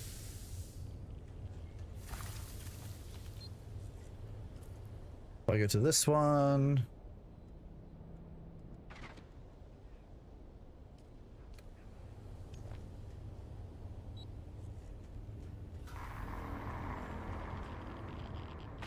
Okay, we'll do this bit. I need to do this first. Shield up.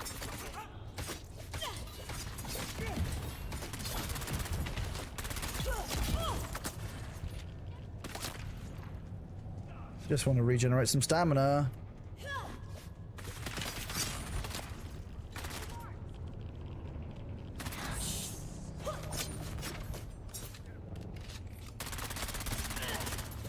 You don't deserve any limbs.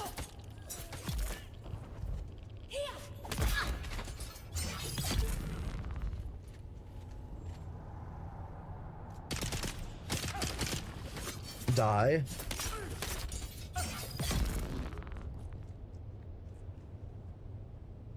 I'm fairly sure there's at least one enemy left in this room.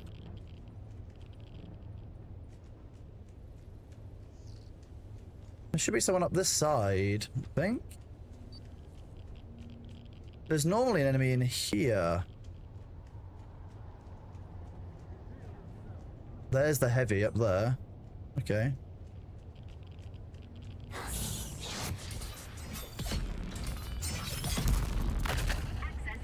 Access granted. There we go. Nice.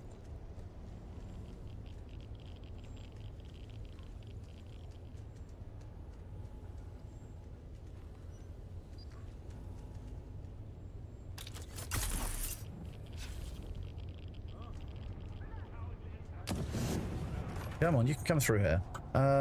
Where's the other exploration one?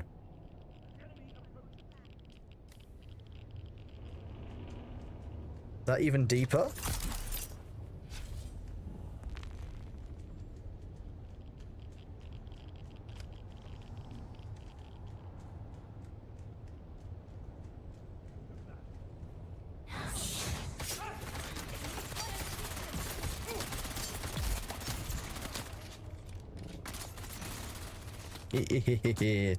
Just run in and assassinate somebody. Doesn't it make sense a lighter agile weapon has a smaller parry window than a heavier blade? Well, exactly. I think that's the problem. I can see what they were aiming to do with the rapier changes, but I don't think for me it lands the way that I would really want it to. It doesn't quite feel right, and I think that's the problem. That especially for a game like this where you've got such a choice between melee and ranged combat, why on earth would I take melee if it doesn't feel good and isn't easy when range is an option? And like that's the issue we were having in waves last time, was that the meta in quotation marks would shift, and it would mean that actually over time, you know, melee was left behind unless you use very specific abilities. I don't want to end up in a position where melee is like that again. It didn't feel very good.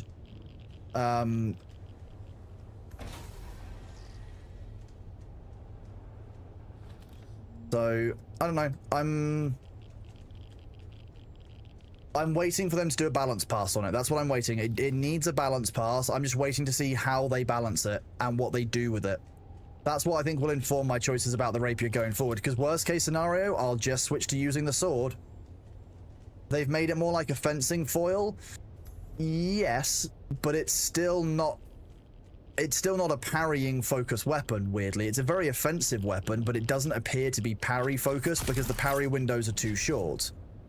Whereas you would normally want to and expect to see those parry windows being larger for the weapon that's meant to parry more, you know? I think it's how I see it.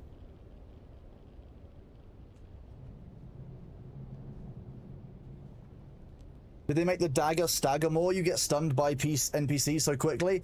NPCs are just very, very good at melee because they can deal with a lot of the stuff that you can't deal with. Like, a lot of the time, and like, you'll swing at an enemy and the problem will be that you'll stagger on the floor for some reason, which obviously isn't a great experience, and the enemies don't have that. They don't seem to suffer from the same issues and bugs that we do. So actually, enemies feel really powerful, especially in melee sometimes. I mean, you look at like the bash attack that the heavies do, where they need absolutely no warning. They can do it immediately after they've done another interaction. There's no cooldown. There's no wind up to it. There's no even real way to dodge it. Most of the time, you're just going to get hit by it. You have no idea how to even parry anymore with the reworked rapier. It's certainly feedback that I will provide to the devs. I know a lot of people have a problem with the rapier as it is now and how it feels now. I know that it's not great. The rapier in this is now similar to an S-stock or no blade, just stabbing. Yeah. The way that the rapier works in this is about, yeah, like Shannara Hawk says, it's about timing. Both your step forward and your step back are basically incorporating parries. So it's a matter of when in the mouse click order and the timing of what you're doing that you make each of those clicks. So when I load into the game, I'll show you. Let me go.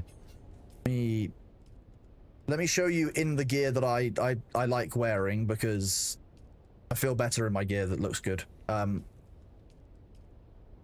can fence better. So that you got forward, you see that little swoosh? That little swoosh you can see is the parry. Same with the right click. If I right click twice, second click does that riposte, but there's no swoosh there. There's no parry on that second click. If I keep clicking, you'll see it's a defensive moving back, but the parry is only on the first one. So it's about learning to change things up and learning the timing of your attacks. I think my challenge is now that the rapier has a really, really high skill ceiling. It's a very, very strong skill ceiling. It's very, very good with practice and with time. That unfortunately doesn't match with any of the other weapons in the game, which don't have anywhere near the same level of skill ceiling and typing as the rapier. So people who are looking for an easy farm, they're currently not looking to die, they want a reasonably safe option, then they are taking that purely because that's what works for them, or not. So if the rapier doesn't work, they're going to go for the sword. It's easiest. It has an AoE stun. Why would I not want the AoE when I could do everything else? So if I go and find my replica pulse sword, which is probably in this.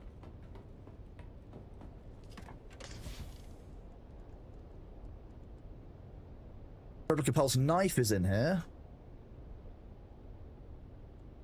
It's much for muchness, but I would like to find my replica pulse sword. Where's my pulse sword? What has Past Kronos done with it, chat? Past Kronos has hidden the pulse sword in a very safe space, and it... Maybe forgotten. Hello, Space Raccoon. How are you doing? Good to see you. I guess I'm okay with being a substitute Thor. Fine, I guess. Spam dagger is nice. I think I know where it might be. Drinks water and spits it out. No, drink water and actually, like, consume it. You need to keep that water. That's poor water discipline, Wig Diddley. That's a crime on Arrakis.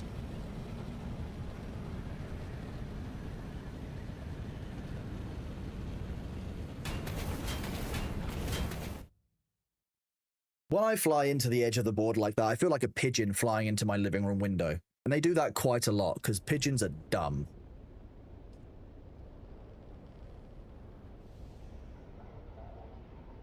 Feels bad that enemies aren't staggered nearly as much as I am. Even when they do get staggered, the enemies can recover so much faster. Even when I had to put every point possible into my stamina, retention, and recovery. One lucky hit from the enemy and my stamina is drained to the point I can't even dodge. I'm desperately trying to get space to even begin stamina recovery. Yeah, Char, I think that's the current point. I think a lot of people have very bad interactions in melee, so a lot of people stick to range like that. And I think that at the moment, there's still no reason, realistically, to choose to use melee when you can choose range much more safely. The balance to me between melee and range still doesn't feel quite right. But for me, I'm impatient and I quite like melee. Some have skills they can use even when you're... yeah, exactly. Melee's clunky. It just has problems, yeah. I don't recommend the melee build to people, I'll be honest. Like, if you're playing this game, I don't recommend taking the builds that I've taken. What will it be? So what do I unlock now? 11 means that I can get... oh, so it's 12 for the Scout Ornithopter. Okay, so I need one more for the Harkonnen Enforcer. There'll probably be maybe a day, maybe two for that one. And then we'll build up to eventually getting the carrier version, which would be cool. Or the Russia armor. Buildable swatch. It's just insane. Like, lots more customization is nice. But these are going to cost the house script. So house script has value. It's really difficult when range isn't really an option for you with your tremors. That is true, Char, and you do have Can I explain what the icons are? The top center that appear in-game. Red with 3 lines and blue in the rest. Oh, you mean up here in this corner, you'll occasionally see like 3 squares together. The red with 3 squares is just in... basically, it's showing you there's like... I think it's slow packet transfer. So it's referring to servers. Those are basically server status error, like, visual indicators. I don't really need to hold this one all that time, do I? Probably could.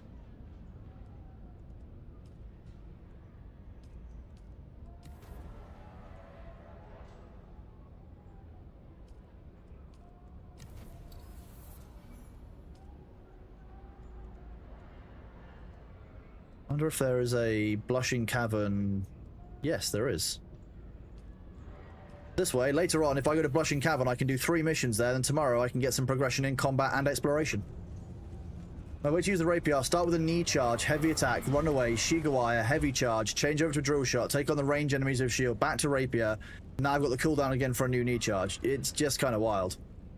Is there a post on what each and every one means? There might be on Reddit, Danuts. If not, then there might be in the official Dune Discord server.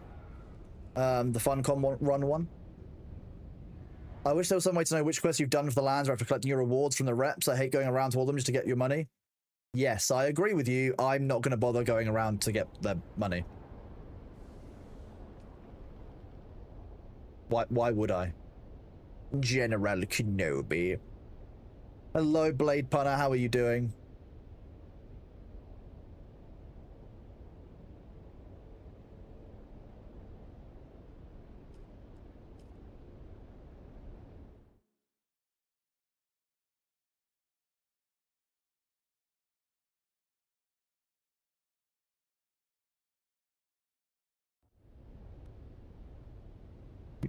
Do.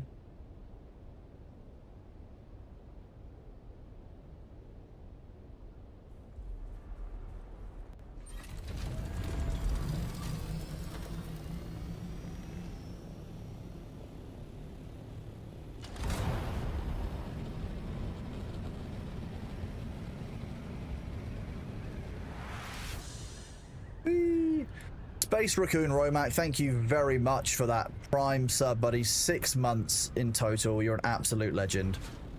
You are indeed bread once again. You're now toast. Not even mere bread, but you are full toast.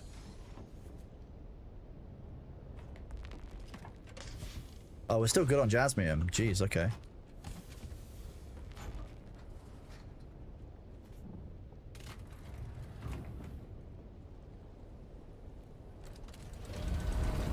What's a 12-month one? Oh, you'll have to wait and see.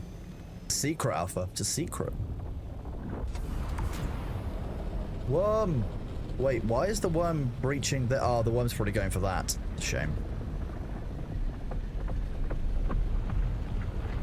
Rude bastard.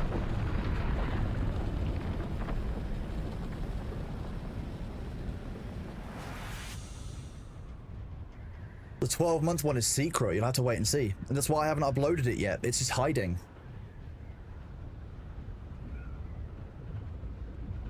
Wonder if anyone's dive bombed a worm? I imagine everyone has. Everyone gets cool secrets, and I don't. Everyone's got the same secret alpha. Ooh, mysteries. I feel like we might cut the corner on the radiation here. If we do, oops. That's all I can say. You hire someone doesn't mean you're paying a subscription for services? No, because a subscription is a specific type of agreement. Too bad you can't shoot that ship down. I agree. It is actually made. It is made, Slither Edge. I haven't uploaded it because you get the advance warning. It shows you like, oh, you know, in 6 months you'll have this one. And I kind of want it to be a surprise just yet.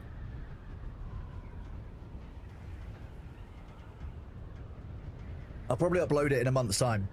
When people start getting to their 10-month, I'll probably chuck it up. So it's a bit more of a surprise.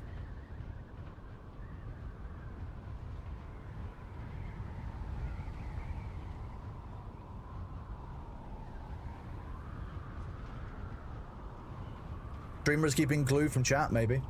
You know that feeling when you've been distracted by stream for too long and don't realize that your assault on top full of resources on the ground is just lying on the sand in the middle of the deep desert for the last few minutes? Oh, Matt, that's I would advise paying more attention to your ornithopter.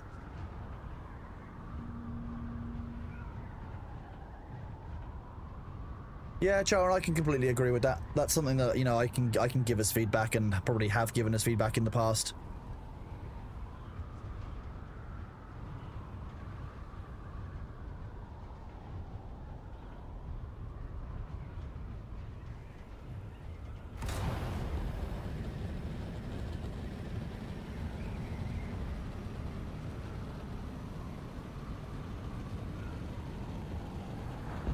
Not even I do that and I'm still new. Oh, Del Chant, I know.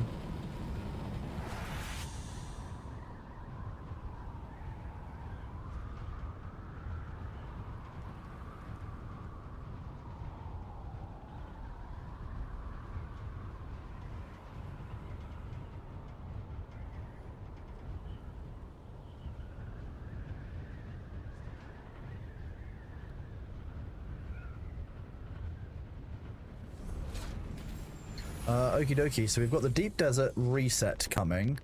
We could go and do another scan for blueprints out there, which is never a bad thing to do. Drop off that stuff here. Oh.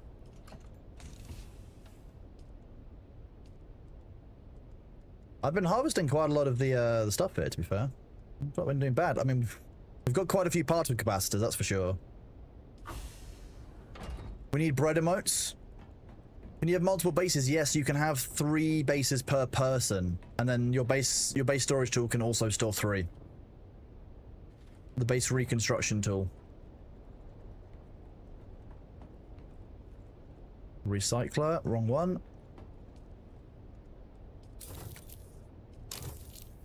So we didn't use very much of the compactor's integrity when we did that, to be fair. That's pretty good, actually. The tuning goes well, Marika. How are you doing?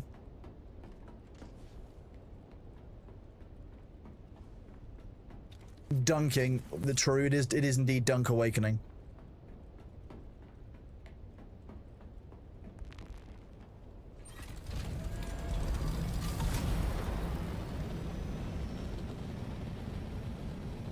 Is there a base size limit for the storage? Yes. Well, no, not specifically for the storage. The game has a building size limit by default by the number of staking claim units that you can expand it to. So there's a maximum size of base. That maximum is the same maximum as you would have for any of them. So they update the compactor. What do you mean by update it? I don't think there's been any significant changes to the compactor, but I wouldn't know for certain.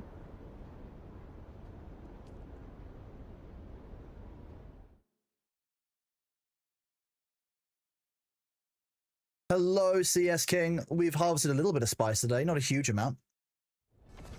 Less durability drain? I don't think a substantial amount has been done.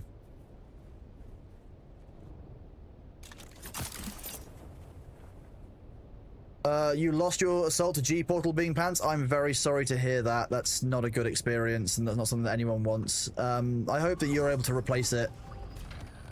But I know that's not normally a consolation when you've lost a high value asset to the server instability.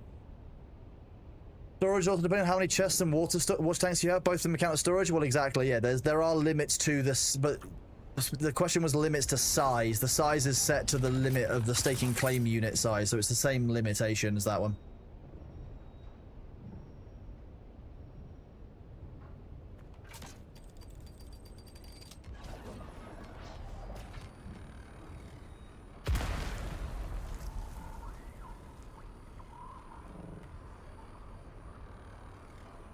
Okay, that's those 3 done. This one is also it's normally do the it's that one. Okay.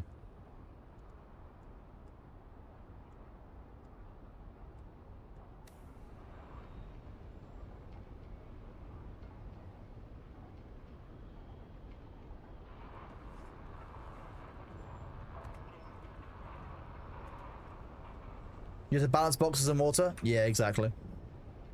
Because you can't have an unlimited size base for the storage. It's basically the same limitations as you would normally have for a. Enemy sighted.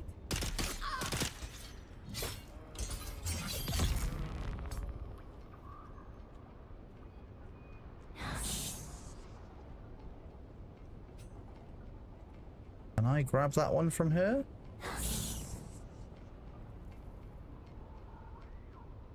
No. Shield on. Stab. Stab. Stab, stab. Is this in shade? It is. Okay. Counts as shaded. I should probably activate my shield. That probably wouldn't be a bad move. Taskman, thank you very much for that 9-month sub. You're an absolute legend. I appreciate you tolerating me for that long. It means a lot to me. Thank you very much, Taskman. I really appreciate you being here, bud. I hope that you're having a good day. For a Monday, you know, comparatively.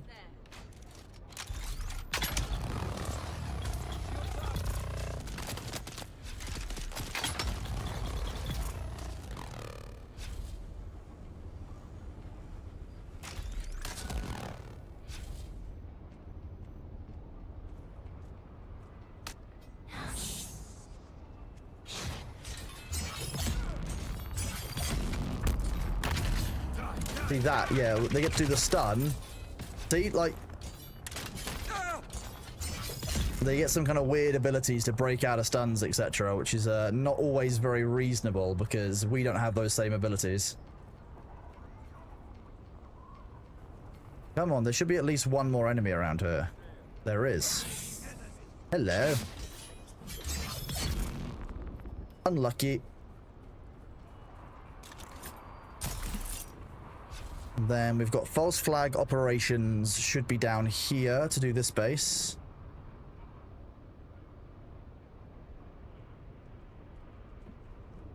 Who's that?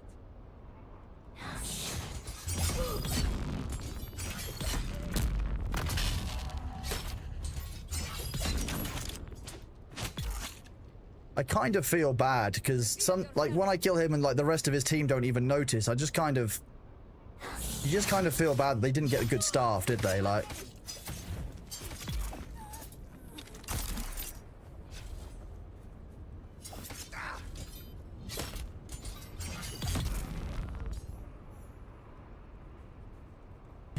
he's just, these melee guys just aren't very good.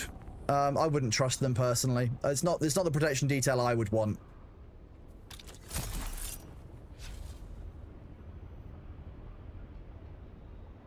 Pigeons won medals pigeons won medals as messengers. They did indeed, yeah.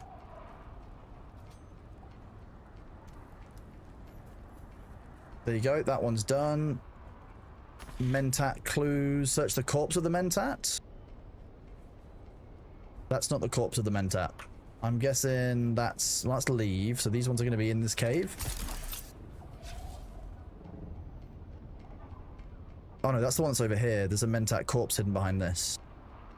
The snipers are even worse than the melee guys. They can be. I'm not sure I would say that they're always worse. Sometimes the snipers are absolutely fine and they can't find their own fucking arse with a map.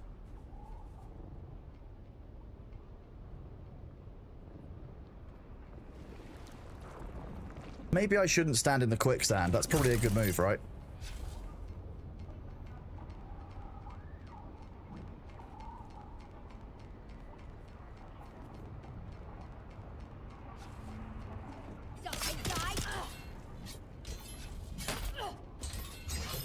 Pop.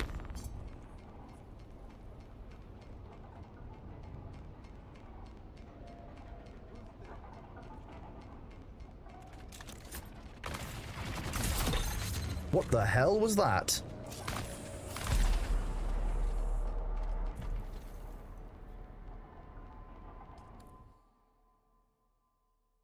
Okay. Get the heavy pistol Seath. It's an awesome sidearm, has plenty of range and can one-shot snipers. Every single weapon in this game has a use case, right? sometimes you'll want that weapon. Is it worth carrying a weapon that I'm only going to use on snipers when I already have a solution for them? Wow, 2 hits and dead. Yeah, that one was rough. I don't know what one of those mobs has, but especially given they seem to shoot me through the floor here, which was kind of wild.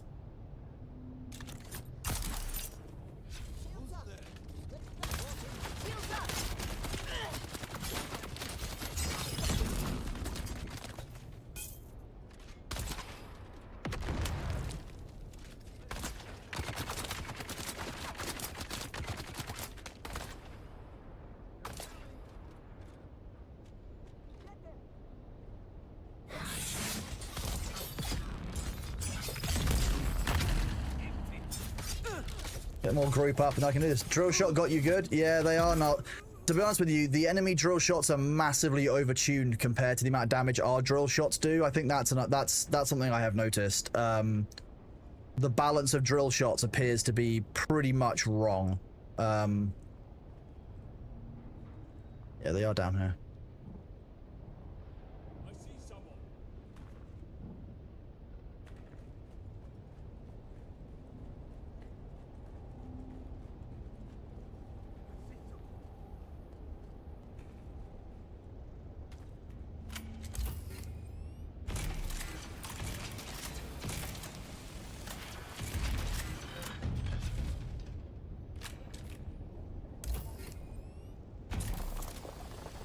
Okay, we're just gonna drill through this. There are threads in the official Discord talking about how NPC drill shots seem broken. Suddenly you seem to get one tapped. It's certainly not a consistent gameplay experience. Yes, that's how I would probably describe it, yeah. I don't like in terms of the balance of how they've done that, what goes on there really. It's not, the feel of dealing with enemy drill shots just kind of sucks.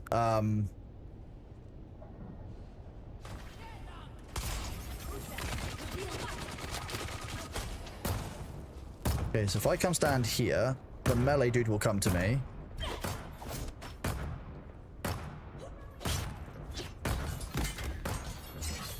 Forward parry on him. Nice, that's the drill shot taken out.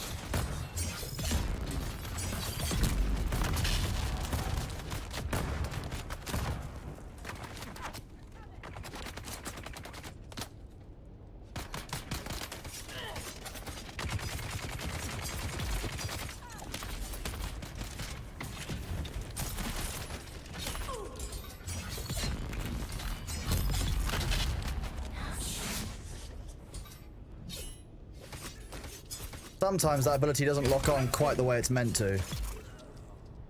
Okay, well there we go.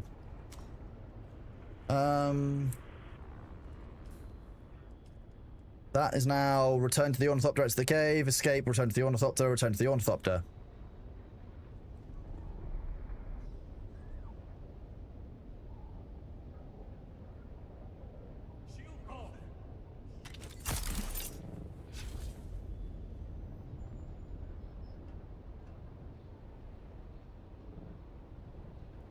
Some people don't get visual audio indicators and just suddenly die. I think I've seen that a couple of times. There definitely appears to be some weirdness that goes on with those for sure. Again, this comes down to the player experience, and I think ultimately there are things about this patch which, in terms of the player experience, feels slightly rushed out. I know that's not the dev's intention, but I will be honest, like there are elements of it that to me feel that way. So it should be that I have these 3 all completed so that tomorrow morning we can hand them in and see what happens, because we haven't got any of these recollections, but tomorrow we will. So we'll have a look tomorrow. Because this one is rotated the wrong way. The first crystal is in here. Yeah.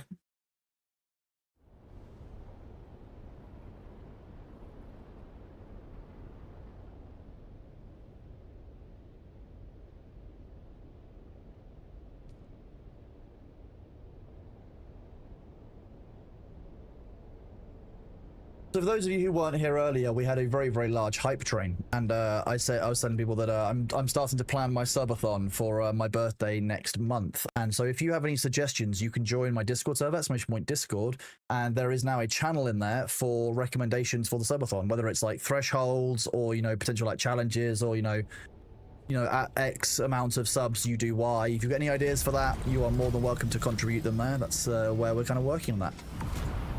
So that should be quite fun.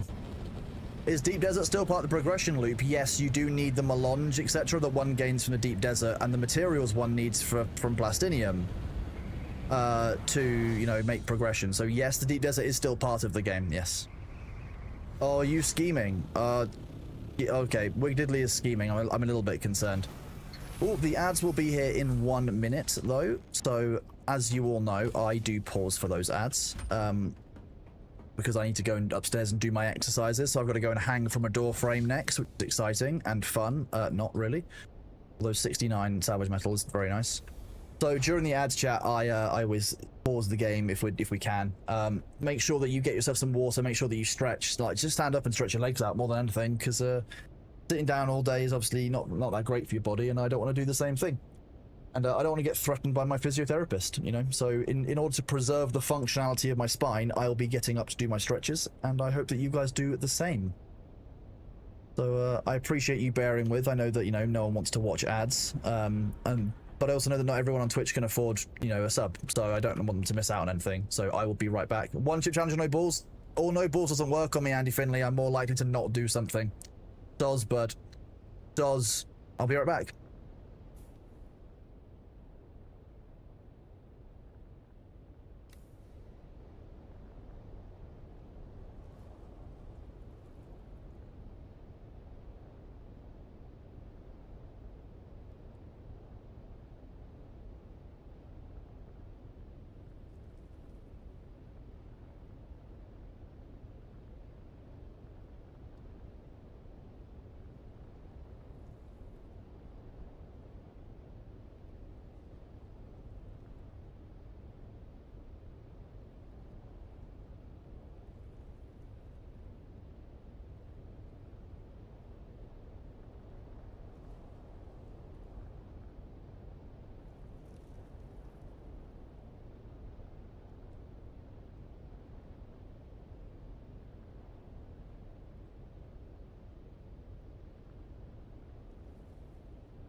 What is chat having for lunch or dinner? I don't know, but now you have to tell us. I now need to know what chat is having for lunch/dinner. Mostly to know if I demand that it's shared with me or not, of course.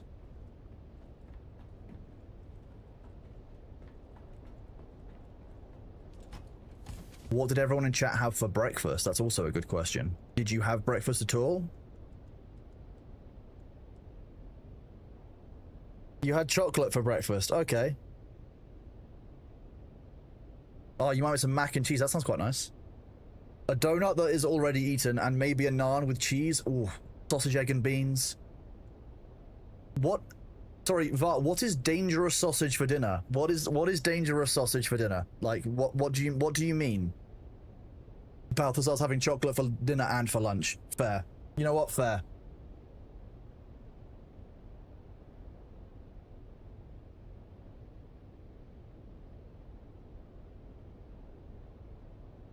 Big nice hot curry. Ooh, crispy chicken, tabbouleh, and mayo wraps. Very nice. Linguine with spaghetti sauce.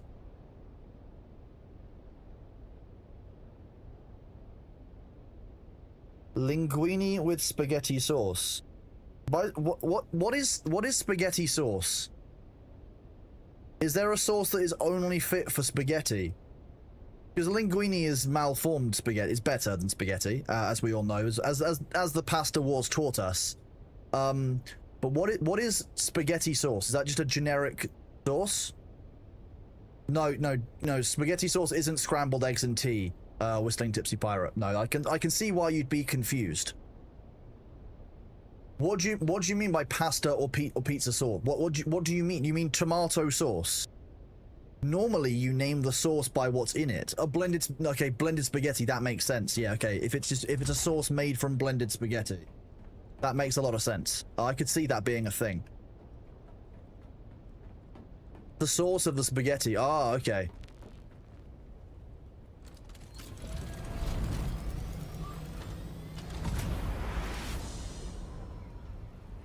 That Bezos looks disturbing? You mean the Thorzos? We have Adthors here. Yeah, the pasta sauce can usually use the pizza sauce because it's marinara. Why not just call it marinara?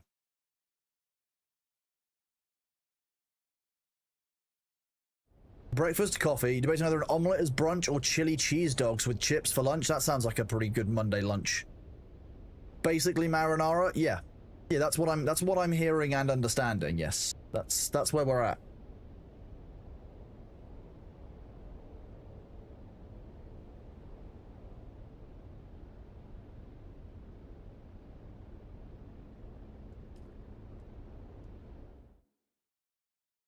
Because US language is ridiculous. Imagine, yeah. Imagine using English, like open brackets American, rather than English open brackets UK. Can't believe it. It's the sauce that you make for spaghetti, yeah, but you do know you can make more than one type of sauce, Marika. I don't want to overwhelm people in chat, but you can in fact make more than one type of sauce for spaghetti.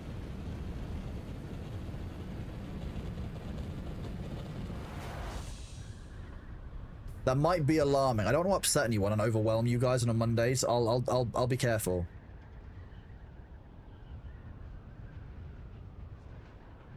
D6. Let's go towards F6.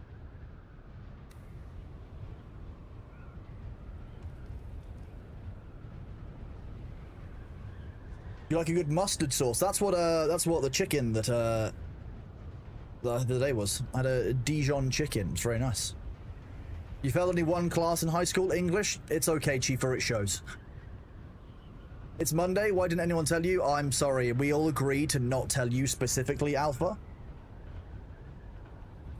Carbonara, bolognese, amatriciana, pesto, mushroom sauce, porcini. Isn't porcini sauce mushroom sauce? And fungi sauce, isn't that also mushroom sauce? Yeah. At least the others are different. Marinara is for meatball subs and or cheese sticks. Pasta sauce is insert actual name of sauce. The sauce that drives you mental in the supermarket is carbonara. What drives you mental about carbonara? Does it like follow you around the shop or something? Is that what's going? Does it taunt you and call your name out as you walk past it? That would be difficult. I would agree that would be difficult to deal with. If I walked past jars of sauce on the shelf and they were calling my name, I would be concerned. You realize you just think of it as spaghetti sauce. It's the only sauce that you make with spaghetti. Marika, look, I'm going to change your life here. Spaghetti is a very generic pasta shape, but it's not the best for anything. So if you have a sauce that you like, you can find a pasta shape that works best with that type of sauce. Whether it's a thick sauce or a thin sauce, or, you know, if it's like a herby sauce or like a meat-based sauce, like they're all different. You could just not use spaghetti ever. You could just not use spaghetti.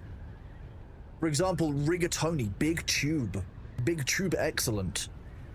What if your sauce is just salt and butter? Good enough. At least it's not spaghetti. Homemade gnocchi with basil and freshly pureed tomatoes. Very nice.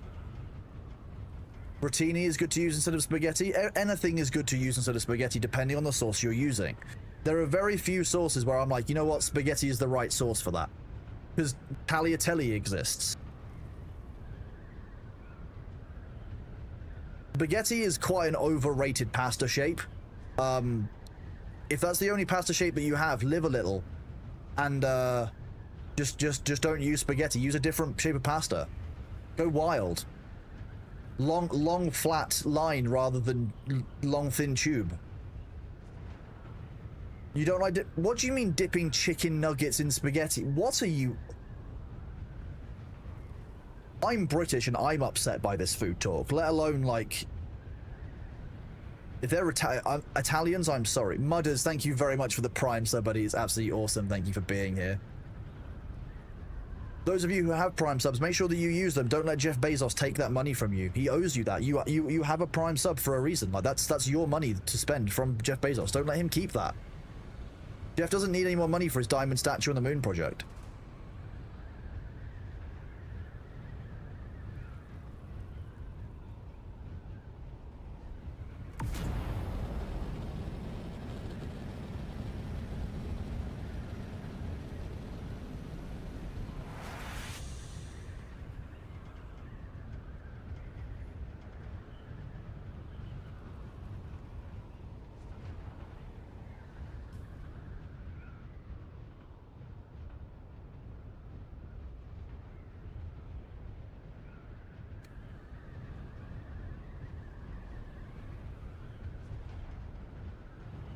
I love flying this game. Why would you ever want to be on the ground in Dune? Like, when you can fly around like this, like, just great. You're Italian. You're not Italian. You feel wounded? Knick-knack snake. What? No.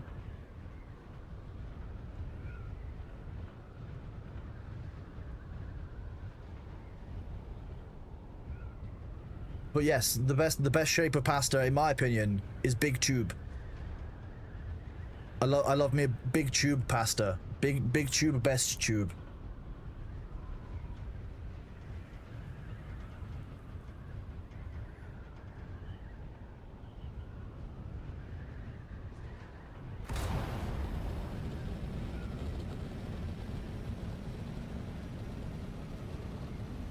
If only there was ornithop dogfighting. I was actually talking about that with the devs, and I think one of the things that they want to do as part of this PvP rework, now they've got PvE redone, is give their actual reason for dogfighting. You know, I raised the old, if we're in the future, why do we not at least have, you know, manual ball turrets? Because, you know, World War II planes had that. World War I planes had, you know, dart-based machine guns.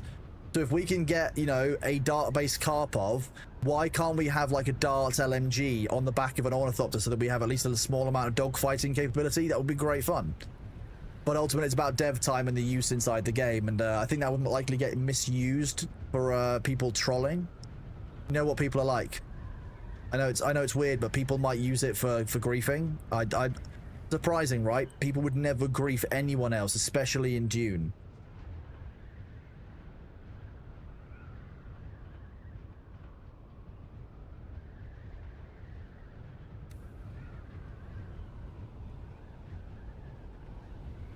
No one would ever spam ornithopters at people as part of abusing them. Hi, Bailey. Chat, look who's here. Hi, baby bee. Meow. Hello, have you come to see everybody? Yeah, you have. For those of you who don't know who this is Bailey. He is my grumpy son, my adopted child. He is 16 this year, we believe.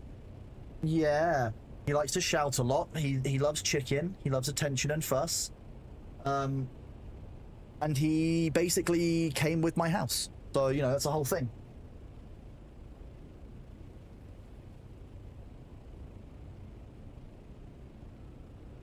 The one true streamer indeed, yes. I'm actually his VTubing avatar, according to chat. So that's a whole thing. Yes, this is B. It'd be nice to have dart guns on Ornies. I just think get rid of like 2 seats in the carrier, because no one carries 6 people in a carrier ever, and instead replace it with, you know, give me like an underslung or a rear mounted ball turret for defending myself. That would be sick in the carrier. You just like playing Dune, all that running around and sucking on plants. Well, I'm glad you're enjoying, you know, getting water from plants. Who's a baby boy? Yeah, it's you. You're a baby boy, aren't you? 16, but going on 6 months. He acts like a kitten half the time. He tries to pretend that he's super cute and innocent so that he gets extra love and attention, and it works. You know, you damn right it works.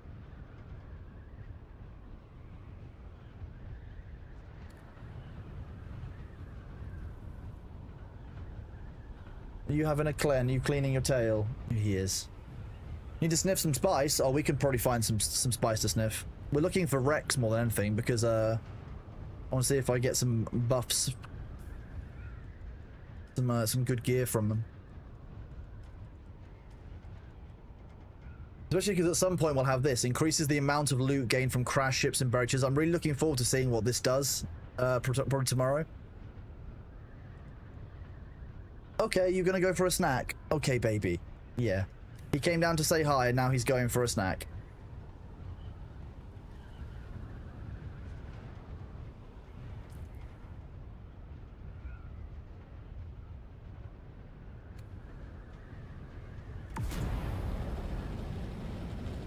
Your 9-year-old cat's got more active and playful than the new young cat in the house? Oh, that's good. We've basically gotten to the stage where I think that with Bailey, we're not going to introduce a new cat into the house. He's 16 years old. I just don't think it would be right for him. I think I would worry that he would leave like he has with the dogs with next door, and I think that ultimately he just wants a place there where he can quietly live out his time. You know, he can do what he wants when he wants. He's not going to get bothered by another dog or another cat or, you know, kids or anything. He can just kind of like do what he wants. So I think that's one of the reasons why he quite likes the house. You'd have built a carrier ages ago if they had ball turrets? Hell yeah, I mean, why wouldn't you? That sounds like a lot of fun. Who wouldn't want to live their World War II bomber pilot life on Arrakis? It'll be great fun. Exactly, yeah. Why is the cutie snack going for a snack? He is the snack? Well, unfortunately the snack likes chicken, so, you know, he's not going to stop and be a snack for you guys when he could have chicken, which he'd prefer to have. Like, are you really expecting B to choose chicken over you? Because I certainly wouldn't.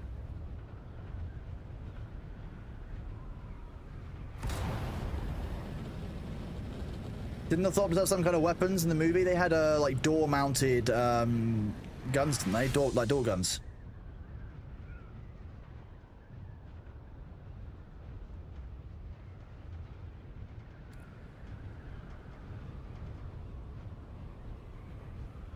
Have you ever seen what it's like to be a ball turret gunner in World War II? I mean, no, funnily enough, I wasn't in World War II.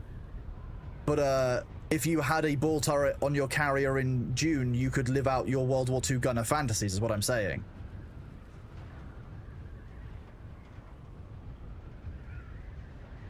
Yeah, horrifying, of course.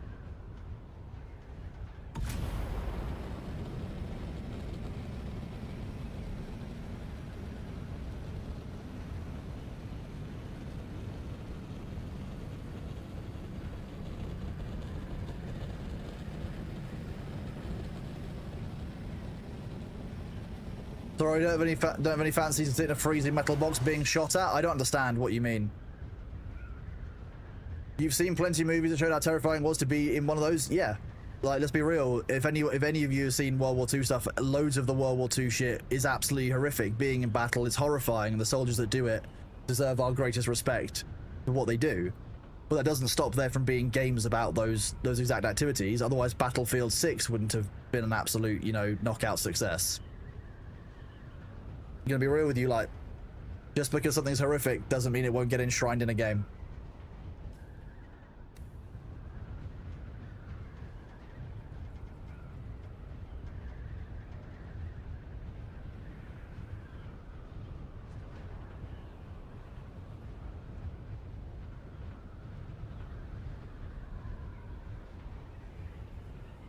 Right, G1, G2 border.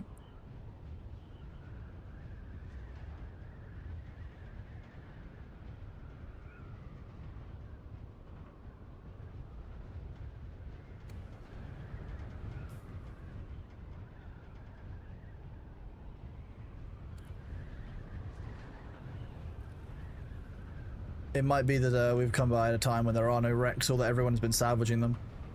I know that for a while people were actually thumpering the wrecks to clear them out. Hello, are you back? Yeah, what is it? Who's a baby? You're a baby cat, aren't you? Yeah? There you are.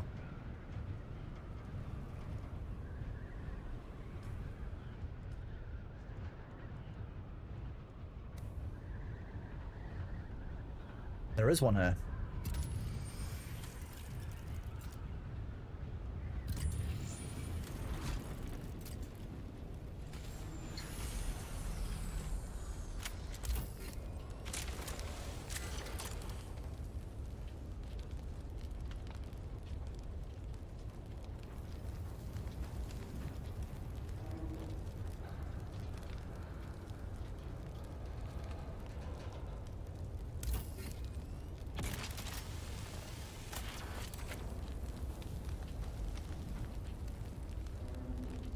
Yeesh.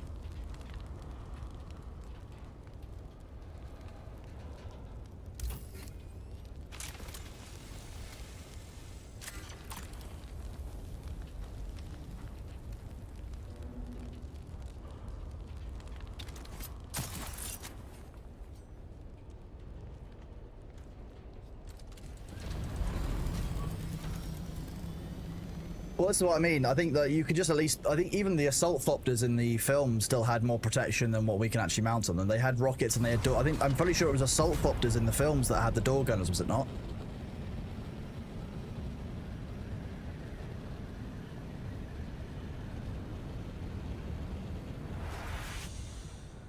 Hello, what's up, little guy? Are you wanting love and fuss? Are you wanting chicken?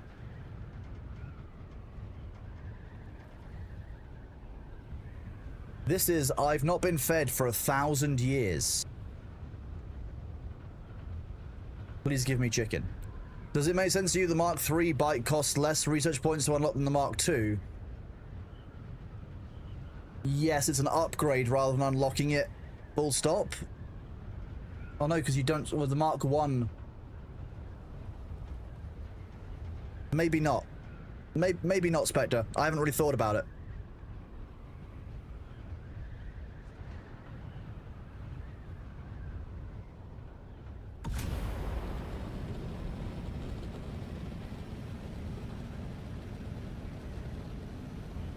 Normally, I wouldn't expect the Mark II to be cheaper than the Mark III, no. That does seem a little off. Hello, baby boy. Hi.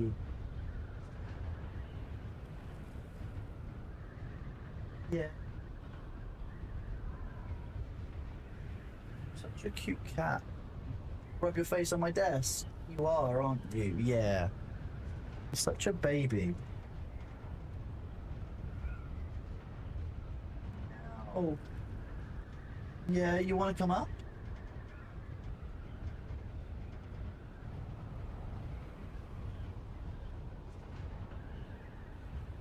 You don't normally come that side around, so I don't know what you're doing over there. There we go, that's a bit better. Yeah, you want chicken? Who's a good baby boy? Lovely baby.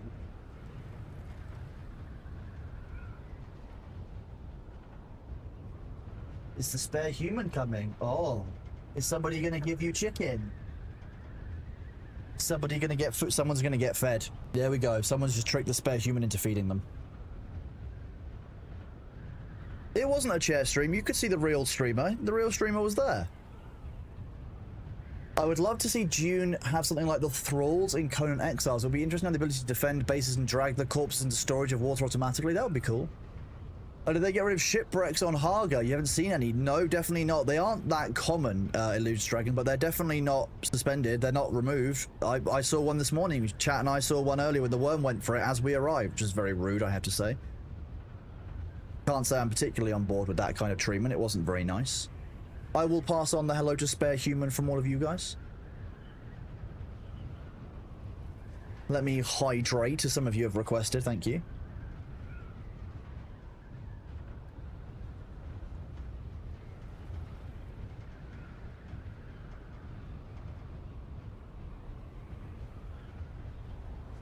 I do like the upgraded Mark 6 Ornithopter because like look at how far I can just kind of coast, and I don't have to touch the screen. You saw a couple in Hagen in Misa Taril. I saw a couple in the no, not in the Udan, in the Sheol earlier. That's where I was looking. You were mistaken. The one in 15 is just hard to see. Oh, okay. That makes sense. I'm sorry that you got baited by the one in 15. Numbers are always difficult. I understand that. In a few hours' time, we are probably due to start our Coriolis build-up. It can't be that long. It must only be 2.5 hours, maybe? It might even be before that, to be honest with you. I guess it's become more rare now because you've seen them a lot when you played more. I mean, illusions, I think they did reduce them after the event where they were falling out of the sky left, right, and center because of the cannon event. I think people realize that actually, like, end game, like you can just farm the deep desert for those wrecks. You've already had a 2-hour warning. I thought it was 12 hours before the deep desert reset, which would be an hour and a half time. So that does make sense. No, it'd be 2.5 hours time. Suspicious. We've already had the 2-hour warning.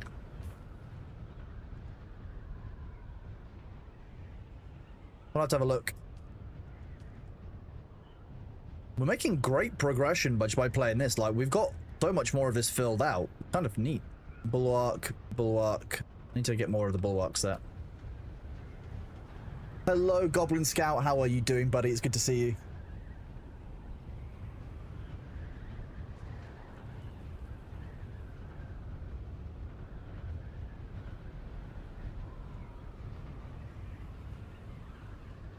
Head back towards ours. You just woke up. Well, good morning to you then. Slash potentially good afternoon, depending on where you are in the US.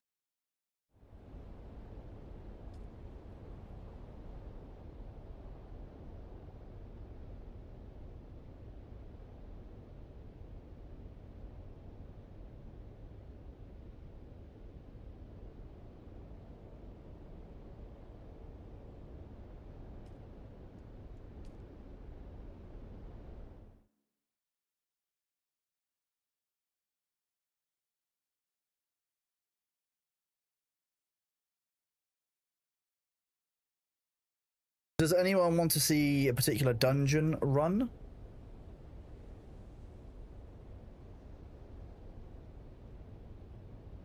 Authorize. Thank you, Twitch. Please log me in.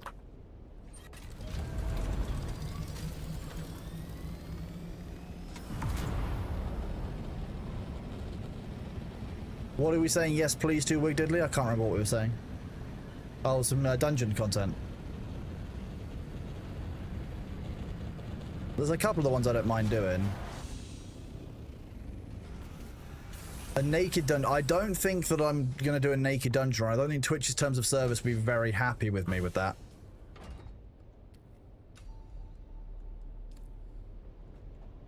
Is there any way you'd recommend a solo player to farm Spice Plastinium? This week, no. However, I would say check back tomorrow because there might be some caves in the deep desert that would do it. In the meantime, as a solo player, Hurricane Chapman, your best bet is probably just running level 1 dungeons and doing those quickly.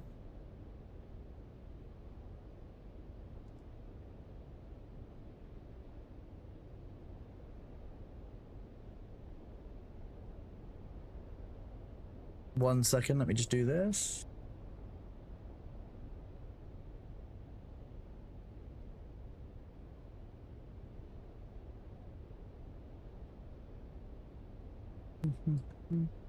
That's not the control key, that is.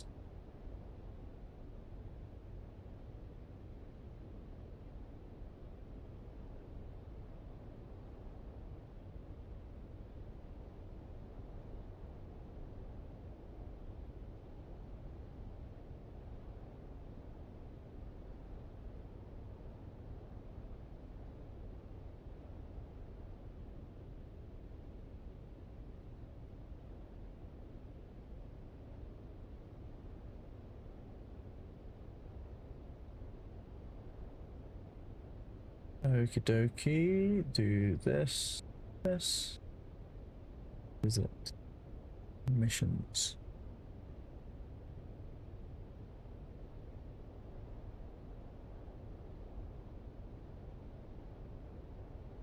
$195. Is that the poison dungeon, chat? 195.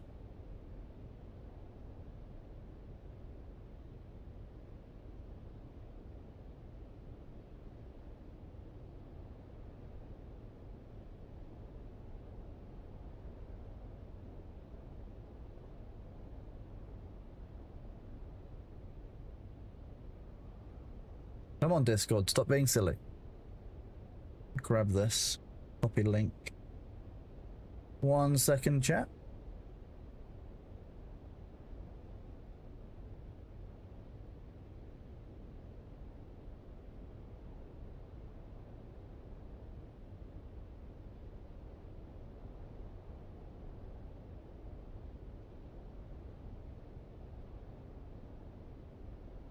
Move YouTube chat back so YouTube can be seen and heard. Well, seen and maybe heard if they behave. If YouTube behaves, then they can get seen and heard. About that. How many times have I actually been eaten by the worm? Without there being a bug involved, 0 times, Bloodrinker. Yeah, we'll do. We'll go and do number 24. How about that?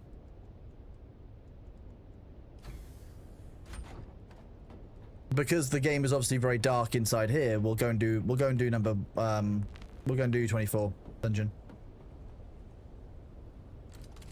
You've never seen me get eaten by the worm, but I'm new. We got eaten by the worm once when we glitched through the map and the nav mesh during the worm cannon event that was awful. And I think that was the main one. And then once when my ornithopter was eaten by the worm when the server was crashing me out every 15 or so minutes, and one of my ornithopters went down, and I got eaten by the worm. It happens. So, by bugs. Both times. It happens, it's part of the game. So the worms don't know that by myself I'm delicious yet, they only know that with a bug that I'm delicious. So far I'm broadly okay. But the worm doesn't, well no, the worm doesn't know I'm delicious, Finn Bastard, because it's always been tainted with the flavour of bug. Now, the worms know that bugs are delicious. Top of the Rocks was great. I mean, might have been great for you guys, less great for me. You sacrifice once for Shia Loot entirely naked, see what happens. We did that during the testing weekend, so there was a big short of me that did the rounds around the internet of me dancing on the worm, which was hilarious.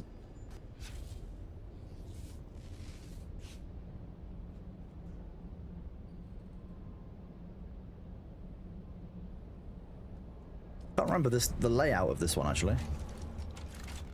This is the thing, I take 2 days off of playing Dune and I've completely forgotten the layout of each of the dungeons. Just hilarious. This is the one that's basically purely here to show off how good the new light is, because this globe is so much nicer than what we had before. Oh look, I can actually see the quicksand today. It's not just like a black void pit.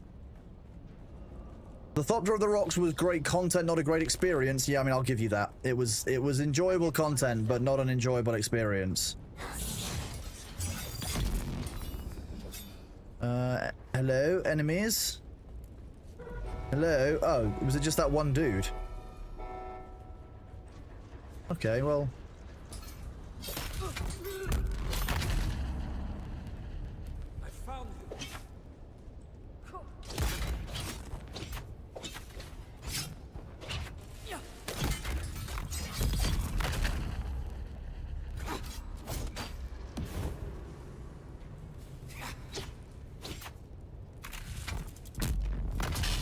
Okay, you're just showing off with the Spencer blasts. That's just silly. The more I see it, the more the generators that looks vital for a solo player. A lot of the abilities that you'll see me use are good, and I use them very well as a solo player. But that doesn't mean there aren't other builds that work entirely fine as a solo build. You don't need the Bene Gesserit step that I'm using. You can use Swordmaster skills. You can use the knee charge. The nice thing is that most of the abilities have value, have strength. But if you're doing a melee build, it is very useful for closing the distance against certain enemy types.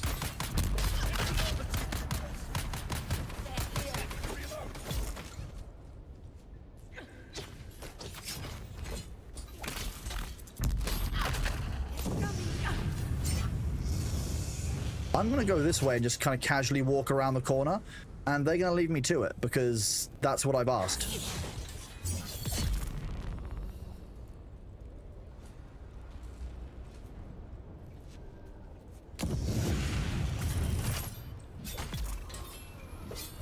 Dead. Access granted.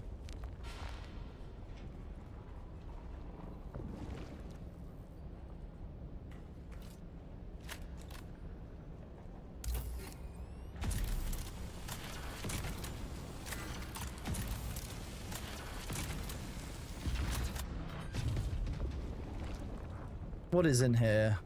Any actual valuable loot? Is there anything worth stopping for? No. Okay, so I won't cut that room in future.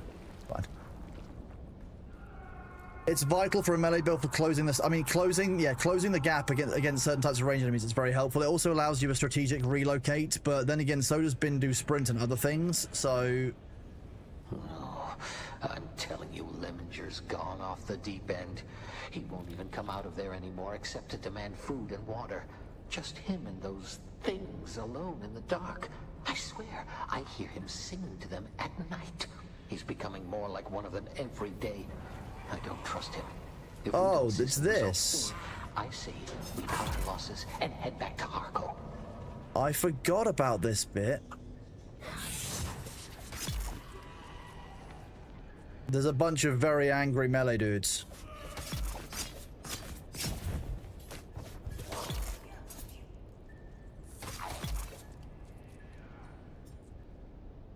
Where are they? Give me more enemies.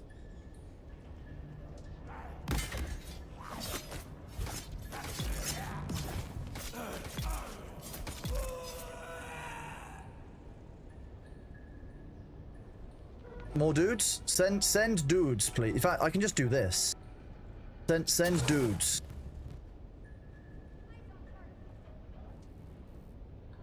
Hello? Any dudes? Oh, there's one. Any more? Any more dudes?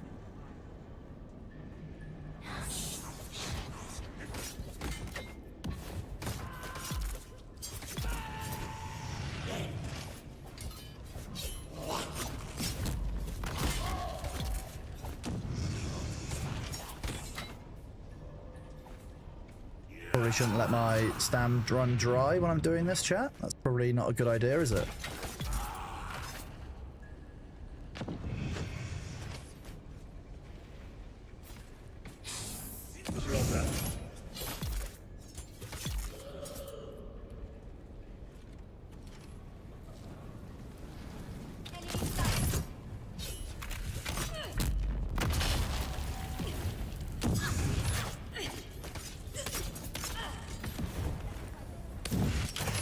Someone here.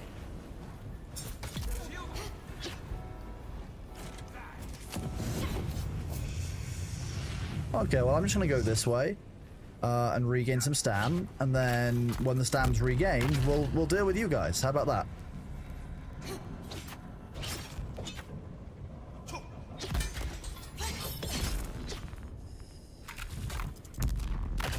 Okay. Another one. What level is my turret? Level 3. I'm not sure I'm going to keep it at level 3. I don't know. The turret's good, but like I'm not actually sure when we get to these higher levels whether it actually is paying off for me or not. I'm really not convinced.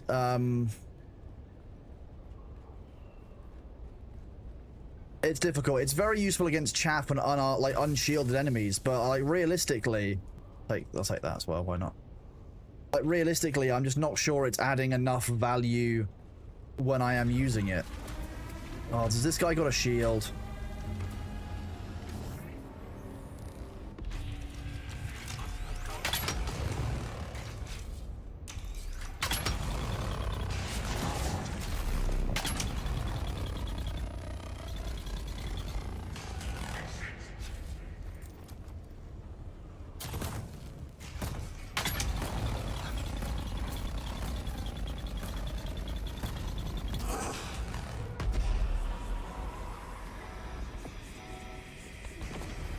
That felt a little bit too easy, but okay.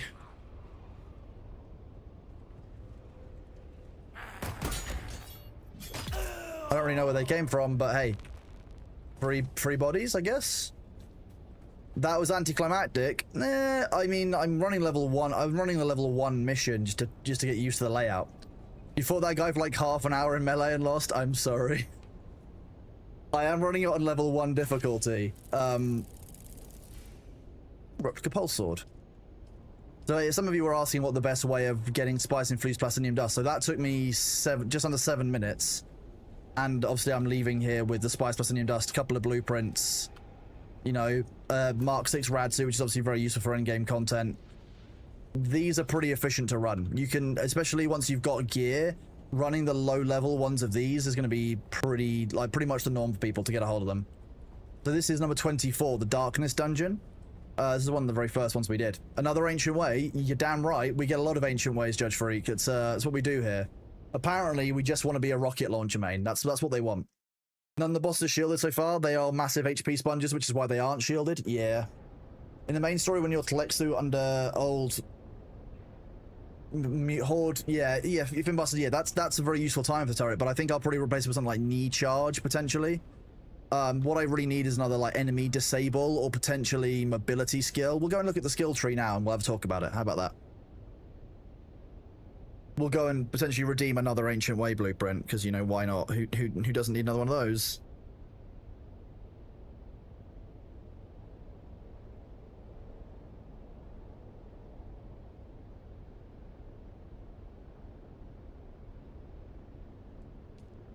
I should start just giving away copies of Ancient Way, I'm going to be honest. Anna Chaotic, thank you very much for that resub. 6 months, tier 1, 9 months in total, buddy. You are absolutely awesome. Anna Chaotic, thank you so much. Must have been while I was in the dungeon or not paying attention, one of the two. Imagine me getting distracted and not paying attention. That's so unlike me. How would that ever happen? When would I get distracted by loot or enemies or anything, really? Difficulty 1 dungeons for blueprints and spice plast is great. Yeah, and you can team up with people. That's the other thing. Like, you can just get a friend on and do it duo, and it won't increase the difficulty substantially. Doing a duo than doing it as one person. This build has more points than you can use yourself, but that's what you want to build as. I can't look at a full build now, Spook. That's an off-stream thing if I'm looking at other people's builds.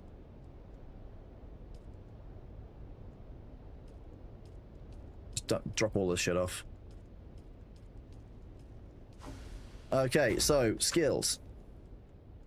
So we currently want to replace this, the Sentinel. It is very good. A cooldown of 18, stamina cost of 30. It does, you know, damage. It does a decent amount of damage, 87 per shot. So it does wear down shields. But you know, I could replace it with something like Compel, which is a very, very good and very, very cheap ability to basically stun an enemy. And the cooldown on this is not high. Same thing of things like Ignore. So we've got a lot of options of things we could take as active abilities. It's a matter of what we want to do. So any of the diamond shapes that you see here are active abilities. The octagonal ones are techniques. So these are passives. My passives are largely set up. I like these passives above others because they are just, you can just survive in combat a lot more easily. You know, healing regen limit is better. Healing, I mean, we could probably replace this one theoretically. It just means that I will heal more by default, so I have to use health kits less often, but again, it could be replaced. But it's about finding the right things to go into those slots. This prevents the enemy from making any actions for a brief period, which is quite helpful. It's 2 skill points. It's 5 seconds, basically stun, 37.5 stamina cost, 35-second cooldown. And again, I do have voice training, so I can reduce the cost, remember, like the cooldown cost. You run Compel, Teleport Step, and Knee Charge. Knee Charge is very good. I like Shigawai Claw. It's a useful mobility ability as well. Knee Charge we do have unlocked, but we haven't got it unlocked to full. This was a surprisingly good ability for a long time. Retaliate, I quite liked, but it's not quite as good anymore. You had to time it very, very precisely, and I couldn't quite get it to work the way I wanted to, which is always a problem. Has it really been 45 minutes since the last adverts and I stretched my legs? Has that actually happened? It's wild. Like the time goes so quickly when I chat to you guys, honestly. I look up and I'm like, oh, I've been live for 5.5 hours. Wow, that feels like 25 minutes. Indeed, yes, unscrungling would be good, Wig Diddley. You know in advance now. Good, you're getting conditioned to unscrungle.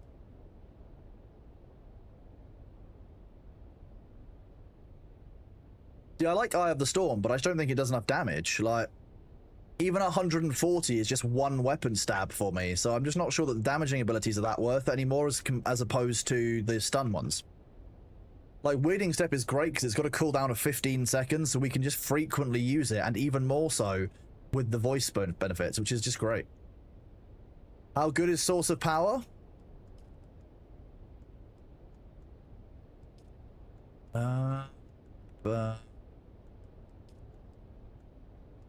always gonna be the last one I check, isn't it? Source of Power. Source of Power is very good, if I recall correctly. This is one of the ones that's recommended. It's one of the ones I'm thinking about. I don't have any of the things that go towards it, but actually, like, this is huge. Being able to regenerate your power is great. That said, I don't have enough skill points to unlock it. 1, 3, 5, 7 would be to unlock that. Chat's favorite number. Chat, the ads are about to start. Make sure you stand up, stretch your legs, get some water. Pet those cats, Verbiturk. Pet those cats. Chat, send Verbiturk some love. Verbiturk can't get up because Verbiturk's covered in cats. So we should send the love to the cats. Whoop! I'll be right back.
Verbiturk, why you say you wish your cat wasn't so obsessed with licking your nose? Why does the cat? Why do you not tell the cat not to? Energy capsule. You pop an energy capsule which fills you with a concoction of neurostimulants and pain dampeners being detached following and better targeting and range damage. Okay, it's just a 25% buff, 35% buff to range damage. That could be really good for burning a boss. Like a 35% buff to the damage of the lasgun would be huge. How long does it take before a Thopter is abandoned? It can vary depending on where it is and what's gone on, Spectre, so it's a bit difficult one to say. Alternatively, Center of Mass is not a bad one. We don't do any headshots. Like, that's not something that we aim to do as part of my build. So with slotting these, that's not a bad option at some point as well, to do 15% flat more damage. Kind of nice. At some point, I really need to have a play around with my entire build and see exactly what it is, because we've used these for utility for over time, but actually, like, they do need to change. I'm not sure that trauma recovery really works anymore, because the healing regen limit is just about your natural regeneration over time. That could probably be replaced. Maximum, like, stamina recovery rate is good, and obviously power usage is very helpful for just maintaining shields and power in combat. But actually, I'm not convinced anymore that the natural healing one is as good, because the amount of damage we take when we're relying on natural healing is just too much. Like, back before the change to the end game, chat, we could rely on trauma recovery to basically mean we didn't really need to use health kits ever. Now, we just don't have that option. You now have to heal in some of the high-level dungeons. It's an absolute must. You know, health kits are very much a needed part of the game now. So it may very well be that we get rid of trauma recovery in favor of another passive ability, which that will free up a huge number of points.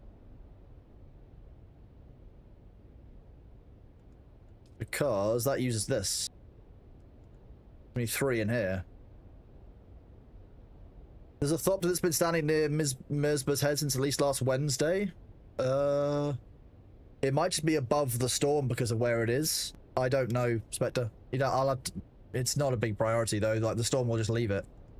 The storm will slowly destroy it over time, so I would just leave it. Voice channel time.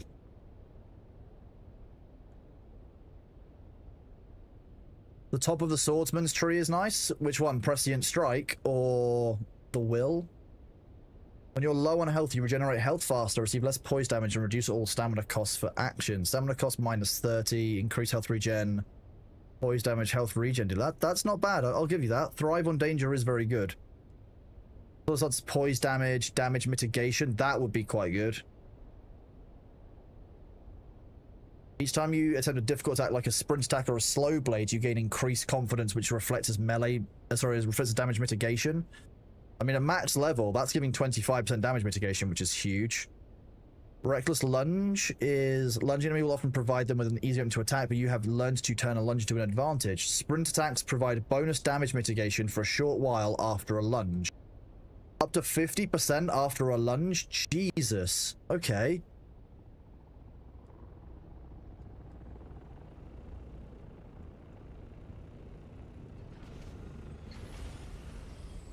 It's the Melange ability. Dance of Blades also isn't bad.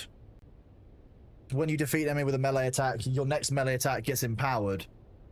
It's not that huge, because most of the time it's going to be an attack against the shield, unless it's another slow blade, which is going to be very difficult to land consistently. Inspiration is... What does it do? Gives you a massive buff to blade damage. When at max level, that would give me a 35% blade damage buff, lasting longer than the cooldown for 15 stamina. That can't be right. Yeah, apparently inspiration you could just permanently have up for 35% blade damage increase. Melee users, is this correct? Is this a thing?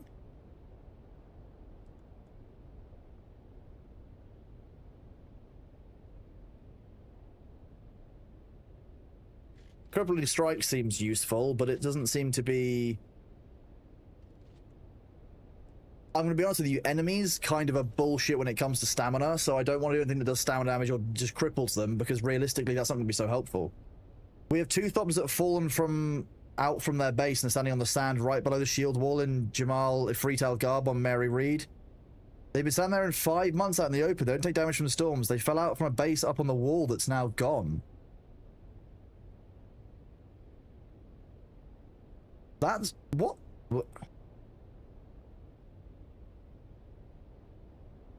Which seats are we talking about for these, Spook?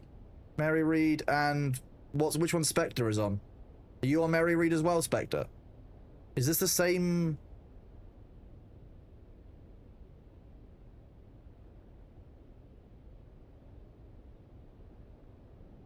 There's also Mary Reed. You do get sandstorms on Mary Reed, right?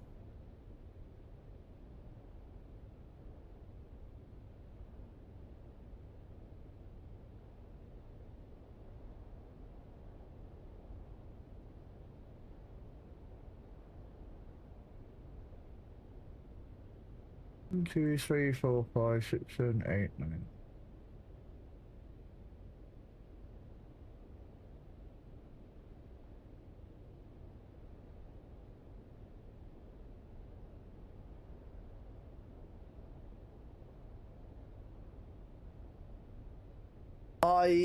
I can't answer that one. I'm honest with you. If they count as sheltered, that might make sense. But if they are fully out in the open, it could be that that for some reason the Thopter still thinks it's inside a base. Oh, why have you been outside in the rain? Sector My weather God, yeah, you have. A large sandstorm is approaching. Okay, it's the Coriolis build-up.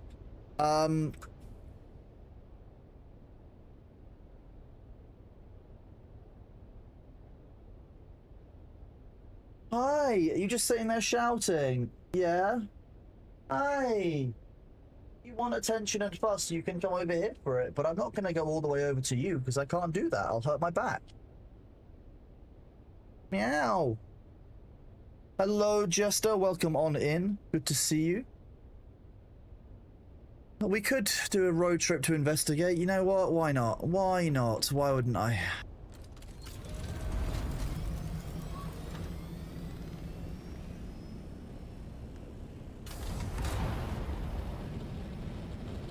It is indeed his Lord B-ship. Yeah, little cat. Hi. Yeah, you're a good boy, aren't you? You're such a good boy. Yeah, you're gonna go under the desk? Is that your plan? Is that the plan? Okay. Right, so if I go back to the main menu and we go to Mary Reed.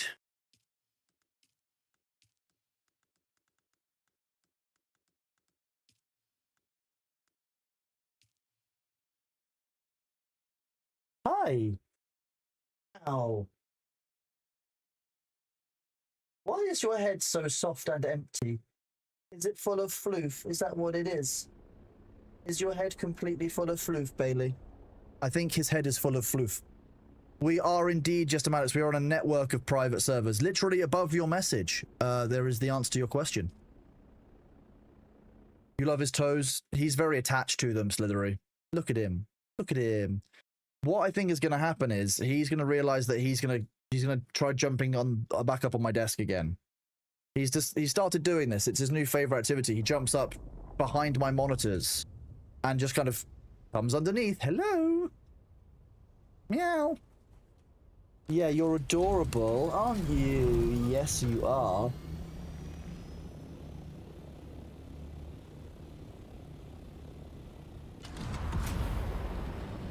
Hello, little face. Meow. Hi. Okay, there you go. You can go across to the heat pad. Yeah, it's on for you and everything. Good boy. Yes. Okay. Okay. Well, I think the cat is settled, although he keeps on looking at my hands because he wants attention.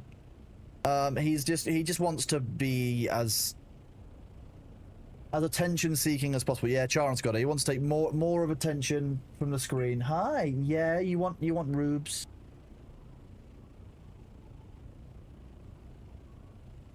You're shedding so much floof, aren't you? Yeah. I'll give you a brushy brush later, won't I? Yeah, you're such a good boy. You're gonna have a clan? He is gonna have a clan. Okay, so they said it was at the bottom of Jal Ifrit Al Garb, which I believe is the shield wall up this way. Although there was supposedly an abandoned one on top of this. Your cat likes to watch the ferret stream? I'm not surprised, just getting to watch the noodles. You worry one day you'll have claw marks on your monitor? That's a thing. That's luckily B's not too inclined that way to do that.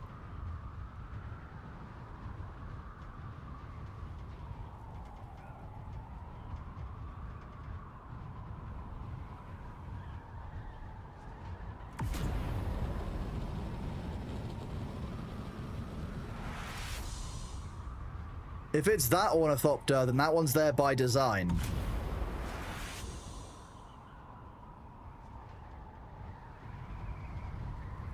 those of you who are asking about fallen ships in Haga Basin, here's one.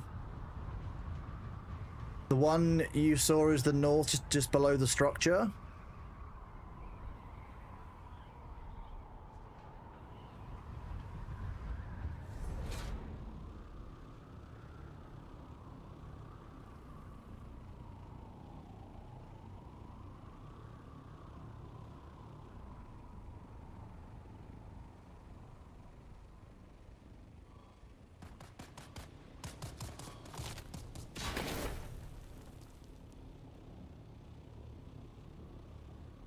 Is the fallen ship in drum sand? Quite likely, yes. Yeah, it is. Okay, the Haga Basin chug is happening.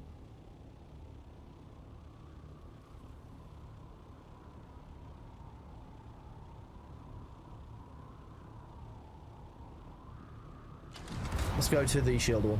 Do this. Yeah, that's actually no, that's not on drum sand, that's on quicksand. So you could land on top, but it would be an interesting one. Between a cave and the big hammer rock. It might be sheltered in that one. Sometimes the basin chugs like a frat boy. You're not even wrong. Yeah, just a Dave, you're completely right. No, Bailey, no. Hello, are you licking? You're licking my hands because I'm blocking you from climbing onto the keyboard. Hello, come on, come over here. Yeah, you want the cat bed? Yeah, I'll give you pets. But you don't want to be. I don't want you sitting on the keyboard. That's not helpful. Yeah, hi. Yeah, you're such a sweet cat, aren't you? He's such a sweet boy. We're about to see a new B angle. Probably not. I can't get the camera to work that way. That's not. I can show you guys a photograph. That's what we can do. We do this sometimes, don't we? Oh, you're looking at my hand. Okay.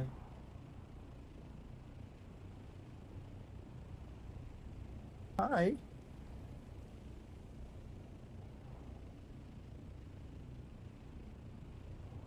It does say sheltered. That'll be why then, Spectacularly, because it's sheltered. Hi, baby boy. Yeah, want to lie down?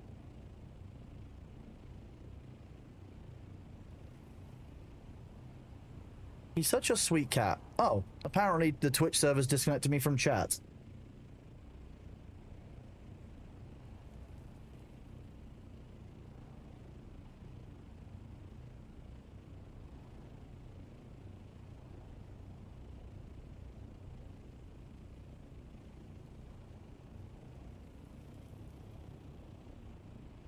Okay, I'm not sure where Spook said.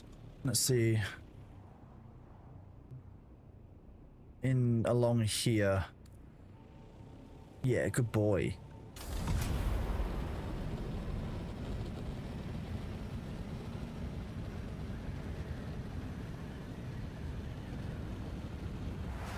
Oh yeah, I'd be surprised if those weren't enclosed or sheltered.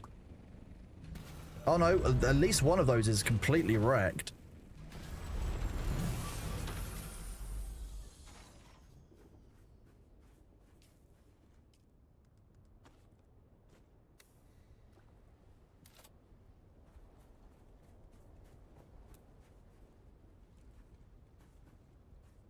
Oh god, the server does not like those.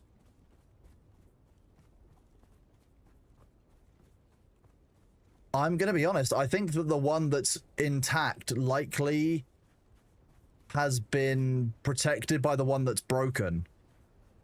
Because there's actually, I think, more than one here.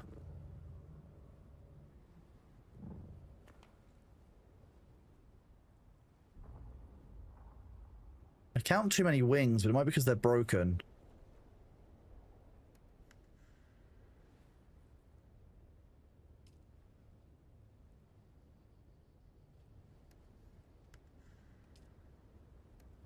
Manage vehicle. Okay, I could fuel it.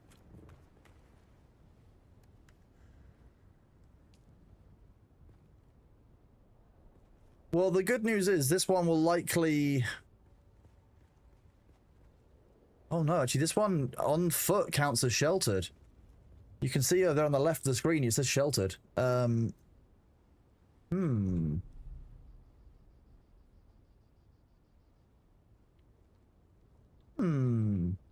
Yeah, they're disconnected. They're people who would have had bases up on the wall. The bases have been damaged, but the ornithopters have dropped to the ground. I mean, there are a couple of options, but I don't even know what will happen, because this one looks like it's completely shredded. It's open air, open access. So my thoughts were, if I turned PvP on this siege, we could potentially destroy them, but that will still leave the destroyed wreck there as far as I understand it. They're lagging for the base directly right of it.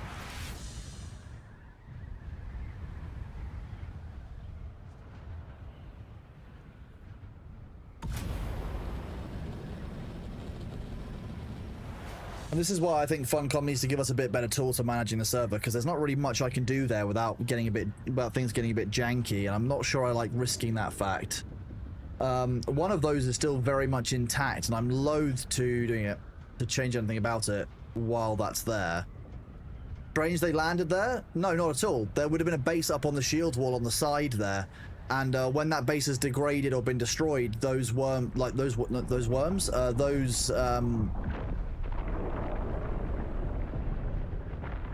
Ornies have basically just been left there. They've just dropped. The Coriolis Storm should clean them up. It should do, but they count as sheltered. So they take a small amount of damage from the sandstorms, but the Coriolis Storm isn't wiping them because they count as sheltered. If we turn PvP on, could they be carried out of there and put into the open? Theoretically, yes. That is an option.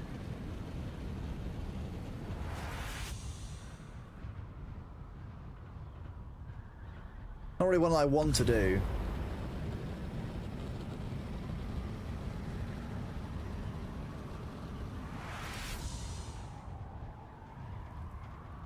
Trying to think about what I could do to deal with that issue, really. Could I attract a worm close to it? Not without cheesing the worm. There's no worm sign there, so it's not a critical worm zone.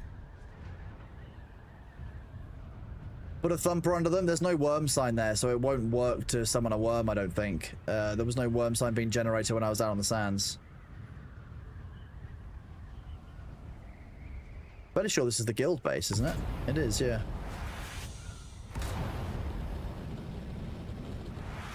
Yeah, that's what exactly. It's that's an area that's safe from the worm, so I'm not actually sure that one works as an option.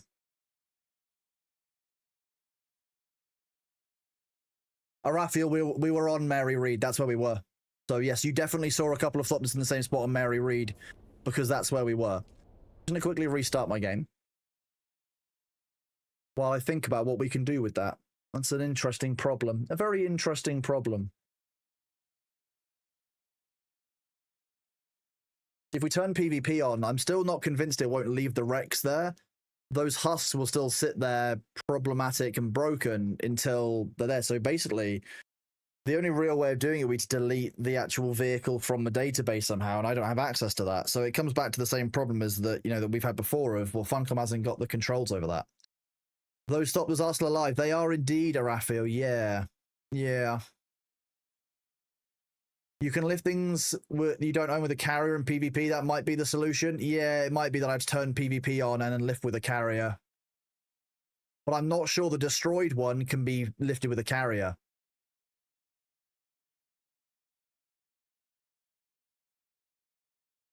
You push them with a buggy. Have you pushed a destroyed one with a buggy? Because I'm going to be honest with you, the clipping on all of that was pretty bad. The physics interactions around them were rough.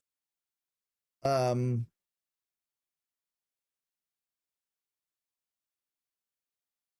then you've also got the added risk that I'm on stream setting a server that doesn't have a password to open access PvP in Haga Basin, which is not something I'm going to do on stream if I'm going to do a fix. I'm just trying to think about how that might work.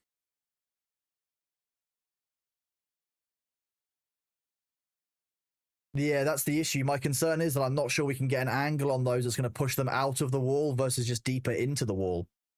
Because if we push them deeper into the wall, that's just going to make them even buggier, which we obviously don't want. So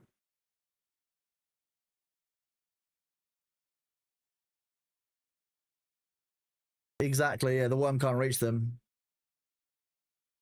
You said, Dave, you then run into an issue. Maybe I should ask Nitrado, but how do I identify who owns that item, where that item is?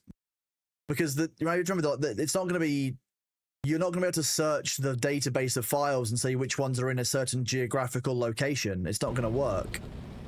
Can you not pay Solarians and damage to teleport them outside? But yes, but the players who own them aren't active anymore. It's not like it's the players who are looking to get them. It's the fact they are just abandoned and causing lag in the area.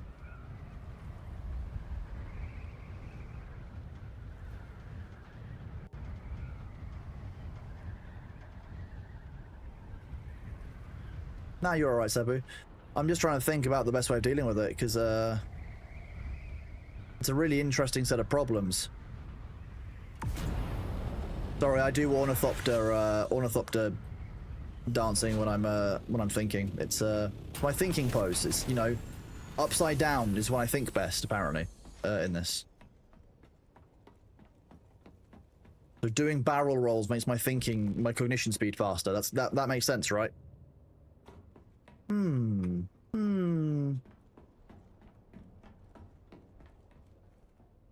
Hello, Sugar Skulls. How are you doing? Good to see you.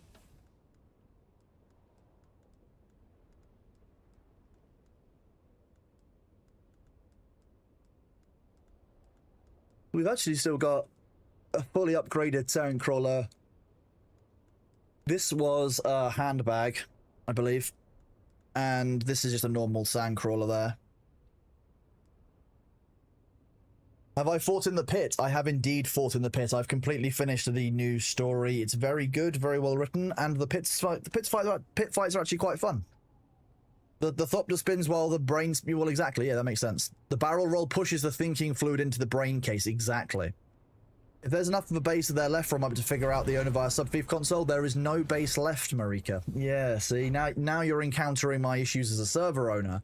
Without any kind of in-game ability to do these things, it becomes very difficult to identify assets that are broken. Centrifugal thinking force, exactly, yeah.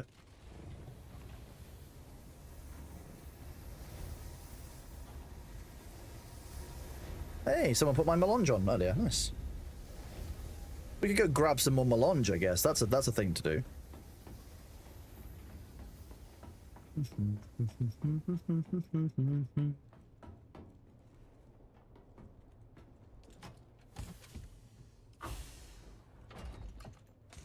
Nice.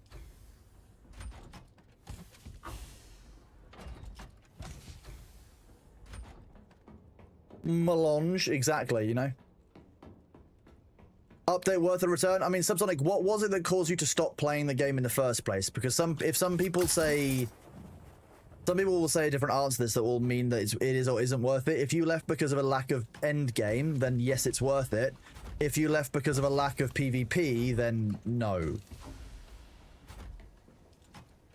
I know what we need to do.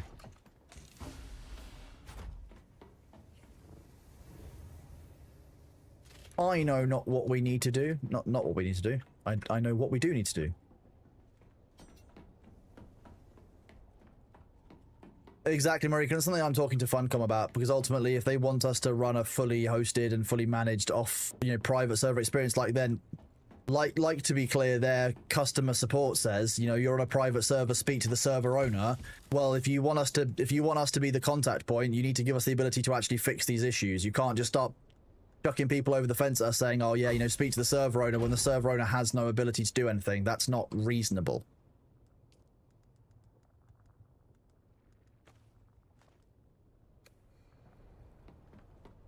Who was that in the base? Probably Demnar?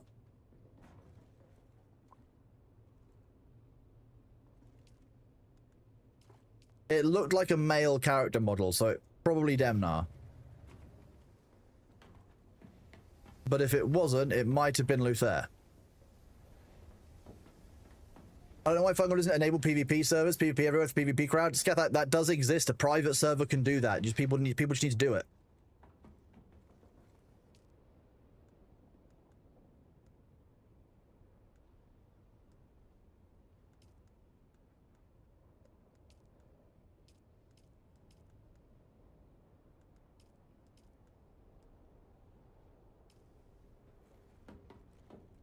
If they disagree, then they just want PvPers to gank for kicks. I don't think they want PvPers to gank for kicks. I think that's false equivalency. I think that saying if they don't make PvP servers, they want us to do this ganking isn't fair and reasonable. That's not really true, fortunately.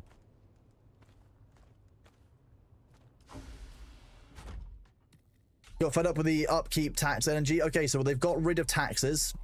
We did it on our private server early on, so for me that doesn't make a huge difference, but for a lot of people that does. So now you only have power. You also have this item called the base reconstruction tool. So this means that you can, if you're going away from the game, Subsonic, you can literally store your stuff into this, and it will store your entire base. And when you come back into the world, you can literally just plop your base back in the same place as it was. As long as it's available, that is. You would like it if on Haga the shield drops and the base resources are up for grabs? I think that, yeah, when power drops, you should be able to loot a base, realistically. I think that there's... The whole point of Arrakis is that nothing goes to waste, and the idea that, oh yeah, well, the power is just going to go off in that base and it's going to sit there being slowly broken down by the storm and all I can do is watch. I don't think that's the right feeling for the player. So I do think that if your base is out of power for like 24 hours, then your chest should unlock. Yeah, I think that's kind of semi-reasonable. There's obviously balance and nuance to that, but I think that there is a level of, well, Dune is about not letting anything go to waste. Why are we letting this stuff go to waste? Yeah, it's certainly an area that I don't necessarily understand as much as I might want to.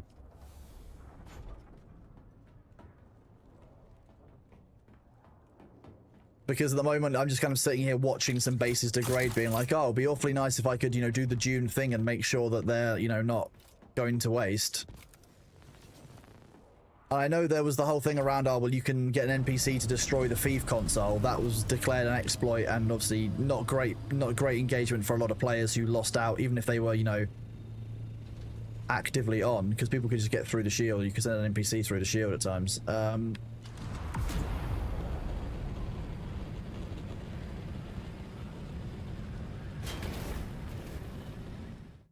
That sounds better as I take breaks from the game for a while. IRL and do other places things. Yeah, that's why I think the base reconstruction tool is really nice. It lets you store all of your base, all of its storage, all of like the actual placeables. It doesn't let you store vehicles, but you just need to put your vehicles broken down into a container or leave them in the bank is the other option.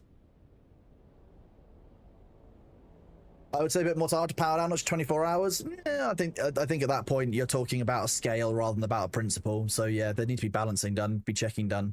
But 7 days seems a fair balance. You'd be surprised at what 7 days of not having your base powered would do to your base in game. 7 days of breakdown of sandstorms. That actually is an awful lot. You know, there's obviously there needs to be balance testing done for this, but I think sometime between the 1 day and 1 week mark would be fine.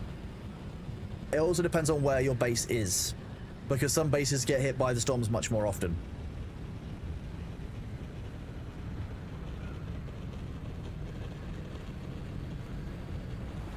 Like if you've made a base in the Haga Rift, then you basically don't need to power your base. Current version sucks, all agree? I think having power and not taxes is really good. Just having taxes as well was horrible. So I turned taxes off on our servers on week 3, I think it was, because I was a bit like, this is dumb. And I confused the Americans. They were like, what?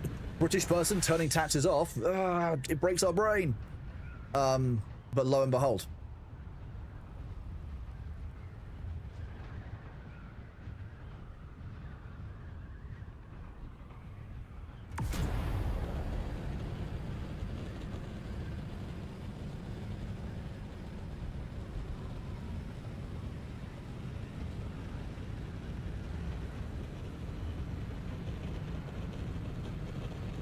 Your base was that power for 3 to 4 hours and you came back to most of your thopters as scrap. See, it can really vary depending on where you are. That's my point. Yeah, it's part of it's a luck thing, part of it's about the shelter. It's all kinds of stuff to it.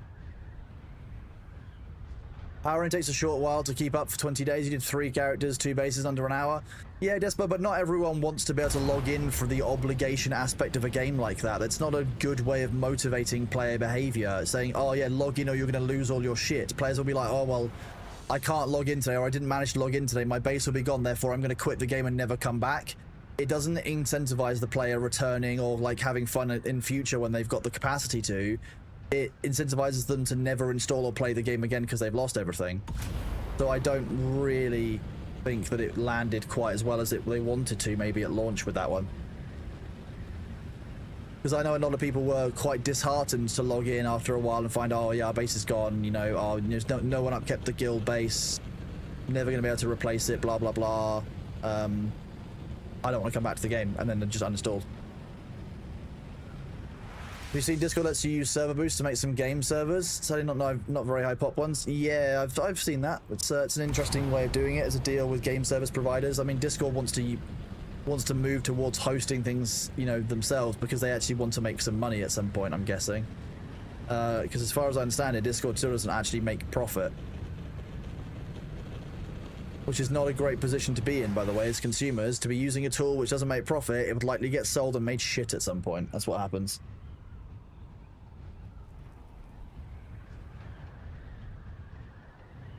Hi, Bailey. Hi. What are you doing? Have you come to sit next to my mouse? Meow, hello. Excuse me. Bailey.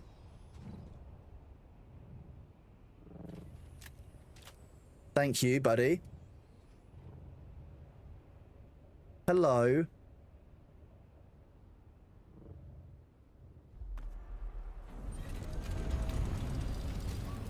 Hello. Who's a baby boy? Are you a baby boy?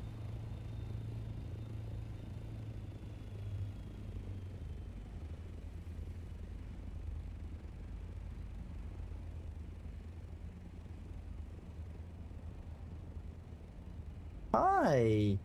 What is this? Hello. Do you want me to do this? Hi.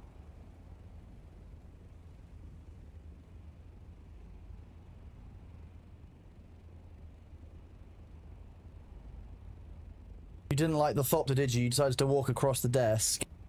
You wanting to jump down?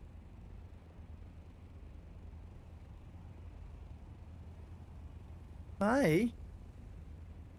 No. No, this is where my hands live.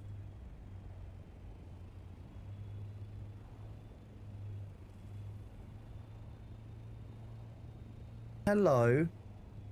Yeah, you're a baby boy, aren't you?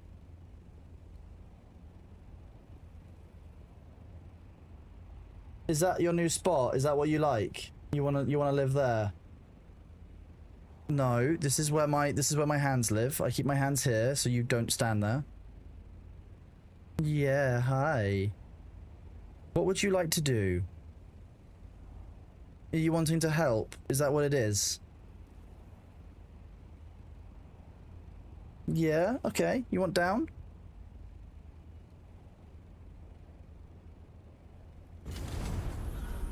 Bailey.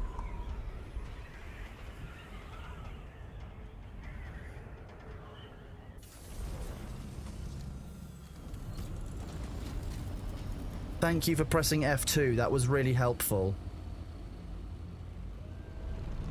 Thank you, baby. Yes, F2 is a great button to press. That was very helpful. Yeah, hi. Are you gonna let me land here? Is that the plan? Before you press any more buttons? Okay, yeah, what are we doing? What are we doing? Where are you going? You knocking everything over? Okay.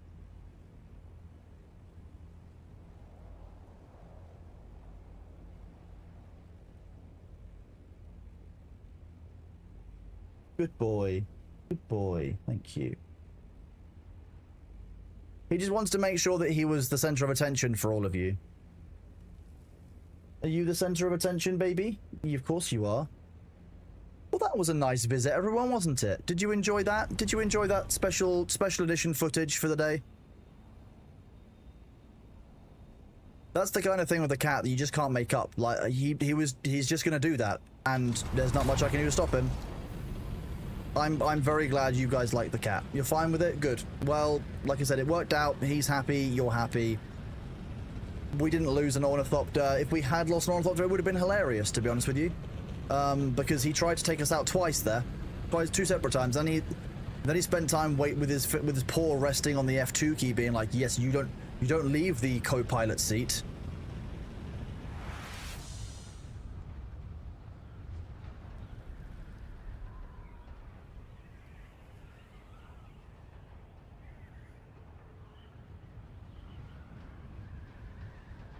Doctor lost to cat forcing exit of vehicle into worm. Imagine the bug report.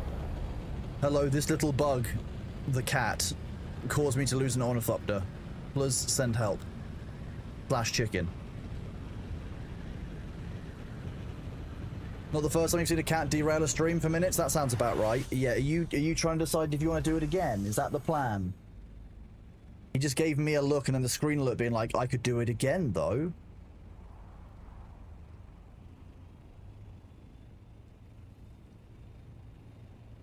Just give me 1 second. Do this.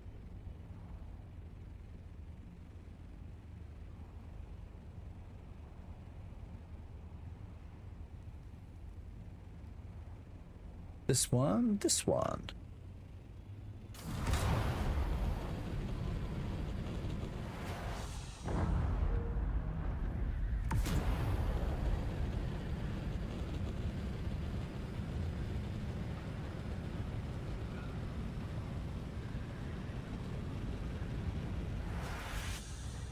See, he can't get to the PC power button. I've made very kind of careful preparations that he cannot get to that power button. Yeah, because I know exactly what cats are like, and he would go and sit up there because it's nice and warm. He loves a nice warm box, so he would love a nice warm PC case. That's for sure.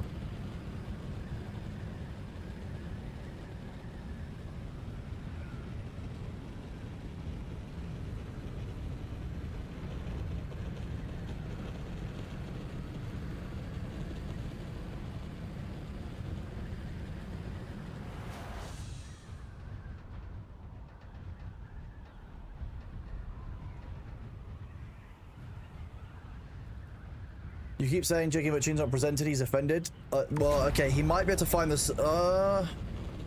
He could potentially find the surge protector button, but he would have to go somewhere that he doesn't normally like to go, which is the corner of the, down the corner of my desk. Where are all of the flower sand patches? Jeez, what is going on? I just want to show Chad about harvesting flower sand in the deep desert. It's all I want, game. How rare is the tactical rad suit? Just got it as a drop. It's not that much rarer than any other item. It just means that there's actually quite a few items, and that you just don't run a guaranteed chance of getting it on anything, as far as I understand it. You stole them all. That would make sense. Thank you for stealing all of the flower sand. I appreciate that greatly. Shit. Your cat said on your power strip mid-gaming session before, thank you, Lou, in your base when it happened, not flying in Haga. Oof. Flying the deep desert when the cat tries to ground your thopter twice is definitely an experience. That's certainly a thing. Suddenly come to smile.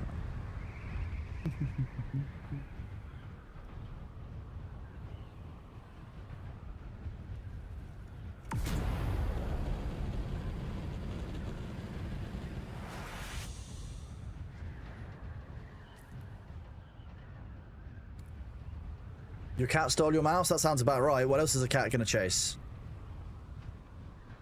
You normally see just like huge puffs of white flower sand smoke coming off of the dunes, but kind of difficult to see with all the haze around.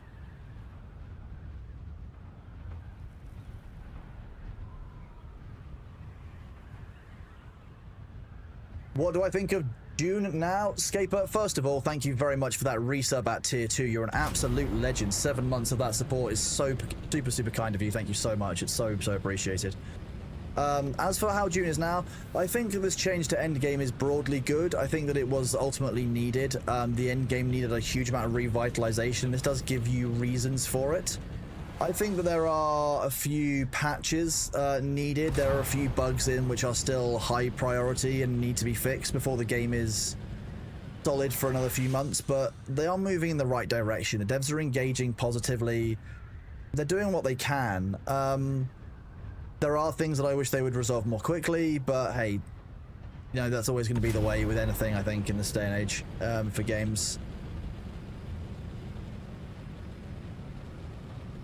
Oh, the ads will be here in 15 seconds, chat. It's been another 45 minutes. Thank you for bearing with. Make sure that you are getting up, having a drink. I will not be getting up for this break because B is just about settling down, and if I stand up, he will be like, oh, where are we going or what are we doing? And I won't have a choice. Whereas if I let him settle, I could probably get like another 2 hours of rest out of him. So I will be hydrating and taking questions in chat about Dune if anyone has any. And we will just chill and wait because I don't want anyone missing out on anything during the ads, like I said. So I'm going to have a snack, and then I will be here for your questions. Be right back.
We haven't actually used the experimental lightning gun yet, rather interestingly. I've heard good things about it, but I'm a bit cautious of anything else which is going to stretch my power usage. Now, it might work if I do a little bit more to buff into power consumption of weapons, etc., but it's a bit of a risk.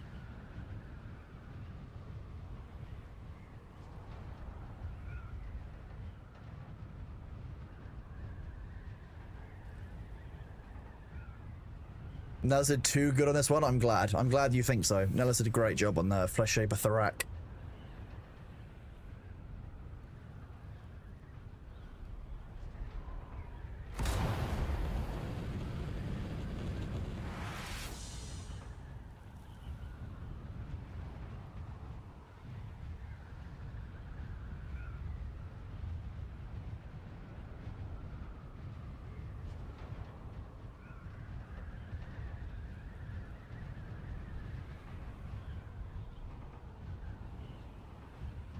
So, excuse me. Can vehicles that have been abandoned be claimed by somebody else? No, because they're still claimed by someone. They're still owned. There's no state that you're talking about called abandoned, where they're just free reign. That's not how that works. There is no abandoned state, as one would typically define it. That can't be inside the realm of...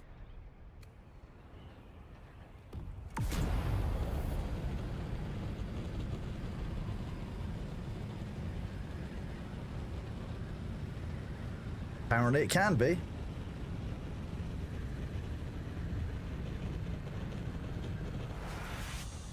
Chapter 3, locking PvP progression behind boring repetitive PvE grinds, making me consider quitting for good. Corafol, I'm going to be honest with you, what PvP progression are you talking about? There is no PvP progression in the game.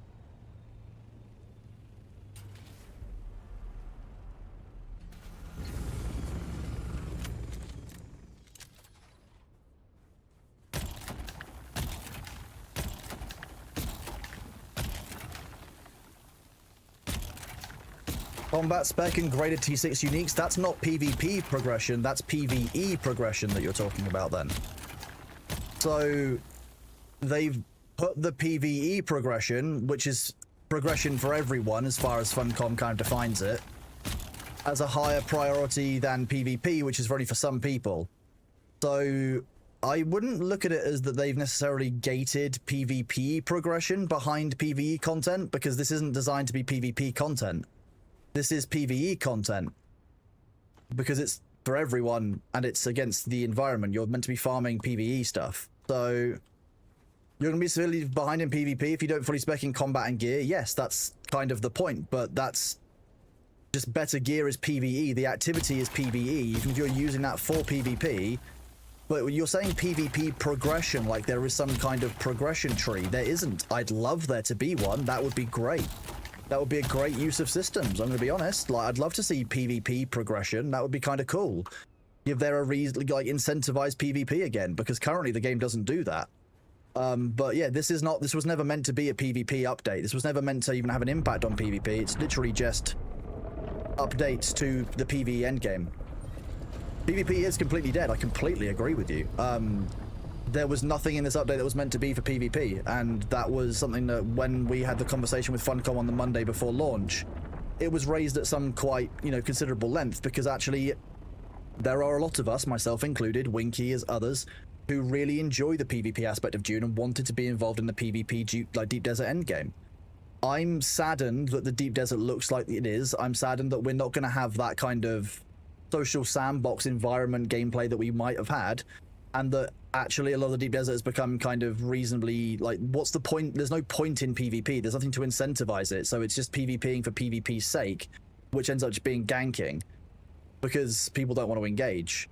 Well, so be it, but, like, I'm really glad that I can announce, and it's not a surprise, but, like, the devs were really clear that they are looking to work on PvP next. They've got a big group, like discussion on it with, all of management, the entirety of, the important teams, because ultimately PvP is a whole aspect of the game, like this PvE patch that now needs to be iterated on. PvP is the next thing that needs to get worked on. So I am very sad that PvP is still in the shit state, but I would be really clear that this update was never meant to address PvP and was never meant to be like a PvP fix or patch for the game. Doppler's are now gone with the help of Buggy and the Worm. Okay, I'm glad that you were able to move them. That's good. I wouldn't want to risk doing much more. Okay, well, glad to hear that's worked, Spook. PvP is not in a great state. PvP is in no state. There is no functionally, there is no real need for PvP in the game. One could realistically turn the Deep Desert into entirely PvE landscape, and it wouldn't really cause a gameplay problem or impact anymore for most servers. Like I said, my point for a long time now has been that what Funcom need to do is add tier 7 gear. They've done that effectively with what they've done here. So there needs to be a PvP only Deep Desert. And as soon as you get into that Deep Desert, you are in PvP. The game warns you when you get there, this is a PvP area. You will risk stuff. You will encounter other players. You will die. The game needs to warn you. It needs to reduce the durability loss in that area to incentivize players to go there, because again, you're not going to convince PvE players to go there unless you give them a reason to, or you make it actually safe for them to do so. You basically hold their hand, because PvEers need to learn how to PvP at some point. They can't just go straight in and be like, oh, PvP, I don't need to have learned anything. I don't need to have done anything. That doesn't work. So you need to incentivize the PvEers to go there, and you do that by like, area needs to have more loot. It needs to be beneficial to go to that PvP area, and that, and I think that separate area to this Deep Desert here, you have Spice and have Stravidium, etc. in.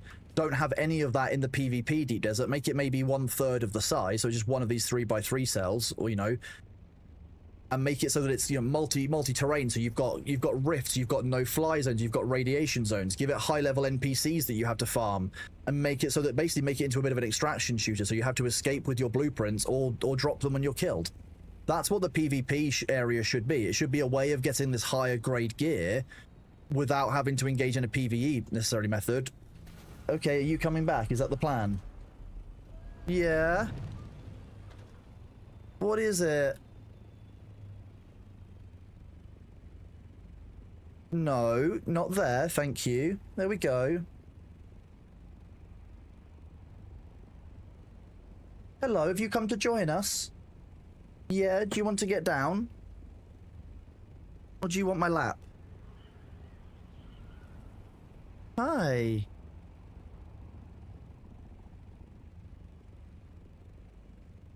What's that? You have something to add about PvP balance. Okay. Right, what's this? Is this the camera? Okay, you want to jump down? Good boy. Okay.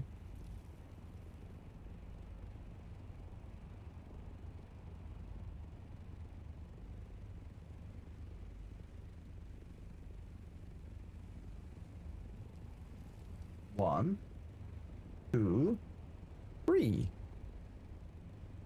There we go.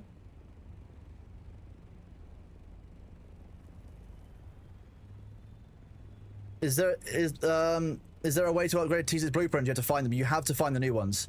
Gear behind a PvP wall is always going to rub people up the wrong way. Put the PvP specific gear behind a PvP wall. So that's what I was getting to, Pestis. So in the PvP deep desert area that I was talking about, what you then do is drop exactly the same gear that you would get in the PvE stuff, these missions, these dungeons, but give it PvP bonuses. So, as some of you might know, against players, you actually have a baked-in damage mitigation amount. Just make the PvP gear slightly bypass some of that mitigation so that you do slightly more damage to players as you are a better PvPer. And then what you've got there is only the people who want to PvP go to a PvP area, the PvP deep desert that we're talking about. There's a reason to do it and they're rewarded for taking that risk, increased loot if they want to. But ultimately, if they don't want to engage in the PvP, they can just run the PvE stuff. And if people are getting upset they're getting killed, don't go to the PvP area. It's that simple. If you're getting upset that you're getting killed in the PvP area, don't go to the PvP area. But don't make it so that there's PvP gear in the PvE area and PvE stuff in the PvP area, because it's just not going to engage people in the right kinds of gameplay. You can't balance the two the same. You have to balance PvE and PvP completely separately. That's just a basic part of design now for games. Like, it's wild. Have a PvP area that has PvP drops and PvP related stuff. So be it. But I don't believe that having like turning whole servers PvE versus PvP is the answer, because I think that within communities you're going to find that there are people who want to PvP and people who don't. And it's not like a whole community will want to do that and you have to force everyone to go one way or the other, because we would leave PvP on at that point, because that way everyone's got the option of PvP rather than just disabling the option of PvP for every player. I'm not going to take players' options away for them just because some players don't like one of those options, but those players also shouldn't be forced to engage in an area of gameplay that is negative for them. And unfortunately, I think that the gameplay experience a lot of people experience on servers like Harmony, etc., or some of the larger ones at release, led to a very negative view of the game online, which wasn't actually really indicative of the true game's culture. And a lot of the culture that was set up ahead of, the game going live actually kind of got wiped out by players who probably, weren't actually what people were thinking about in the community kind of focus aspect and some of the servers they wanted to run.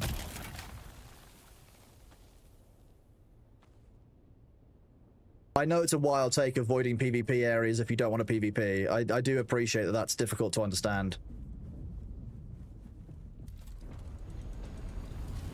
These flower sand fields are really weirdly sparse.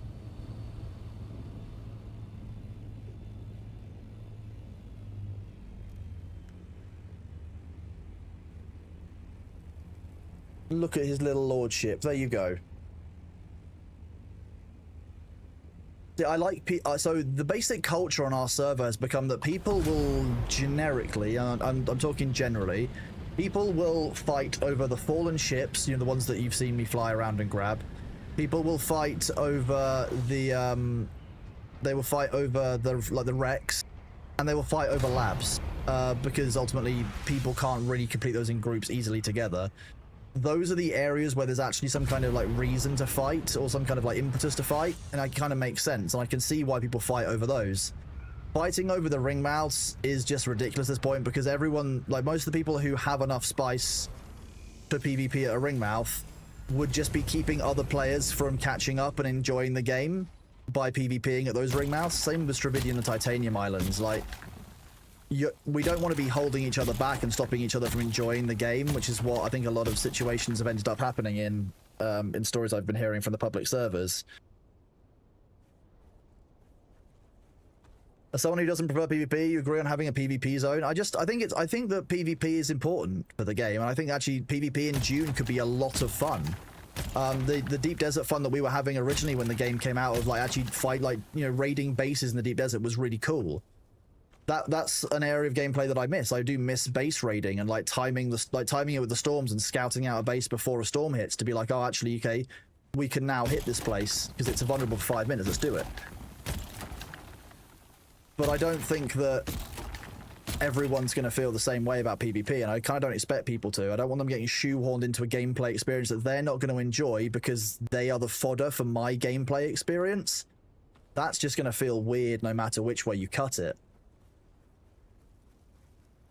It was a lot of fun until they messed up PvP loot tables. What do you mean PvP loot tables? Because again, I don't recall there being any actual loot for PvP at any point. It was just fighting and taking each other's stuff, I guess. Oh, PvP labs and ships. Yeah, well, they made all the loot instance because it was getting abused, but at the same time, like, that removed one of the impetuses to PvP, because it wasn't, oh, well, either you can get the loot or I can get the loot. It was, well, we can both get the loot, so why would we fight? And this is what I come back to when I'm saying about, like, the game needs to incentivize PvP correctly, and it just doesn't. We don't speak to a mini deep desert like taking a Haga base and turning it PvP, adding better loot tables with angry worms. I'm speaking to devs about stuff that we can do with our servers. Ultimately, it comes down to like dev time, because this wasn't like an expected part of the game. There wasn't expected that we would be doing that kind of like Zeus style gameplay, so it might just not be built in, and we might not have those available, like those options. And then we've also got the question of, okay, but if I have access to those, how are you guys on stream ever going to think that I'm playing fairly? So what does that mean for my characters and how I run the server? Well, it changes things, doesn't it? And then we have to have a conversation as a community about how do we want to engage with the gameplay and the game as a whole.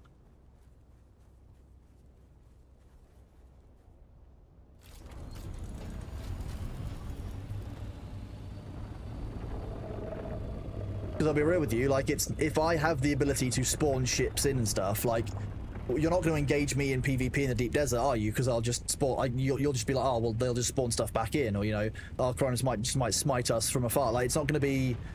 It will always be a factor of consideration. That was too close. That was a little too close. I'm going to be honest with you. That was. I know I was looking for them earlier, devs. You didn't have to do that, okay? I get the message.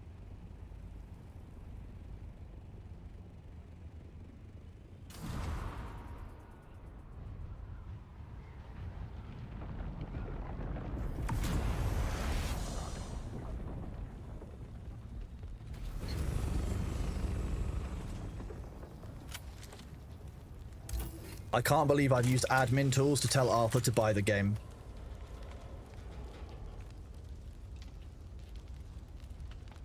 Oh, come on.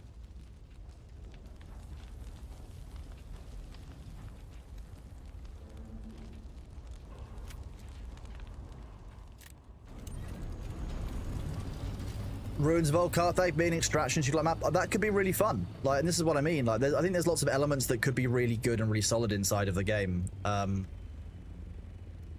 just kind of hopeful for the future to see where we end up with it.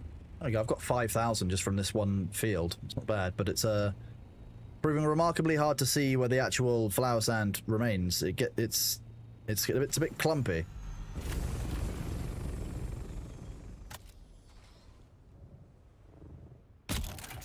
Okay, that's fine.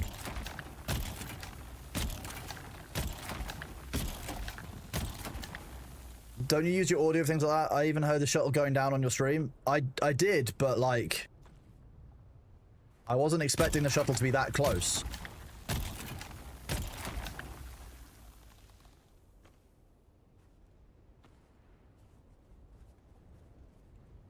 It's very difficult to see where the actual, like, kind of compactions of sand are.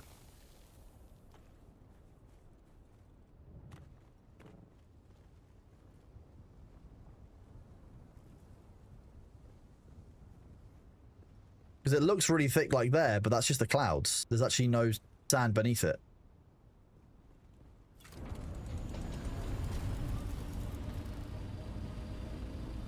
Weird. I don't remember flower sands being that, not fickle, but in PvP servers, is there a safe zone in Deep Desert as well? When you say in PvP servers, the PvP server, the only controls you have on a PvP server would be Haga Basin being PvP. That's the only controls a server owner one can set.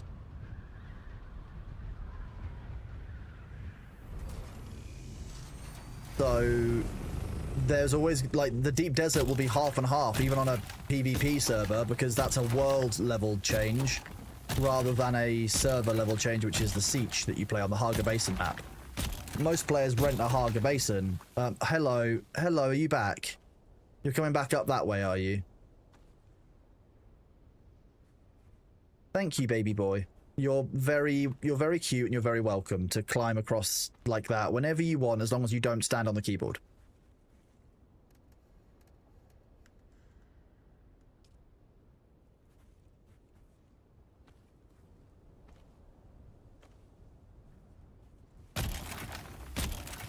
Why do Deep Desert not be full PvP? Is that a crazy thought? Well, you need to be able to have a base of operations. The A-band made sense, I think, of being able to make a base up there and being able to store stuff.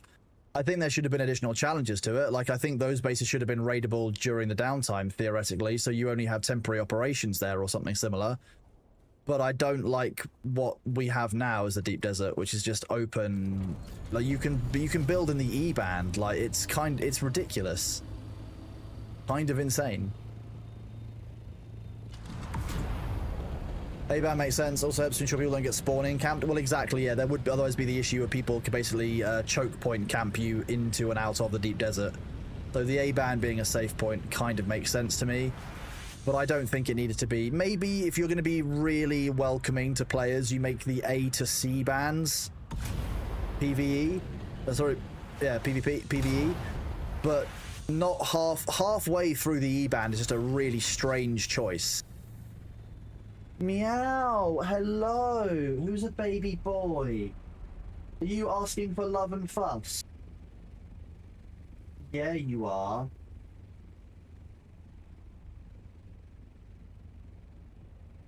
No, Bailey. No, that's the keyboard. You don't walk on that. No.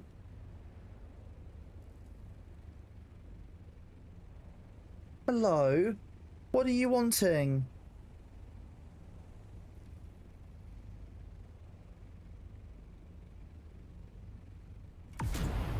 Bailey, thank you.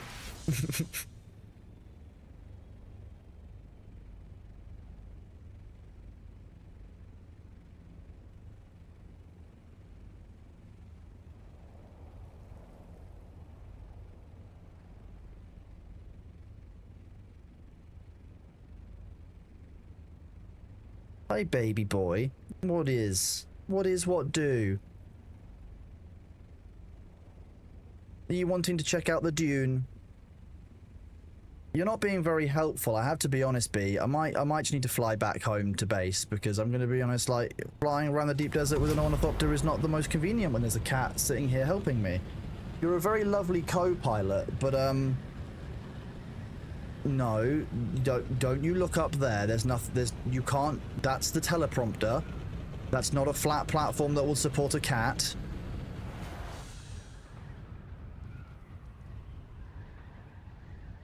You want this? Right here. Bailey? Okay, you're gonna go that way again, are you? He's just being a little baby.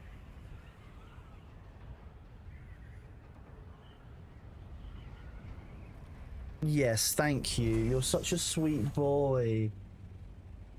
Thank you. That's a much better place to be. Yes. He was just reading the messages, yeah. He was just reading the messages. Hi. Okay. Okay. You want the hand back? Okay, you want the hand back. Okay, let's some head rubs. You clean while you have head rubs because you are a special prince. Okay?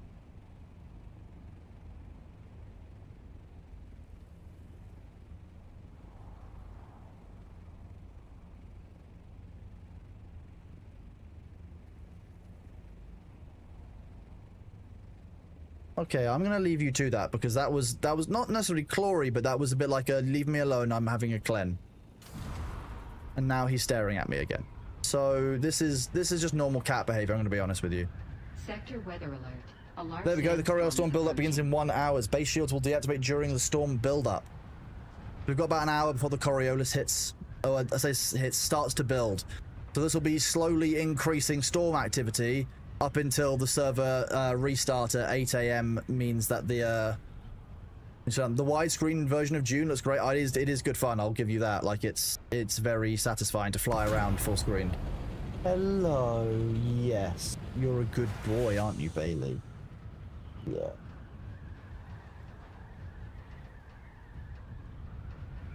Yeah, you're okay there. You're a good boy. You're a good boy. Are you looking for this?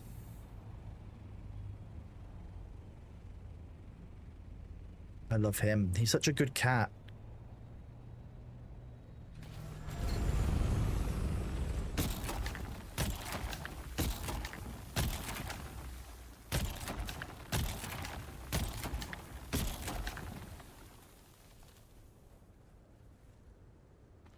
I think the other thing I would say is the third faction.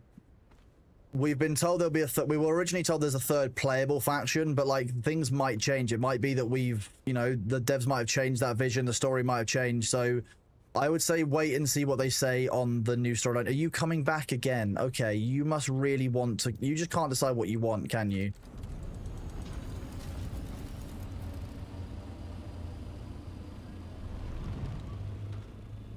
Hello, little cat. You've got such a nice soft little head, haven't you? Did you grow that yourself? Yeah, you did.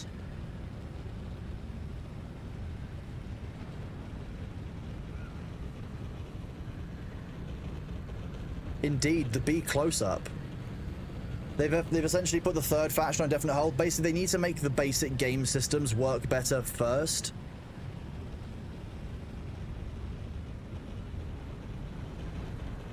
Hello, are you just staring at the camera? Yeah. Okay. Good boy. Okay, you're jumping down, are you?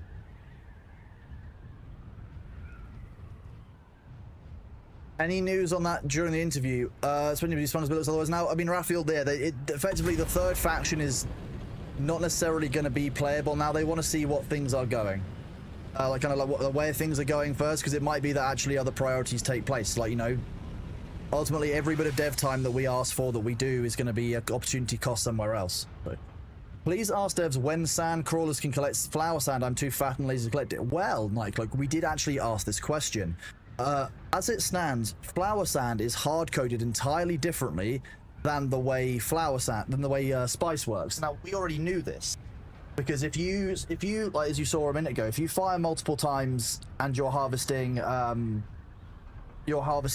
what's the word, flower sand, it will all accumulate in one pile in one area. But if you do the same thing to spice, nothing will happen. So we already know that the two function differently. But that does actually mean that in terms of how one would create a sand crawler, to do that, you need to rewrite how flower sand spawns in general. So they are working on that. It's something that is very much asked for very frequently, but it's not one that's as simple as you might think. It's not just a create one item then done. It's actually completely changed how flower sand works in general. So it's a very good question, but ultimately it's not one that's actually as easy as it sounds, because they are hard-coded differently. Because of the way that Spice draws the worm, has the grandfather worm, etc. So they are recoding flower sand as a result in order to do that. And so, yeah. It's a good thing to do, and it makes a lot of sense, and a lot of people ask for it, but at the same time, that's actually a surprisingly large amount of work. Because otherwise you'd end up with perfectly circular spice blows of flower sand and all kinds of stuff. There's a whole... You basically have to make that work and find a new slot in there. Let it be give new and poor players a chance to harvest something to sell on exchange. That's what I mean. There's all kinds of options. It's about, and this is what I mean. Every single thing that we get the devs to do and we ask for change has to come from their development resources. That is, look, some of you will remember algebra from school, maybe. That's X. That's an unknown number. We don't actually know what that is, but you can only allocate that resource so many times in so many ways, and that it'll always be X minus, you know, X minus the cost of making flower sand work. You know, X minus the cost of redoing PvP. That resource X isn't infinite. You will always reach a point when there are not enough devs, or there's not enough time for those devs to process all the things that you want.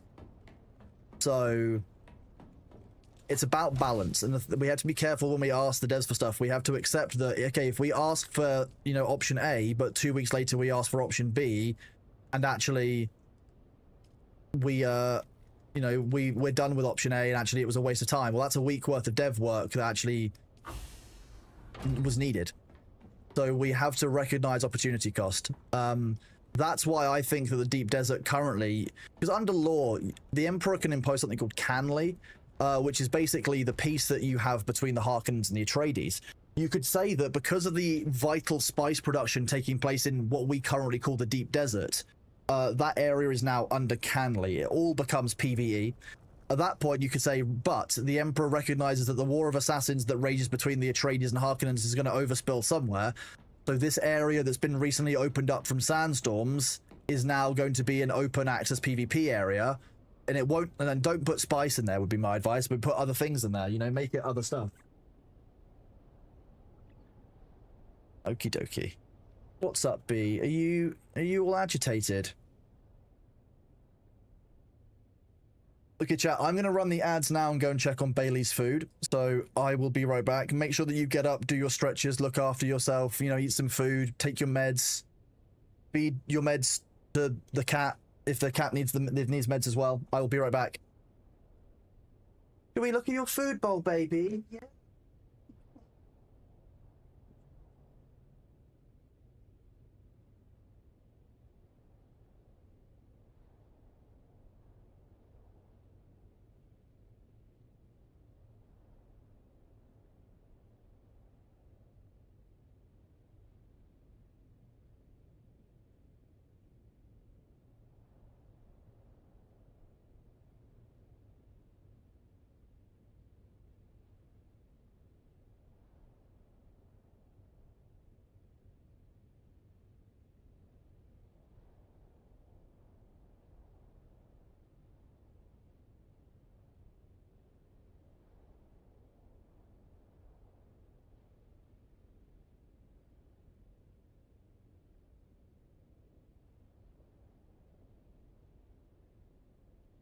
What Thor is that? That's Emperor Thor Leto Atreides.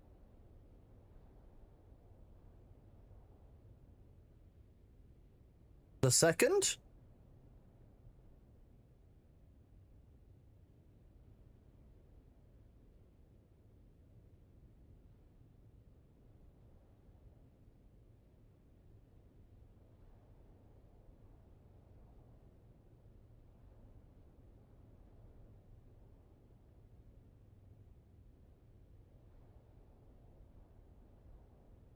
I'm glad you find it so cursed. The Worm God Emperor, indeed, yes. Not in this timeline of Dune, however.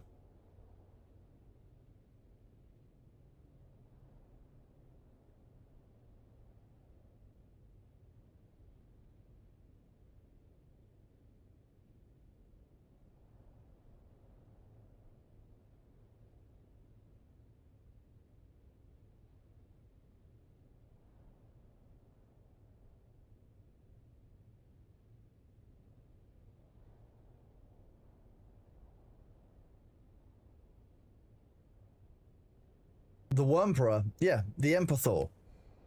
Exactly. Right, what have we got for tomorrow? So tomorrow we've got the Deep Desert Reset. For the Deep Desert Reset, we would like to have a bunch of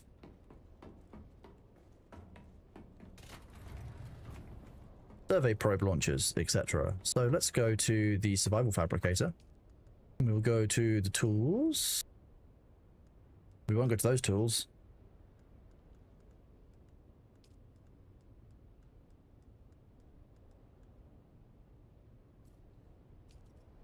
There we go. We'll make 1, 2, 3 survey probe launchers, and then we will craft a mount, and we'll make 81 of these. So we won't make 81 of them, because that means that if we make a mistake, a single mistake will be buggered. So we will go for, let's make probe in here, and then we'll craft a mount, and we'll make 90 of them, because who wouldn't want 90 survey probes? Delightful, right? The sad state when a worm gets humans and needs to take medicine, that's very true, you know, very true, very sad situation for many people. I wouldn't mind the dungeons dropping some of the variants of like the earlier game ones as well, because some of the early game stuff is really quite cool, but you just never have a reason to use it.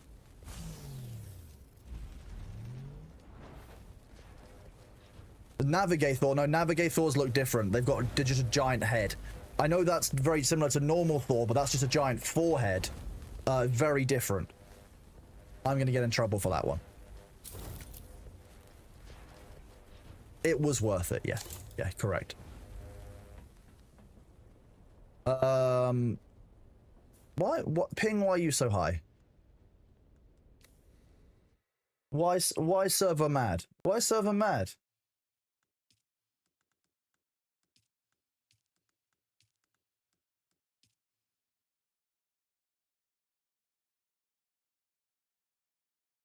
To be honest, for PvP, Dune devs should really peek at Arc Raiders. Yeah, casual but fun intense. Well, that's what I mean. Arc Raiders is a really good balance of PvE and PvP, and I think they've done very well.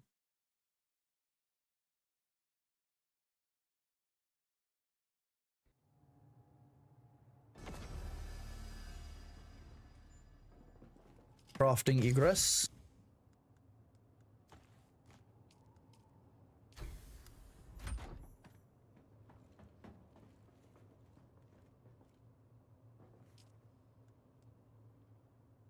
I just want the ability to level past level 200. Give me a reason to scan the deep desert again, game. Come on. Other than just because I should.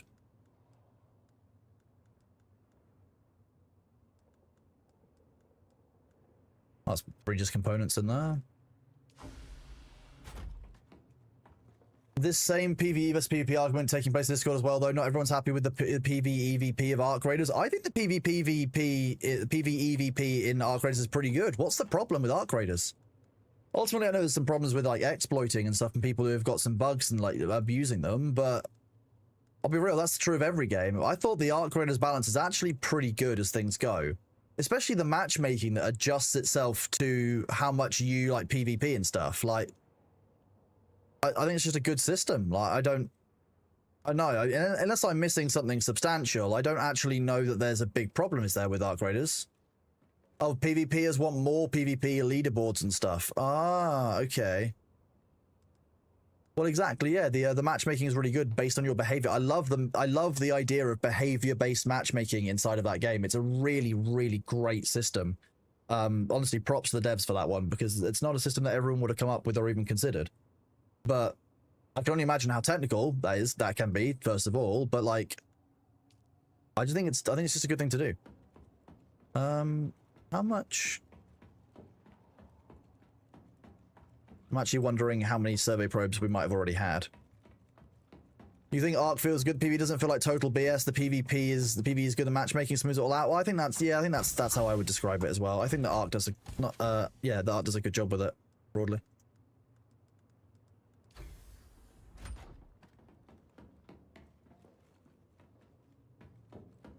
That's bodies. Is it this one in the corner? Scanning and thumpers. Here we go. Oh yeah, we're reasonably low on these, so I'll just do the 90 for them. I know, I really enjoy Arc Raiders. Like, mostly the thing I enjoy about Arc Raiders is like logging on, just doing a couple of runs in the evening and just grabbing a couple of loads of loot and just shifting it. Like, if I have like an hour or two, I'll just go and do a couple of quick, like 10, 20-minute runs into Dam and then like grab, you know, actually it's sometimes Blue Gate. Sometimes just grab a bunch of loot and then just sell it all, like just to make a little bit of money. So that when I do log back in next time, I can just buy like a hull cracker, I can buy like an anvil, I can upgrade it, I can just get the parts I need. It doesn't cost me much. Like, it just sets me up for the future. It's kind of nice.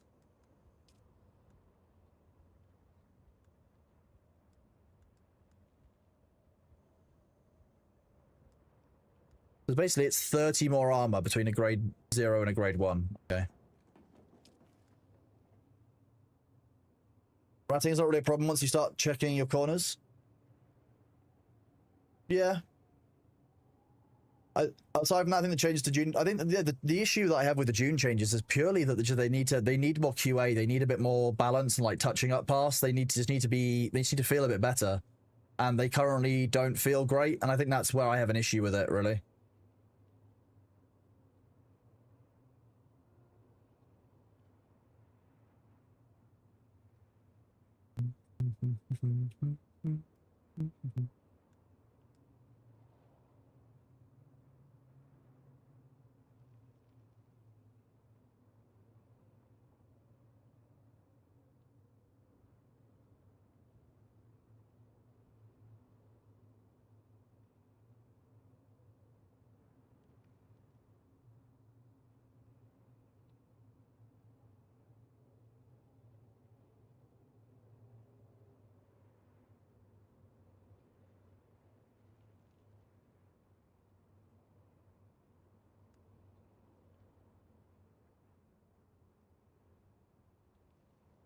A good arc player on the watch. I'm not what I would call a good arc player. I don't really care that much. I'm a very laid back arc player, I think is how I would define myself. 1, 2, 3, 4, 5, 6, 7, 8, 6.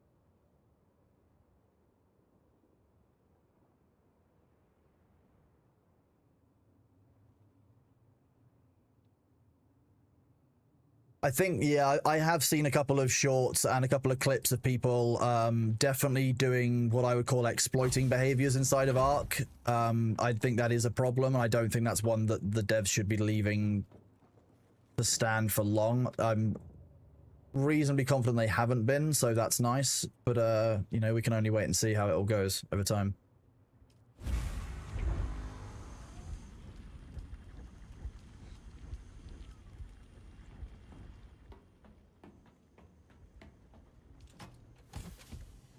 Ooh. Stellar walls could speak. I mean, yeah.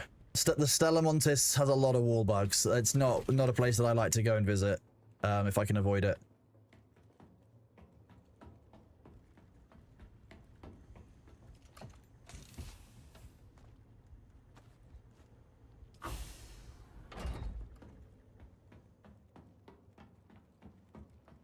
Yeah. I think I know what I need. I think I need to go all the way back up to the top and grab my still suit. At least no one can shoot through the walls now. Yeah, I mean, being able to shoot through the walls in a game that has PvP, and especially a map that's so tight quarters like Stellar Montis, definitely don't want to be able to shoot through the walls there. That's not ideal. Gadam's bladder.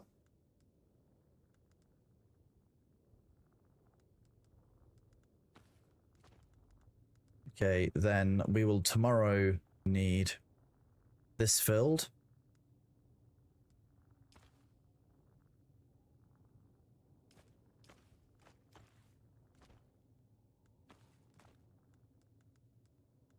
Okay, we'll need to make sure we fill up our liter johns.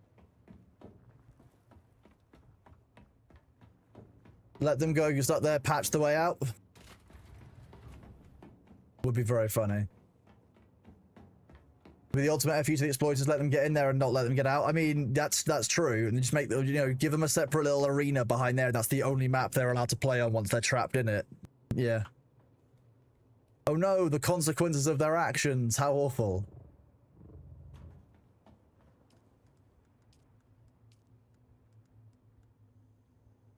Okay.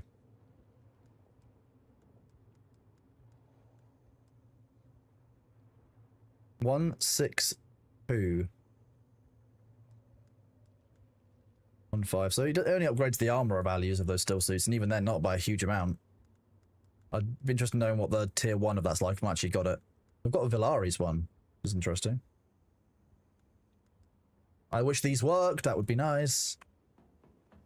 The main exploit is getting outside the map and dropping from the ceiling in a couple of places. Yeah, see, that would be a problem. So it means that people aren't playing on a fair and level, like, playing field, which is just not right, I don't think. It's just not...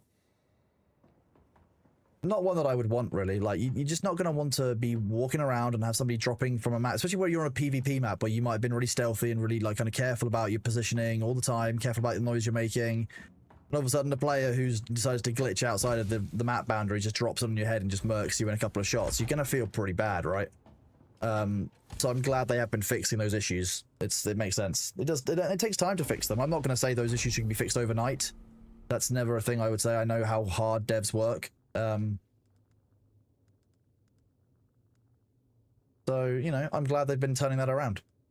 Okay, so we're now at level 10 crafting, which is good. We've now got the augment. We could put some more points and get recycling yield up and move towards fabrication speed. This one would be good for manufacturing augments. So, you know, level 20 for manufacturing them, because you've got a chance of better stats. Exploration, we put a couple of points into today. If we can slowly work our way up to this, or even do this tomorrow before we get started, we've got, you know, that would be helpful for other future weeks when we can level up further.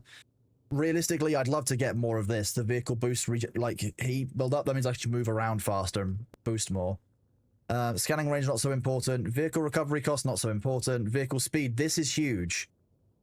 For some of those of you who know exactly how far, like, fast my vehicle goes, going another 15% faster would be absolutely insane. We can have a look at my ornithopter now and I'll show you.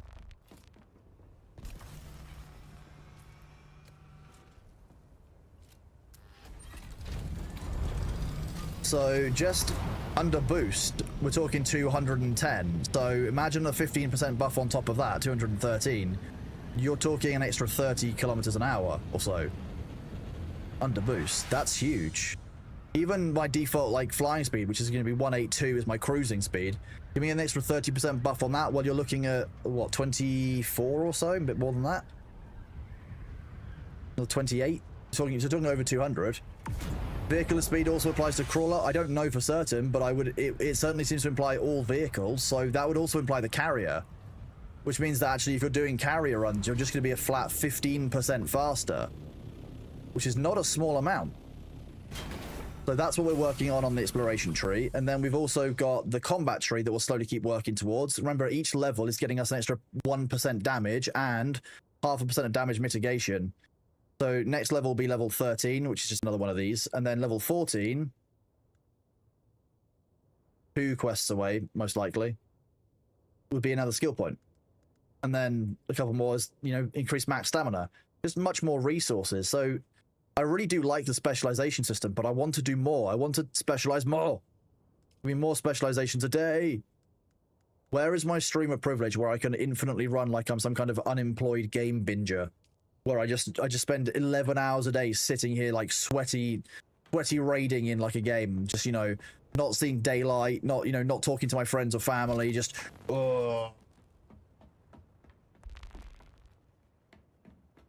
Okay, maybe not that bad. Maybe not that. Maybe I won't. Maybe I'm not. Maybe I don't need that much.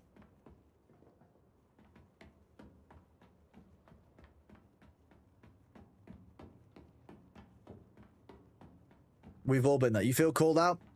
Hey, I've been an Eve player too. I know how it is when you do like a 24-hour fleet and then you wake up the next morning and you're like, oh, I feel like a thumb, but I want to go on a mine because I need to get some resources because I want to replace my ships. Oh, I'm in this post and I don't like it. Exactly.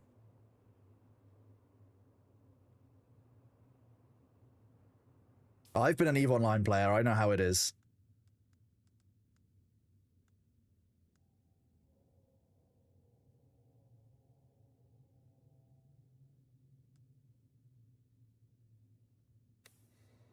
Thank you, Bitter Fox. I can't claim it as my own manufacturing, I'm afraid.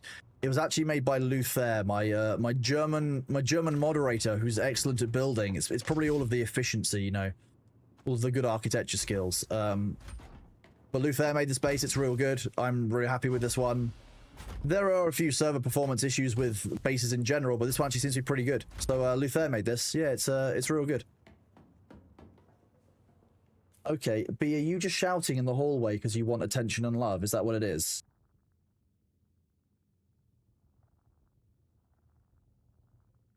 It is? Okay, that sounds about right. Yeah.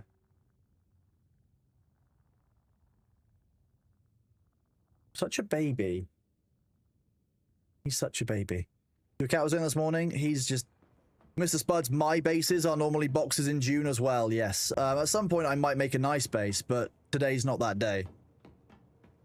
The German builds on his spare time. It will last 400 years with no maintenance. It needs maintenance. Don't worry. We've got a lot of maintenance that goes into this. There's a lot of maintenance. Quite a lot of maintenance. You've been building octagons, very nice. I like the birdcage style designs that have been popular for a little while. Those are quite neat.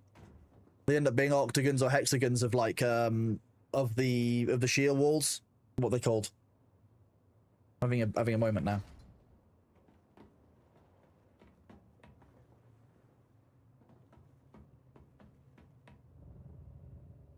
Hexagons are the bestigons. Hexagons are pretty great.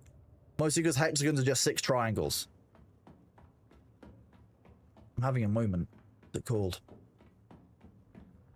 A pentashield. That's the one. Pentashield. Yeah. I'm having a bondulance. It's been a long couple of days. We are kitted up for that. I've got my Holtzman shield. Got this week's Regis compound. Just getting back after a long break. Need to start everything over. Gonna be fun. Yeah, Mrs. Buds, that's the way. I hope that you got one of the welcome back packs from Funcom for being gone for 128 days, because those are very helpful to get started. You're planning on tearing down your deep desert storage base and rebuilding it in Smugglers. Oh, okay, cool. Very nice. You did? Sweet. I'm very glad to hear it. Very glad to hear that indeed. Okay, so has the spice that we made earlier finished yet? My delicious ornithopter. Okay, that was fine. Yes, the spice is finished. Oh, that's all processing ingress. Spice over here as well? That's chem refinery egress. Where is the spice egress? Is it behind this? It might be the one that's behind the spice. That would make sense, right? Spice. Here we go. So there we go. That's half of that is what we got today. We got some spice residue, which is horrifying stuff, which we hate. But hey, we don't talk about that.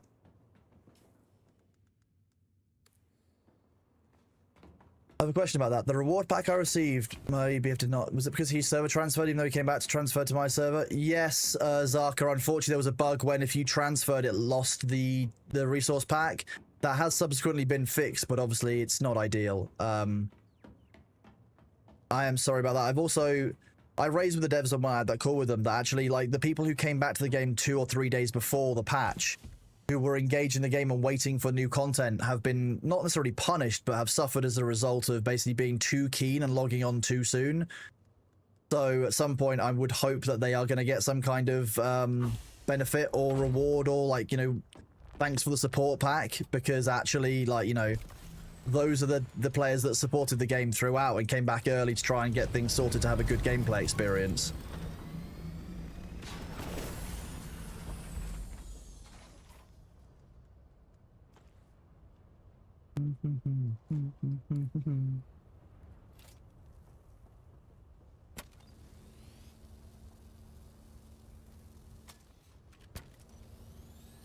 My new wings? No, they're finally damaged slightly.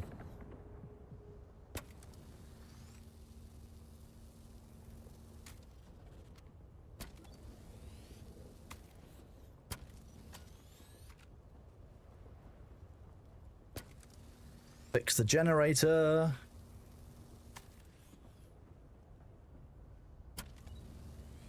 No, was it? We will do some wing gambers tomorrow.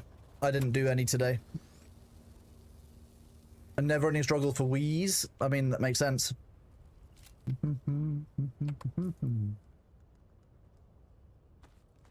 Fill that up.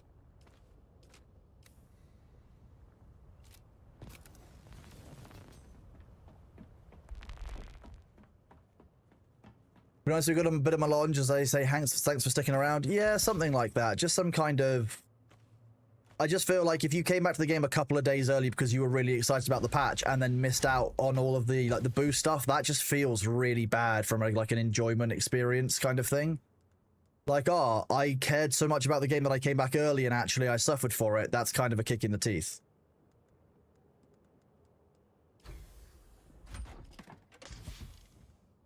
You're seeing a 26,000 melange. That's a good amount of melange. Yeah, that's a good amount.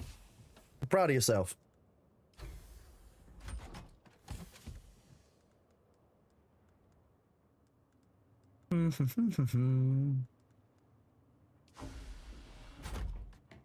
I think I've just remembered where my replica pulse sword might be.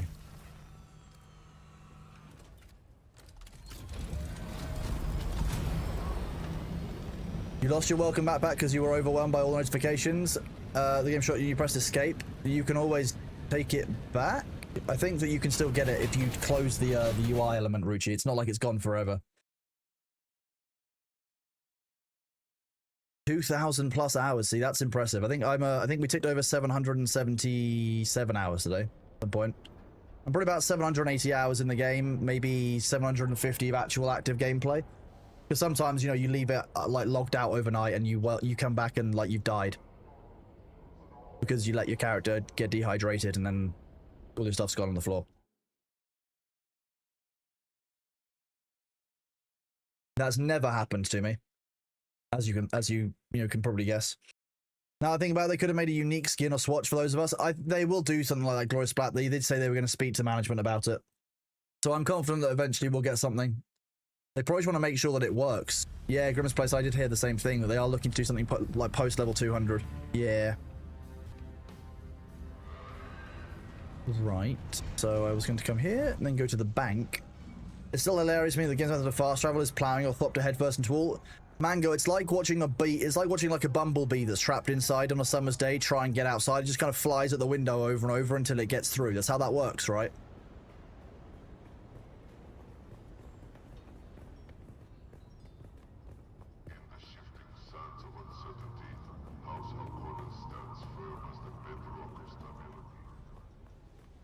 Welcome. Would you like how much Solaris? Deposit all of my Solares.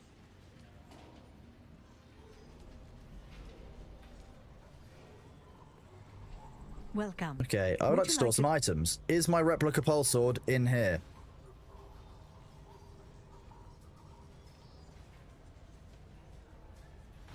Shit. No, it's not. I was sure it would be in here.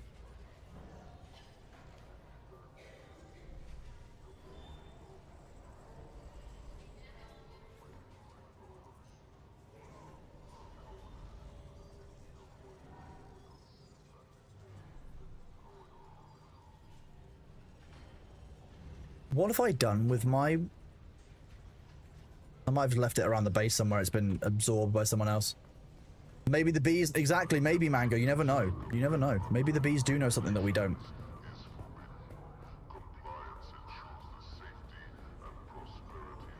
Maybe the bees think that if you look at the glass at a specific angle, you can see the coding of the universe and slip through into another universe. That's why the bees have been disappearing. Maybe that's why. I'm not a bee expert, I wouldn't know, but, you know, it's my favorite conspiracy theory. Conspiracy beery. There we go, done. I will indeed hydrate. Thank you very much, Judge Freak. I'll do that now.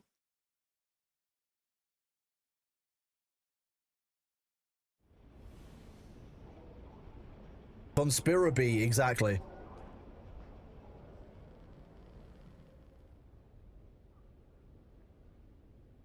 The judges say no, that's a shame.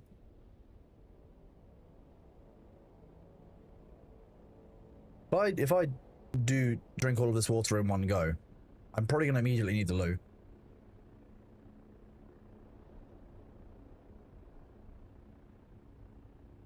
Okay, Bits of Fox, take it easy. I'll catch you later. Thank you very much for being here. Enjoy. I appreciate the lurk.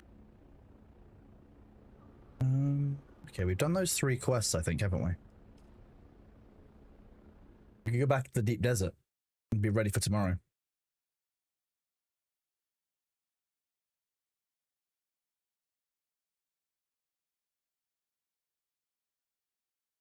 The ads will be here in a couple of minutes.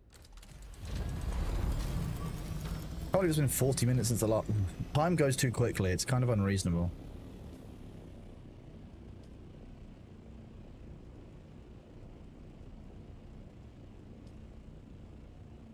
Those 5. I'll probably play with my skill points tomorrow on stream. We'll look at builds tomorrow. this is finished. This is finished. This is finished. So we can turn these 3 in immediately tomorrow and get... Is it exploration, combat, combat? So 2 in combat, 1 in exploration. There's an angry worm somewhere. Angry worm.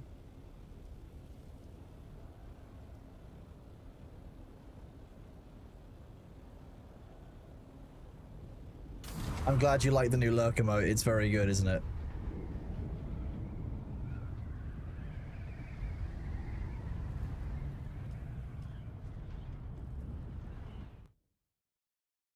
Oh no, Mango. Oh no. You know how that is. I'll have to look at it after the stream, Mango, don't worry. Right, give me a second. Now, the ads are going to start in about a minute. I'm just going to press the go now because I did, as anticipated, decide that by chugging that bottle of water, I now need to go to the loo. So I will be right back, and then we'll talk about some of the plans after that. So if I press this button, there we go. I'll be right back, chat. Look after yourself. Ah.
Welcome back, everybody. How are you doing? Have you worked out that you can dodge the thworm by serpentining? Is that how that works? What if the worm can serpentine better than you can, though? That's the problem.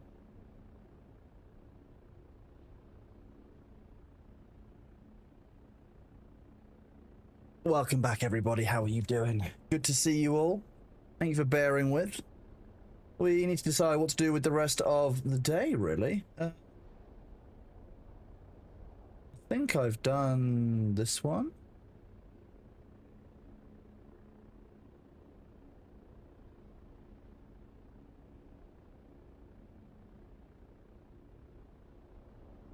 Nice.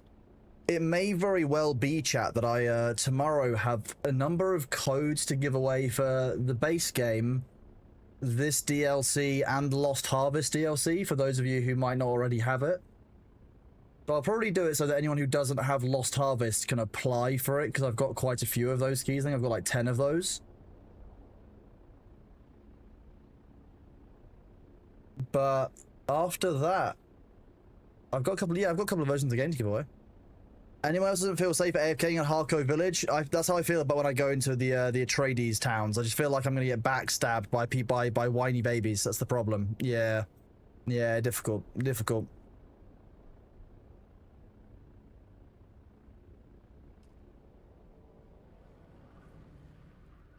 We'll just go run one of these quickly. I think we can. What was that? You mean Lizard. You ignored me. Chronos uppies? Oh, good love them now, man. Lizard. Lizard. Lizard. It just sits in your head rent free. Like, you just can't really help it, you know?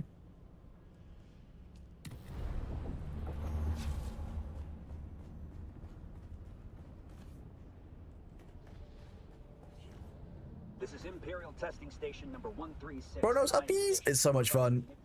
Var, thank you very much for that gigantified emote. Very kind of you. Uppies! It's very funny. I actually, after the call I had with the devs, one of the other content creators was like, oh yeah, Chronos, by the way, I'm so glad that you also do uppies as your command word. I'm like, it's just the best command word, you know?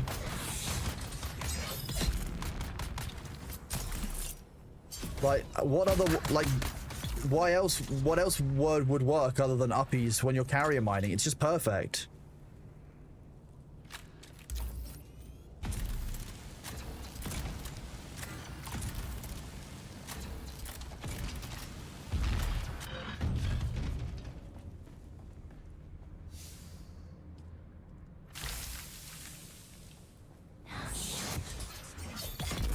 Death. Zidane, I can't let that one through, unfortunately.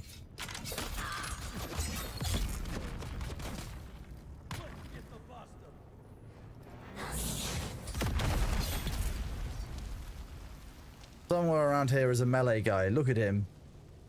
He's gonna try and hide. One more? Yeah, another wave. Shields up.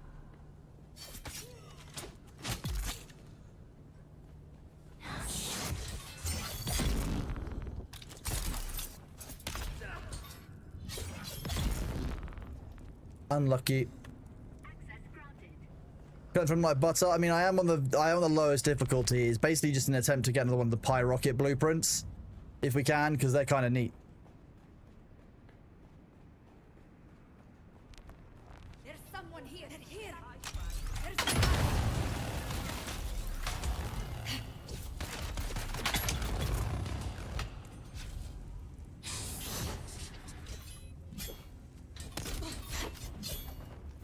Okay, that didn't go quite the way I planned, but fine.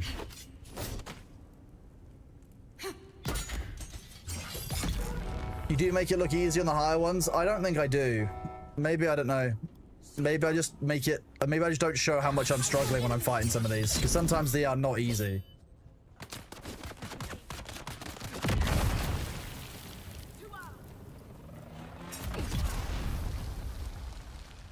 Okay, where is that large, heavy gonna come out? So you'll probably come this way.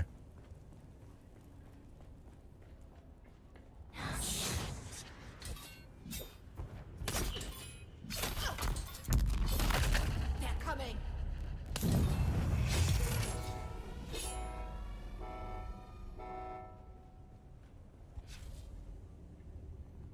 Found them. Access denied. Funny that.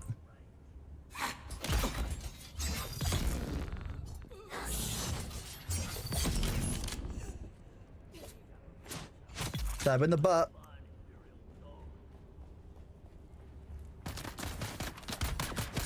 Unlucky. The The door didn't even open? Well, I mean, of course not. Access was denied, you know? Oops.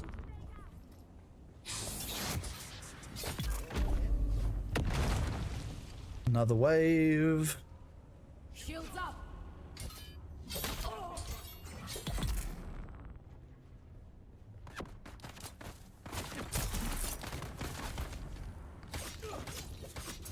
Stabs. Stab, stab, stabs. The door didn't even open? Of course it didn't. It didn't have permission. The stars were not in position for that tribute.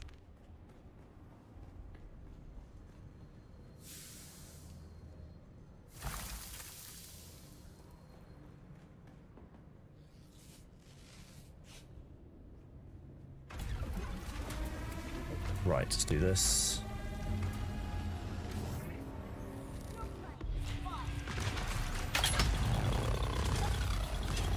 Now things are gonna get heated. Are they? I need help here. I feel better. How about you? Hi, Bailey. Let's see you dodge these. Now things are gonna get heated. You're toast. I should be in the arena. Come on, start firing. God damn it. There we go. This will probably be me actually dying there. Oh no. Hello, you're just sitting there shouting at me, aren't you? You really want attention and love, don't you? The floor is lava? Yeah, the floor is lava at the end of the fire boss. That's definitely a thing. Again, we weren't doing that with any particular fire resist or anything that we were actually meant to do for that. So, you know, if we'd done that in, for example, a rad suit, we would have had far more resistance.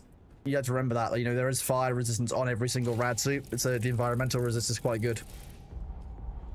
Oh, I've got too much stuff on me, B. That's not great, is it? I don't need that one. I don't really... Yeah? You're such a baby boy, aren't you? Okay,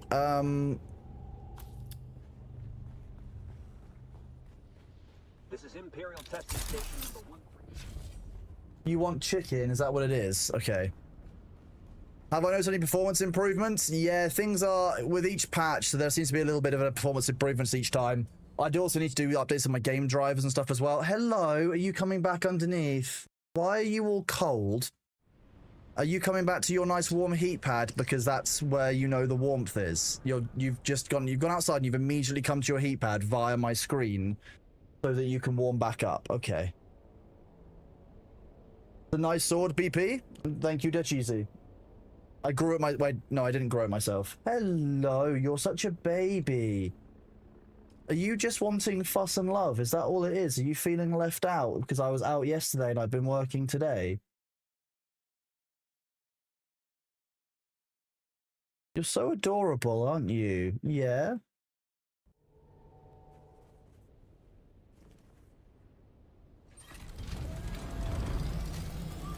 Who's a good boy? Yeah, you are. B knows what he wants. He does know what he wants. It's attention, love, and chicken in that order normally, or all simultaneously. He'd probably be more than okay with simultaneously. Whoops! A little bit of forward momentum still there.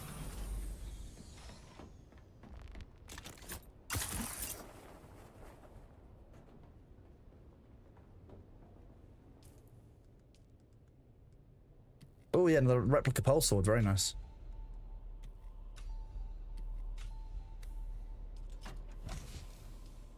So I need to get another vehicle fuel cell and a scanny thing. I say a scanny thing, that's the technical term. I definitely don't mean probe launchers.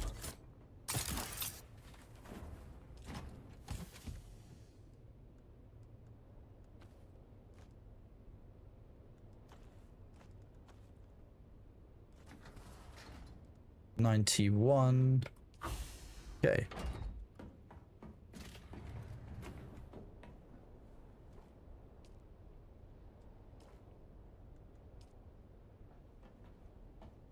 Do I think the new Raiders of Broken Art DLC counts as the second or third DLC? That is the third DLC, Spectre, as far as I understand it. That's the third.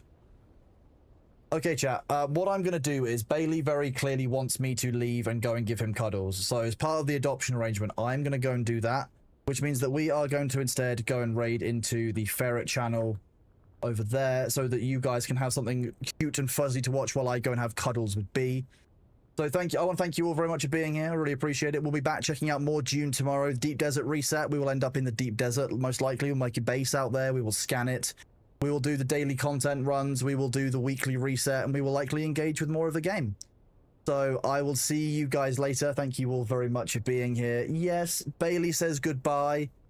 He says thank you all for being here, and also thank you for freeing me so I can feed him chicken. But thank you all very much for being here. I really appreciate it. You guys are all awesome. Thank you again for all the follows, all the subs today. The big hype train at the start was absolutely incredible. I really love and appreciate all of you, and I will see you tomorrow. Take it easy and have a good one. Goodbye.